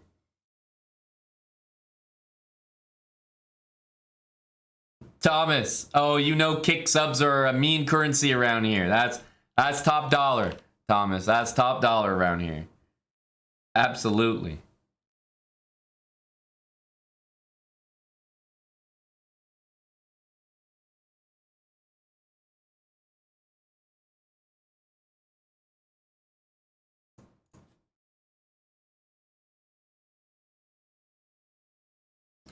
Wow, Action Blade 123 says, please answer my question. Oh my god, let's stop everything we're doing and make sure to get to this. This is important. Hold on a sec. Let's pause everything here. Action Blade 123 says, what is this supposed to be, Amon?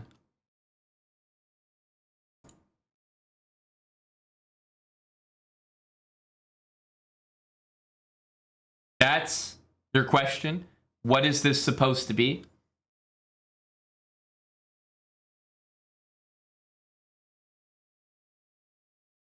Sir, this is a Wendy's.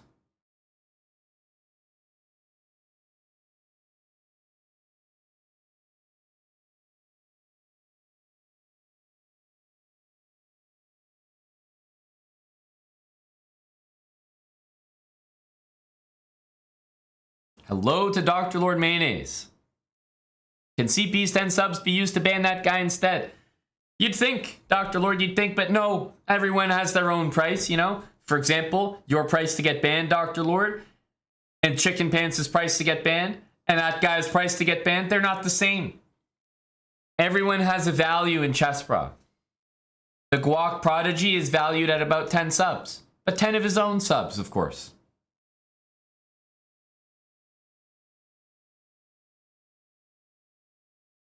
Chicken Pants says, what are they then? Chicken Pants, did you just assume that the Guac Prodigy's pronouns were they then? God, this is why we don't take money from bigots.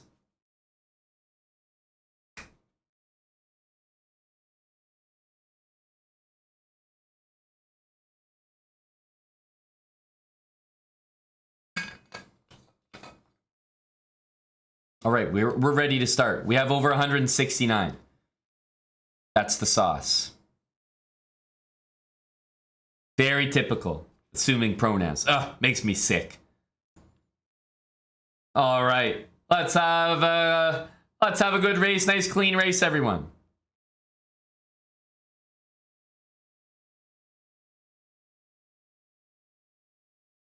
Mr. Sir has gifted us up to Action Blade 123. So Action Blade is up for a potential ban. Hey, Phenom Monkey. We have a big resub. 9 months from Johnny Jizz. Wow, what a great username. Johnny Jizz. 9 months. It makes sense that I don't remember this name since 9 months ago. Johnny Jizz, and 9 months later, here he is. Yeah, 928. Clearly leading the pack here.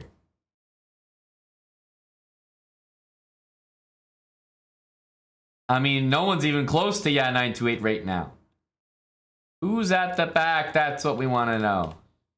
Venus Chess. Who else is in there? Nicholas Filio.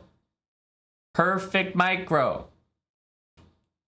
928. I mean, it's a long way to the finish line, but he's doing well. Cert, Crabapple, Nico, Phenom Monkey. Great start there, buddy. Spooky Mac as well. Doughboy. I see Liam, but 928. I mean, he can do no wrong. He's going to have to, I mean, if he hits one of these, then that could ruin things for him. No. 928. He cannot be stopped. However, he's being gained on here by Cert.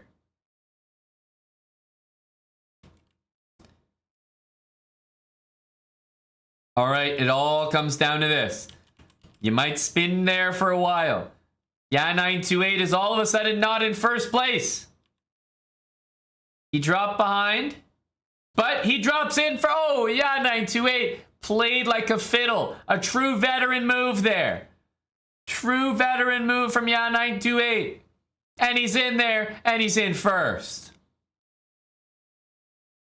Captain Obelisk is the last one there.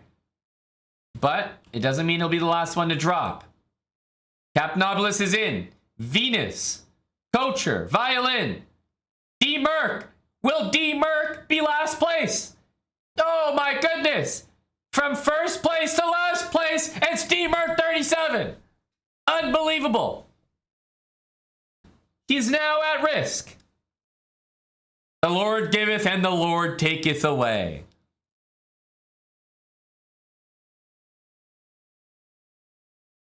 What an incredible turnaround. And we do see a top 10 all sub performance.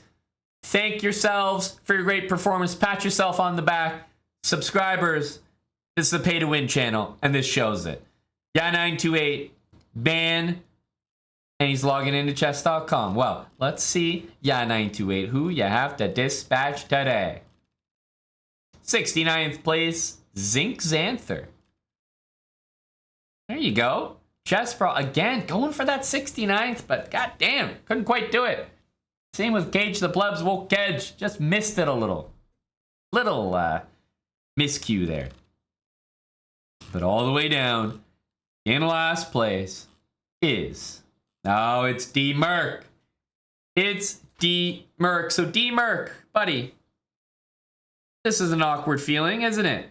You were once in charge, going for the ban, but now you're on the back foot defending yourself. Would you like to settle it over a game of chess? Would you like to hire someone to represent you? What's it going to be, D Merc? You sent someone else away from the stream tonight. Will it be your turn? Thanks, MLP, for a couple gifted subs.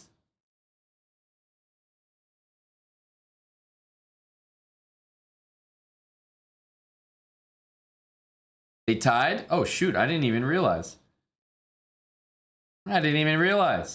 Finishing the exact same score. One of you got 69th. Well, goddamn. D-Merc says, let me at him. All right, D-Merc. All right, Ya928. Username's in the chat. And head over to chess.com/play/online.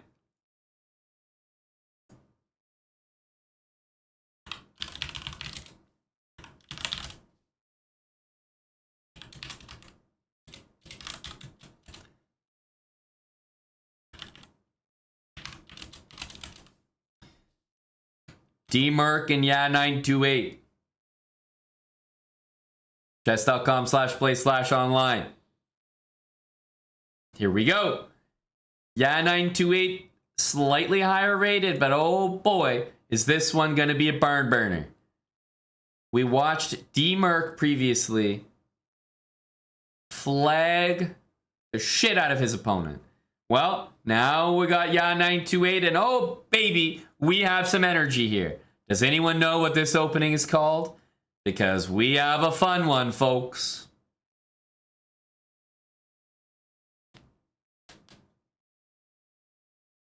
Bishop C5, a very energetic reaction.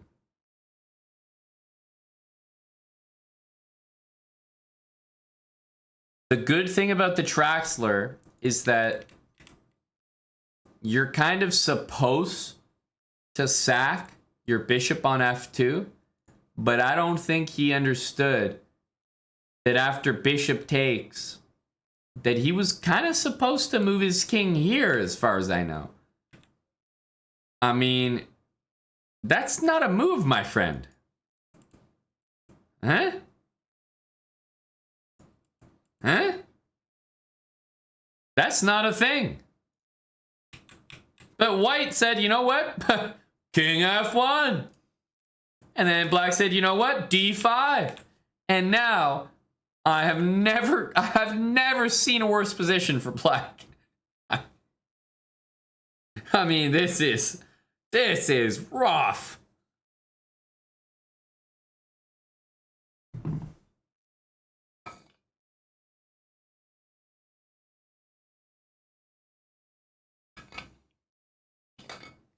Let's see. You know what? I think Ya928 is going to do it. Ya928 has been to our Chess-Brah camp in Tulum, Mexico. I can vouch firsthand for the talent that this gentleman possesses. And you can see it on display right here. The white king cannot move. The black pieces are smothering the white king.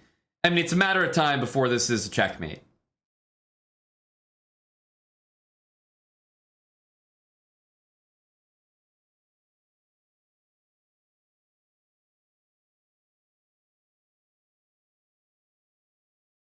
I mean, look, D-Merc is already, he's clueless. He has no idea how to handle it. And look at that. He takes the wrong thing. He does the wrong move. Boom. All of a sudden, Ya928 is saying hi.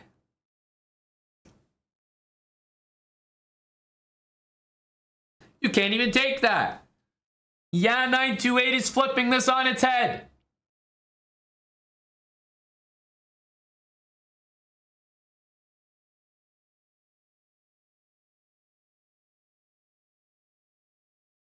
King E7, a high energy move.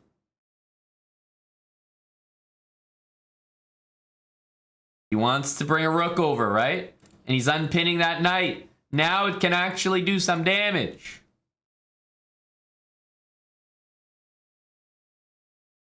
Ooh, bringing another knight in. A minute to a minute and a half. Oof. Well, I tell you, what the heck is happening here? Oh boy. Well, we're all in now, aren't we? Yeah, 928. He's trying to manifest this W. There are checks here for white, but honestly, not great ones. Those are the only two available. This is not that easy.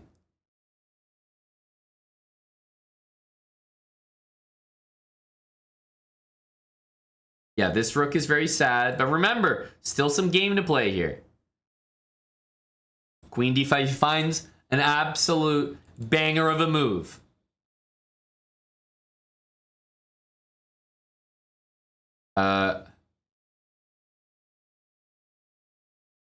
This guy's never, I've never met this guy in my life. Never seen him before.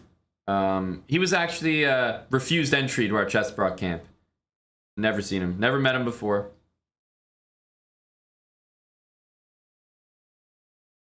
He's actually on the no-fly list.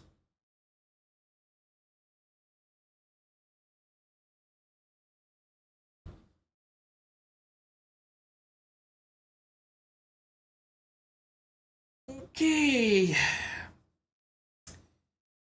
Yeah, 928. I'm gonna need a little something from you here, bud. I'm gonna need some moves like I've never seen before.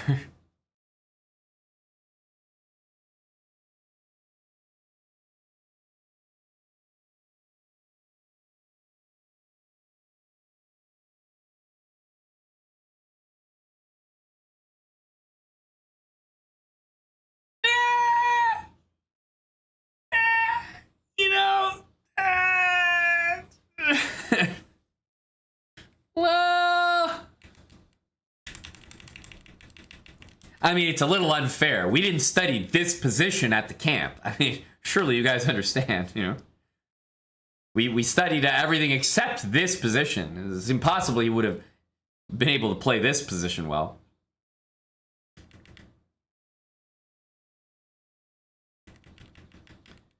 So...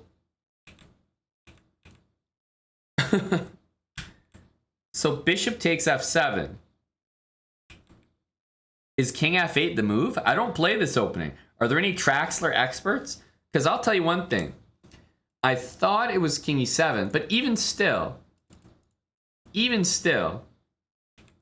this is absolutely not the move here.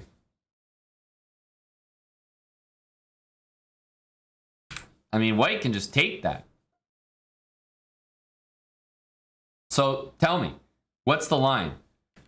What's the Traxler line? Like, how do you play after this? Do you just, like, develop normally? Let's get the Traxler experts in here.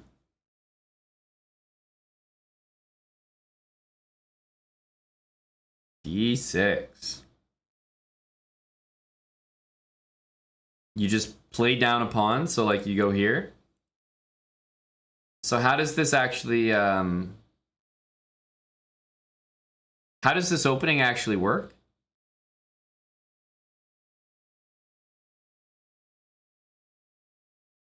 Like, I can see how, after this, that it could get spicy still. Right? Because there's still a lot of trickery here. Maybe the queen, you know, I could see this being interesting. But what I'm wondering is, like, what if that doesn't happen? Right? What if white just kind of chills? And is the Traxler just trash?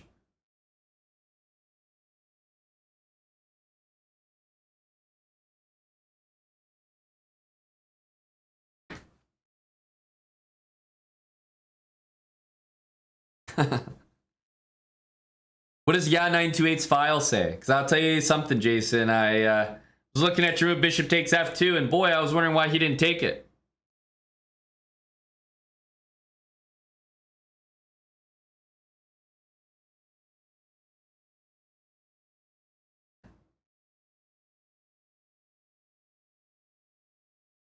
Knight g4. The knight g4 doesn't work.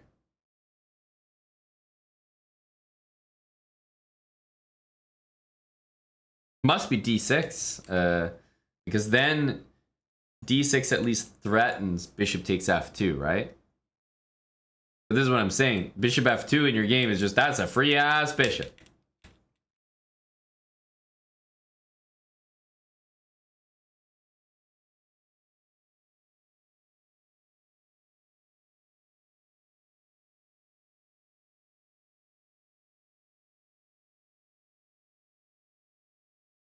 Interesting, D. Sanchez. Interesting. Well, that's the Traxler for you. It looks like you're just slightly worse if white knows one or two moves. And it doesn't seem very hard to know bishop takes him back.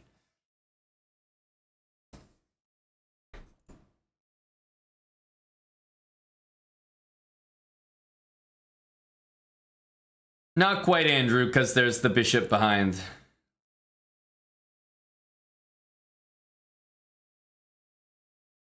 So, Ya928 missed out on the opportunity to ban D-Merc. So you're telling me that right now, D-Merc has banned someone, defended a ban? Is this reminding you of anyone? Does anyone know who I'm talking about?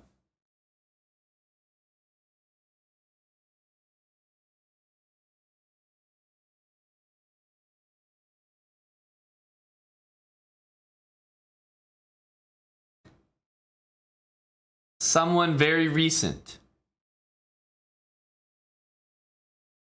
Who can remember his name? Zooted and Baryon, you have the name wrong. Aaron OG. Correct. Okonom. And Okonom did what? He hit for the cycle in marbles. He got the trifecta. He banned someone. He defended a ban in chess against someone. So he finished first place, last place, same as D-Merc. And then what else did he do? He finished 69th place. He hit all three of the relevant positions, and he did it 3 races in a row. 3 in a row. So D-Merc has the opportunity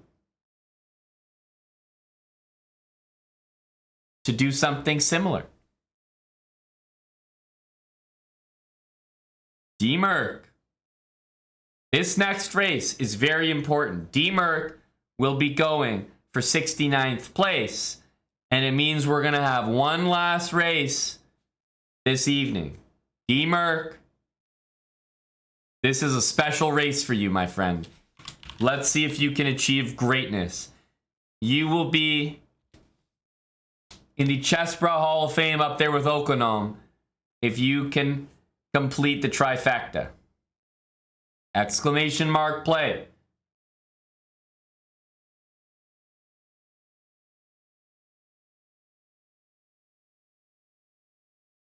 Does being a sub give you a boost or something? I can't confirm whether it does or does not. I can't comment on that. You'll never take me seriously anyway. Say, oh, you just want me to sub. Take it from the people who are actually subbed. Why don't you listen to them? Exclamation mark play to get in here, guys.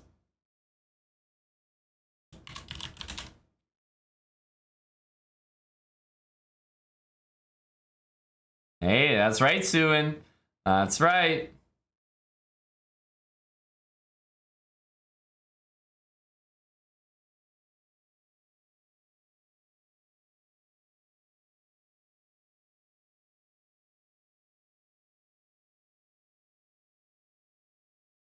By the number after play, some people are like picking a skin for the marble. The skins are on the right side of the screen.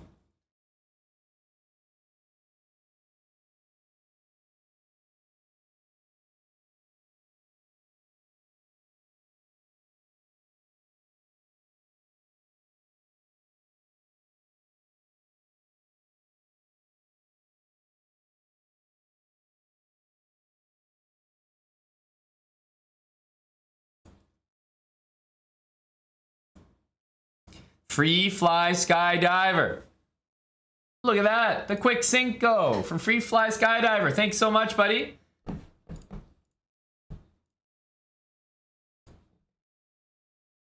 Appreciate the support.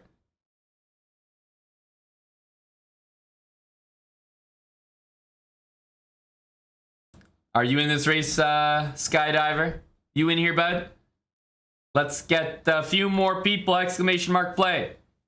Hey, you're working here. I'm working here.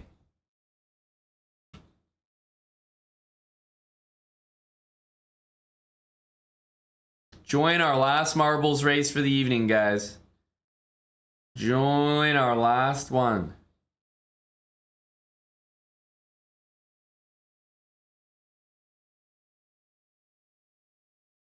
$17-hour workday. Holy cow.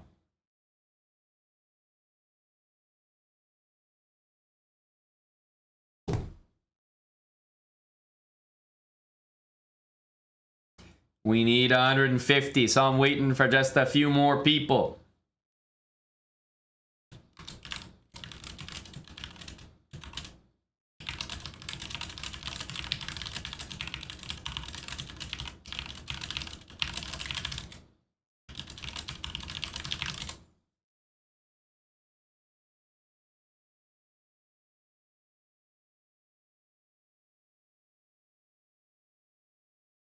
What can I say? I was indecisive and confused. All right, we have 150. There we go. We can start.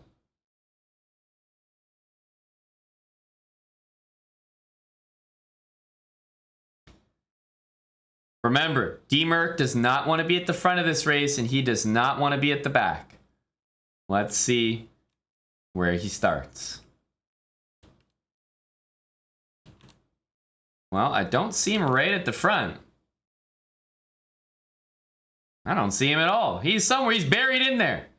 All right.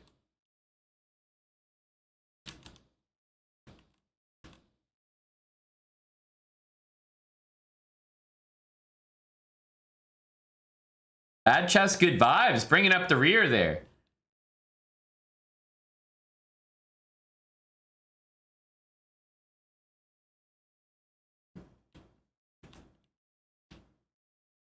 Buck 81 and the Gator Raider. Tommy Fook and Shelby also very close to the front. Free Fly Skydiver. I just saw you fall off there, bud. Oops. All right.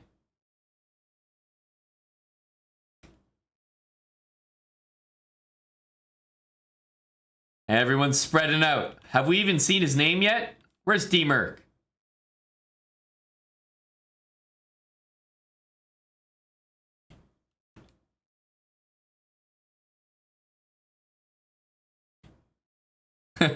Oh, why do I not see his name?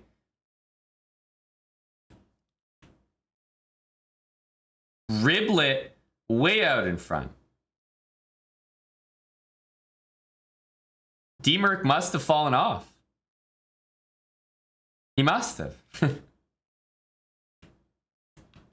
We'll verify after. I 100% know he's in the race. I can confirm that with certainty. Riblet. Oh, it moved perfectly for Riblet. It moved perfectly. Riblet takes the dub. Coacher. Everyone's flying in right now. Oh my goodness. What's going on here? Coacher 22 last on that side. And Chess Tim might be last over there. Oh, is Kocher going to land that? No, he's not. Chess Tim. DNFs. Highway Bug, the only other person that can finish this race. Oh, and it moves away, Highway Bug. That's exactly what you were looking for. And Omer finishes the race, but D. Sanchez already gifted him. D. Sanchez already gifted Omer 4406. Uh-oh. That was a snipe from D. Sanchez. The plebs were getting him all evening, but he got them when it mattered. No VAR necessary, Airbus driver, unless the plebs would like to challenge the call. If you'd like to challenge the call on the field, I will review it for only 5 subs.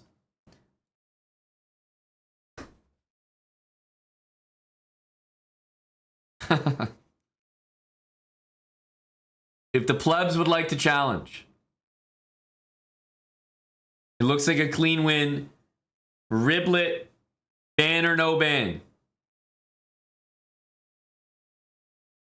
Is Eddie still in chat for hire? Great question. Is Eddie the endgame magician here? Riblet's going for a ban. And let's scroll down and see 69th place. The only one that matters. There isn't even a 69th place. And you know what? The reason there couldn't be a 69th place is because D-Merc could not, for the life of him, muster up the courage, the ability to finish this goddamn race. There was no 69th because D-Merc wasn't going to be 69th. So it's like, all right, it doesn't matter then, does it? If he can't have it, nobody can. Well, Omer4406, you have been gifted a sub, Omer, so you are going to be facing a ban. However, you don't just get banned for no reason around here. You always get a chance to defend yourself. So Omer4406, would you like to play a game of chess to defend yourself? If you win the game of chess, you don't get banned. And you get to keep your sub. I'm going to need your chess.com username in the chat. And then I'll need you to go to chess.com/play/online and just sit there and wait and your game will start. Riblet. I don't see Eddie here. Who are you going to go with? Yourself? Someone else? Thanks, Omer. Head over to chess.com/play/online.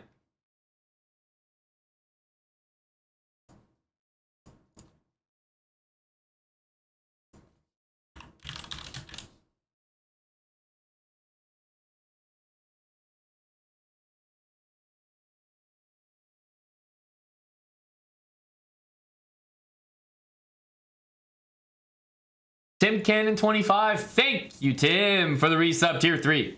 Cheers, Tim. Welcome back, buddy. 16 months. Go, Tim. He's your representation there, Riblet. D. Sanchez, are you working for a fee?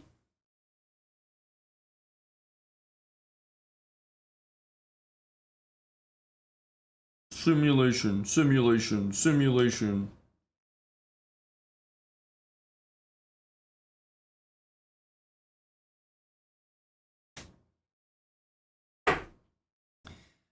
Wow, a national master, D. Sanchez, rated over 2,000, is working for no fee.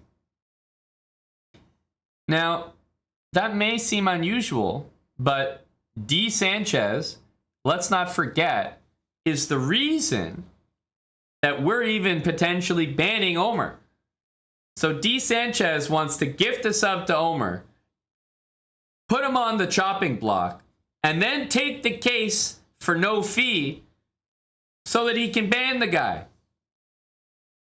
I mean, this is clear targeting. Omer, if I can ask, where are you from? Are you from somewhere international around the world? Because I think with enough evidence, we may be able to pin this on D. Sanchez for profiling. Saudi Arabia, you say? Saudi Arabia. Interesting. Interesting. Well, it's not looking good for D. Sanchez, I'll tell you. Omer, would you say that in your experience so far in the Chessbrah channel that you feel you've been targeted unfairly?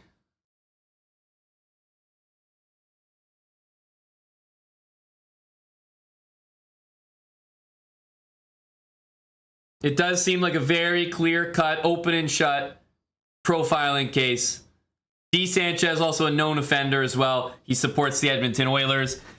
Where do you think the Edmonton Oilers got that name from? Saudi Arabia. It all makes sense now. D. Sanchez, of course, going above and beyond. No, it all comes together. It all comes together. I finally understand.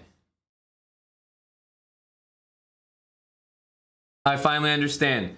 Well, I think it's important that we remove D. Sanchez from prosecution. He'll have to recuse himself. D. Sanchez will not be allowed to prosecute. It's clear that there's profiling going on here. D. Sanchez certainly cannot be allowed to prosecute this case. MLP, of course, the public can hire a defender. That's always the case. That's always the case. He's rated 500 from Saudi Arabia. And of course, D. Sanchez wants to pull up the National MasterCard and prosecute.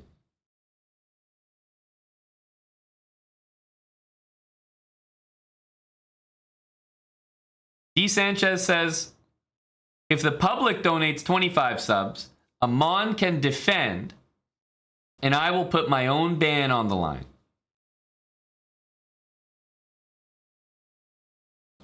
So D. Sanchez represents the prosecution, and I defend Omer. Is that what you're proposing, D. Sanchez?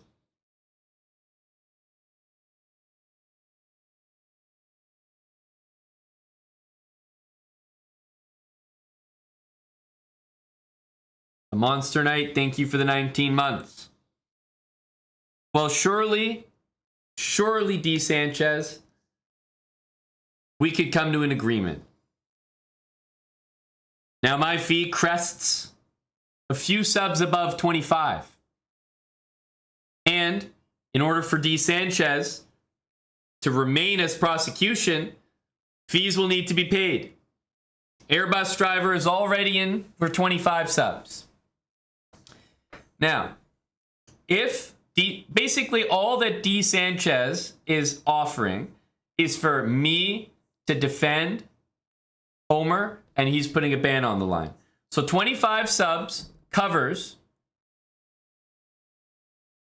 his offer. 25 subs covers the offer. We'll also need another 25 subs to make D. Sanchez eligible to even prosecute, because he's been recused, right? He had to leave the case.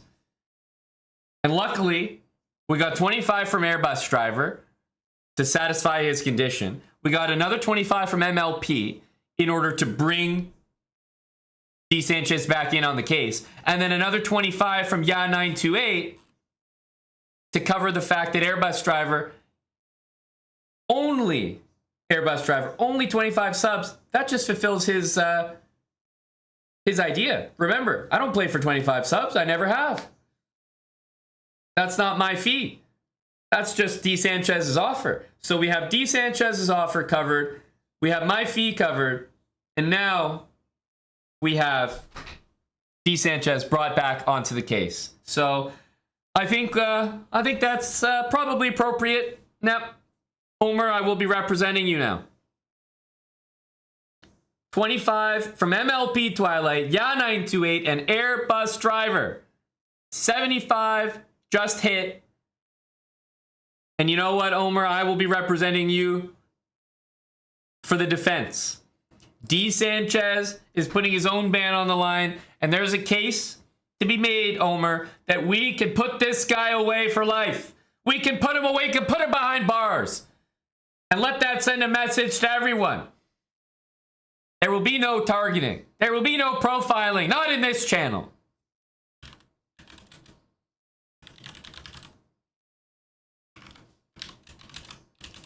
D. Sanchez. Let's get your chess.com username.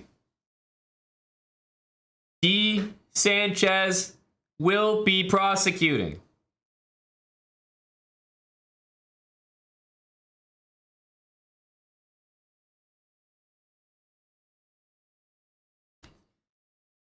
D. Sanchez 1973. Here we go. Let's give D. Sanchez the white pieces.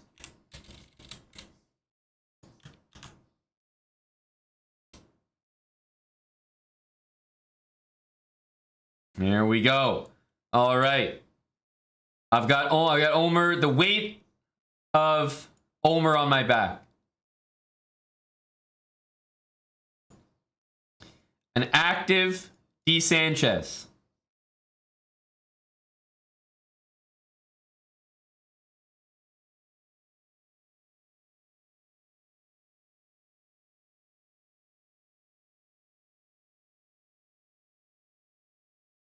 Trying to defend for our buddy. Our buddy Omer.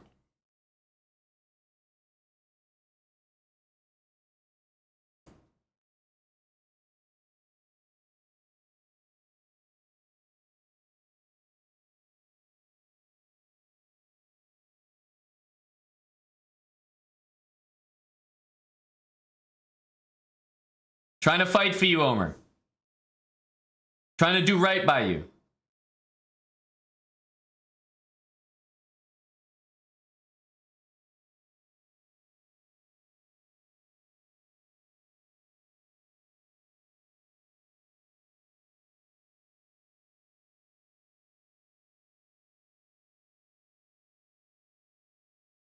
We have to handle a feisty Canadian.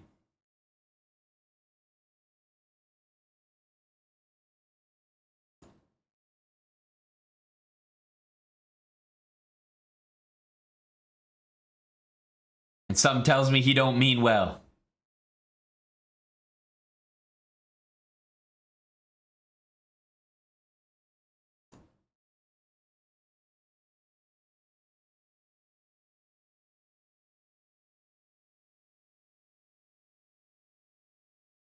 Something tell me that boy don't mean well.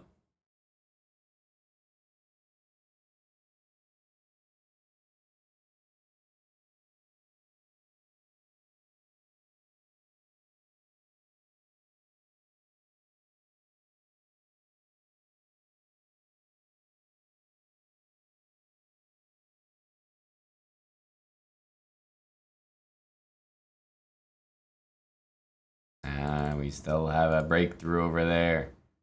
It's not completely dead yet. Omer, there's a chip in a chair over here. There's a chip in a chair. Let's stop that move. Put our king over here. Put our rook over here. Get that in. That's what we want.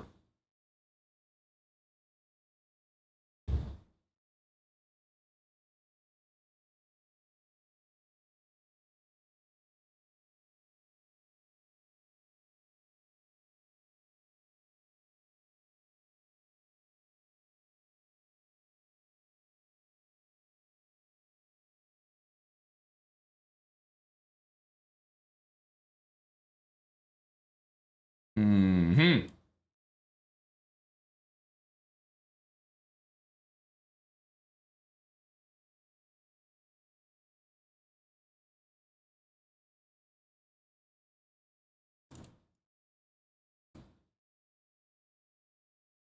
I'm going for that for you, Omer. I'm hunting it down.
That's a forced move. It must be done. Let's get this guy up here.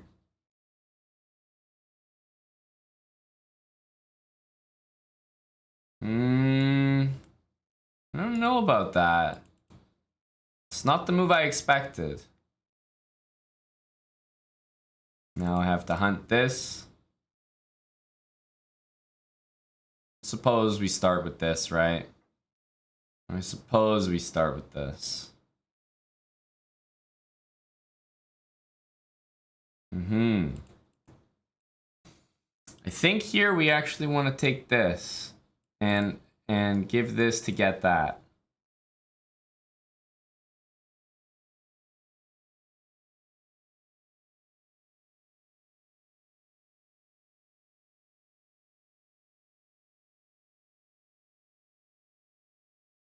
Just barely. Knight D1 ideas. The queen covers that.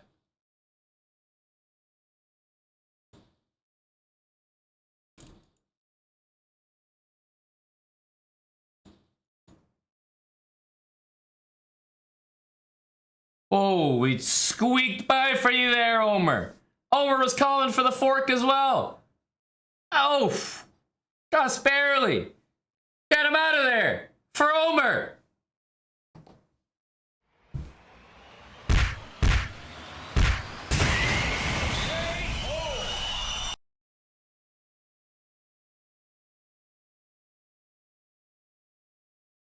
For Omer.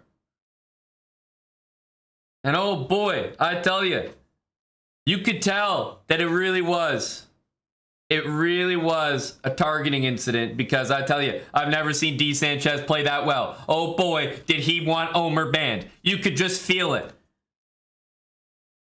You could just tell.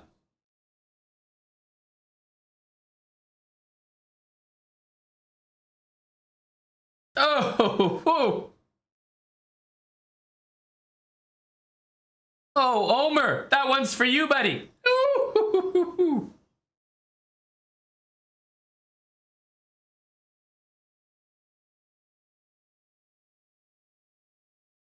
Yo, brilliancy. Snuck one in there past D. Sanchez.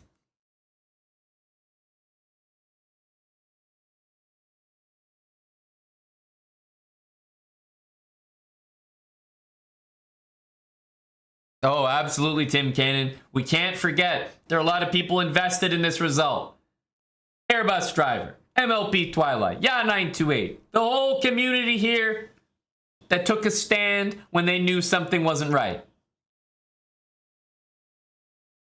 We're all invested in this. Omer even is stepping up and saying, you know what? Spare D. Sanchez from the ban. Spare him from the ban. Omer, I'm afraid I can't do that. I'm afraid I can't do that.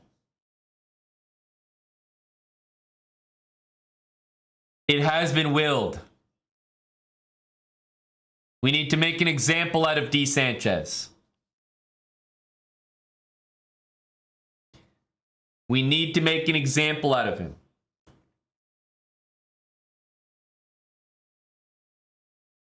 It's Ben and Karen. You are here at the best possible time. We are literally handing down a ruling, a sentencing, an execution.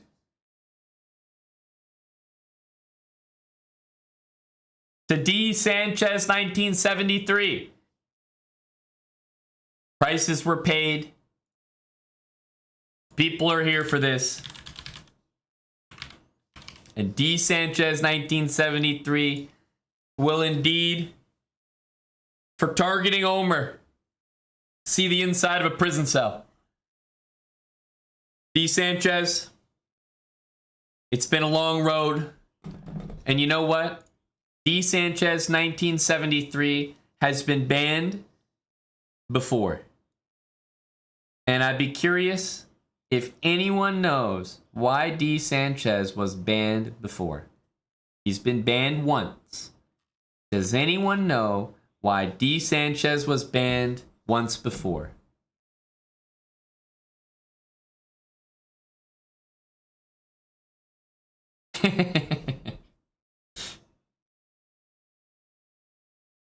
No, if I'm not mistaken, D. Sanchez. No, it's not human trafficking. Oh, I remember it, D. Sanchez, but that's not why. D. Sanchez was banned, if I'm not mistaken, and D. Sanchez can correct me if I'm wrong. But did you not have a match, D. Sanchez, against one Alexandra Botez? And I think you went into the match talking a big game.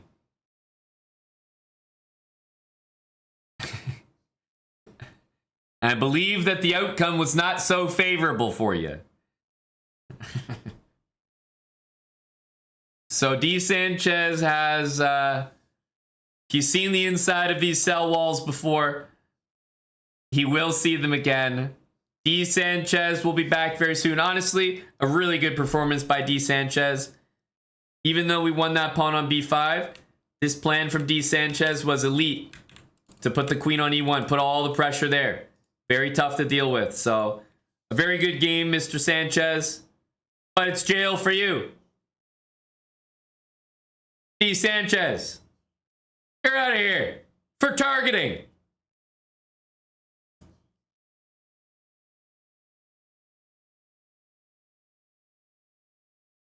Don't worry, Omer. He's gone. The stream is a safe space now. Justice has been served. We want to make sure everyone feels protected and welcome.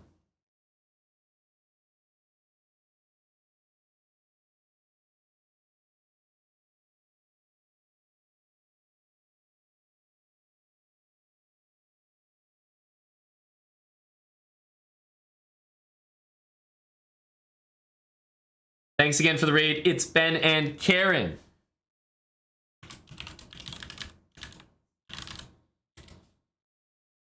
Appreciate it, guys.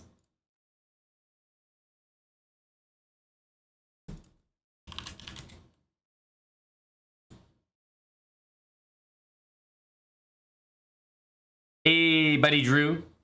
Mr. Drew Scribbly. All right, guys.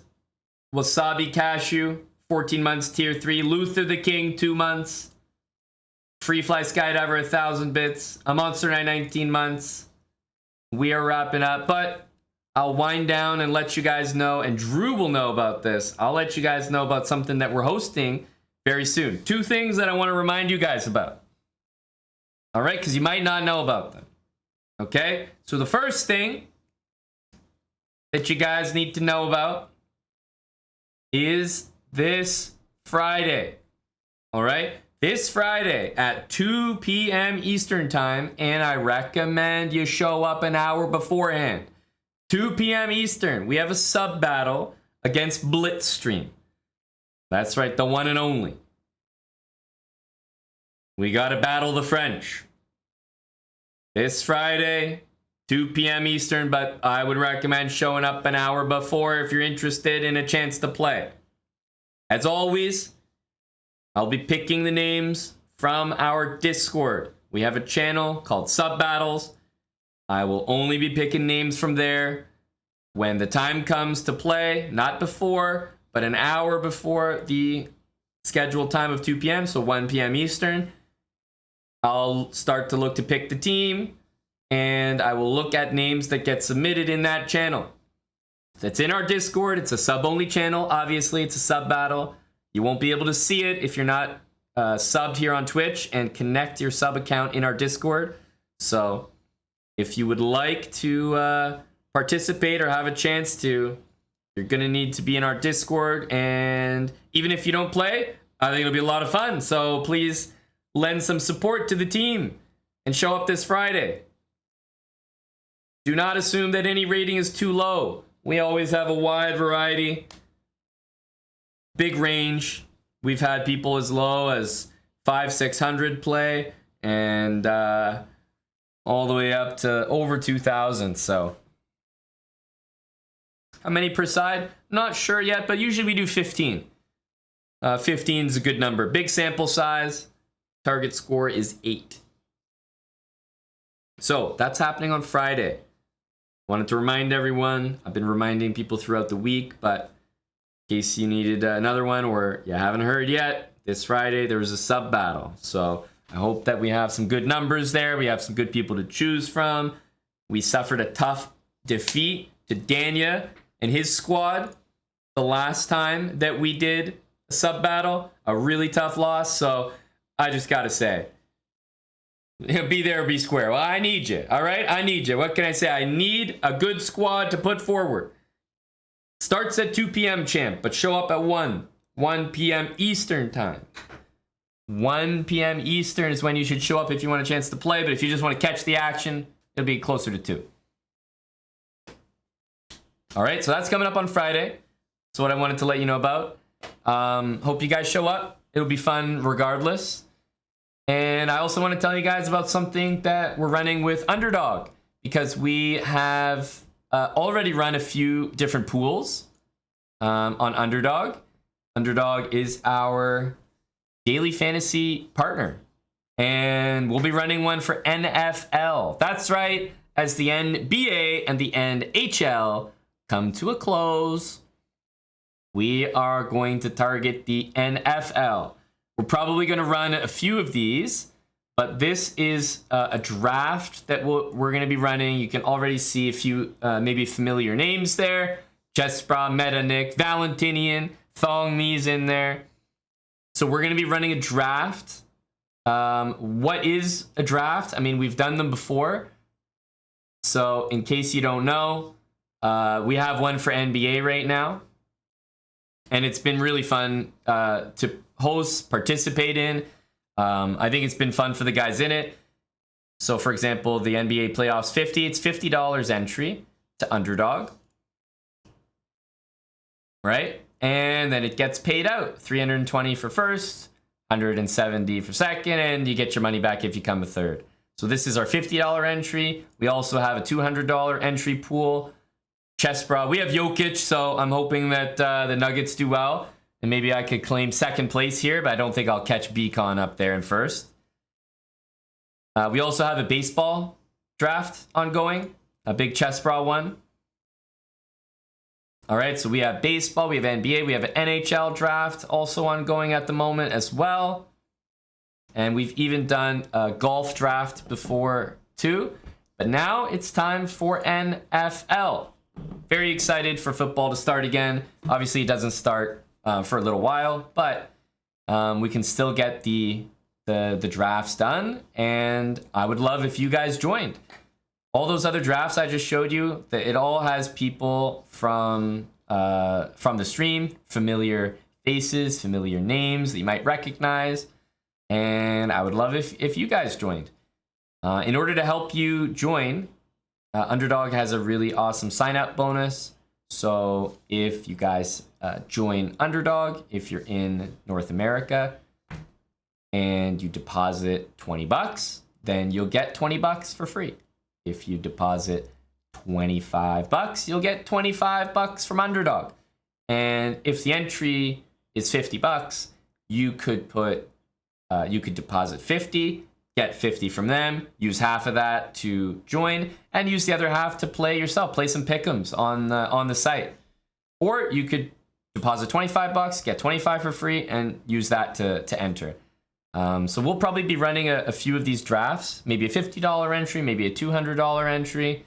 And to give you an idea of the $200 one, I mean, first place in the $200 entry takes home $1,200. So pretty sweet. Pretty sweet potential winnings. But it's more fun if we do these with people in the stream. So we've got some slots here that are open if you guys would like to join our NFL draft. I can also post the link here. But you will need to sign. Of course, if you don't have an account already, you'll need to sign up. And obviously, if you guys sign up to Underdog, that really helps support us, supports the channel as well. So if you guys sign up, use the code ChessBra, and you'll get a great bonus, sign up bonus if you deposit. Whatever you deposit will be matched up to $100. Put in $100, get $100. Put in $200, still only get $100. So $100 is the max that'll be matched, but that's pretty generous if you ask me, and it's money's available right away for you to use. But Underdog is our most exciting and latest partner that I want to tell you guys about, and hope you guys would join up our NFL draft. Buck81, when is the draft date? So the way that it works, honestly, is that once it comes pretty close to filling up, then we'll let everyone know, and we'll probably look to have it start pretty soon, because when it fills, it starts. That's how it works. But usually I like to run them on stream because it's kind of fun. So in case you sign up, we're always in our Discord chatting, and we'll let you know when we're maybe planning to run it. So we're always chatting in our Discord for the other NFL, NBA ones, or sorry, NBA, NHL ones. And we say, you know what, it's almost full. We'll probably draft in the next couple days, that type of stuff. So if you're in our Discord, it's easy to keep track of each other and whatnot.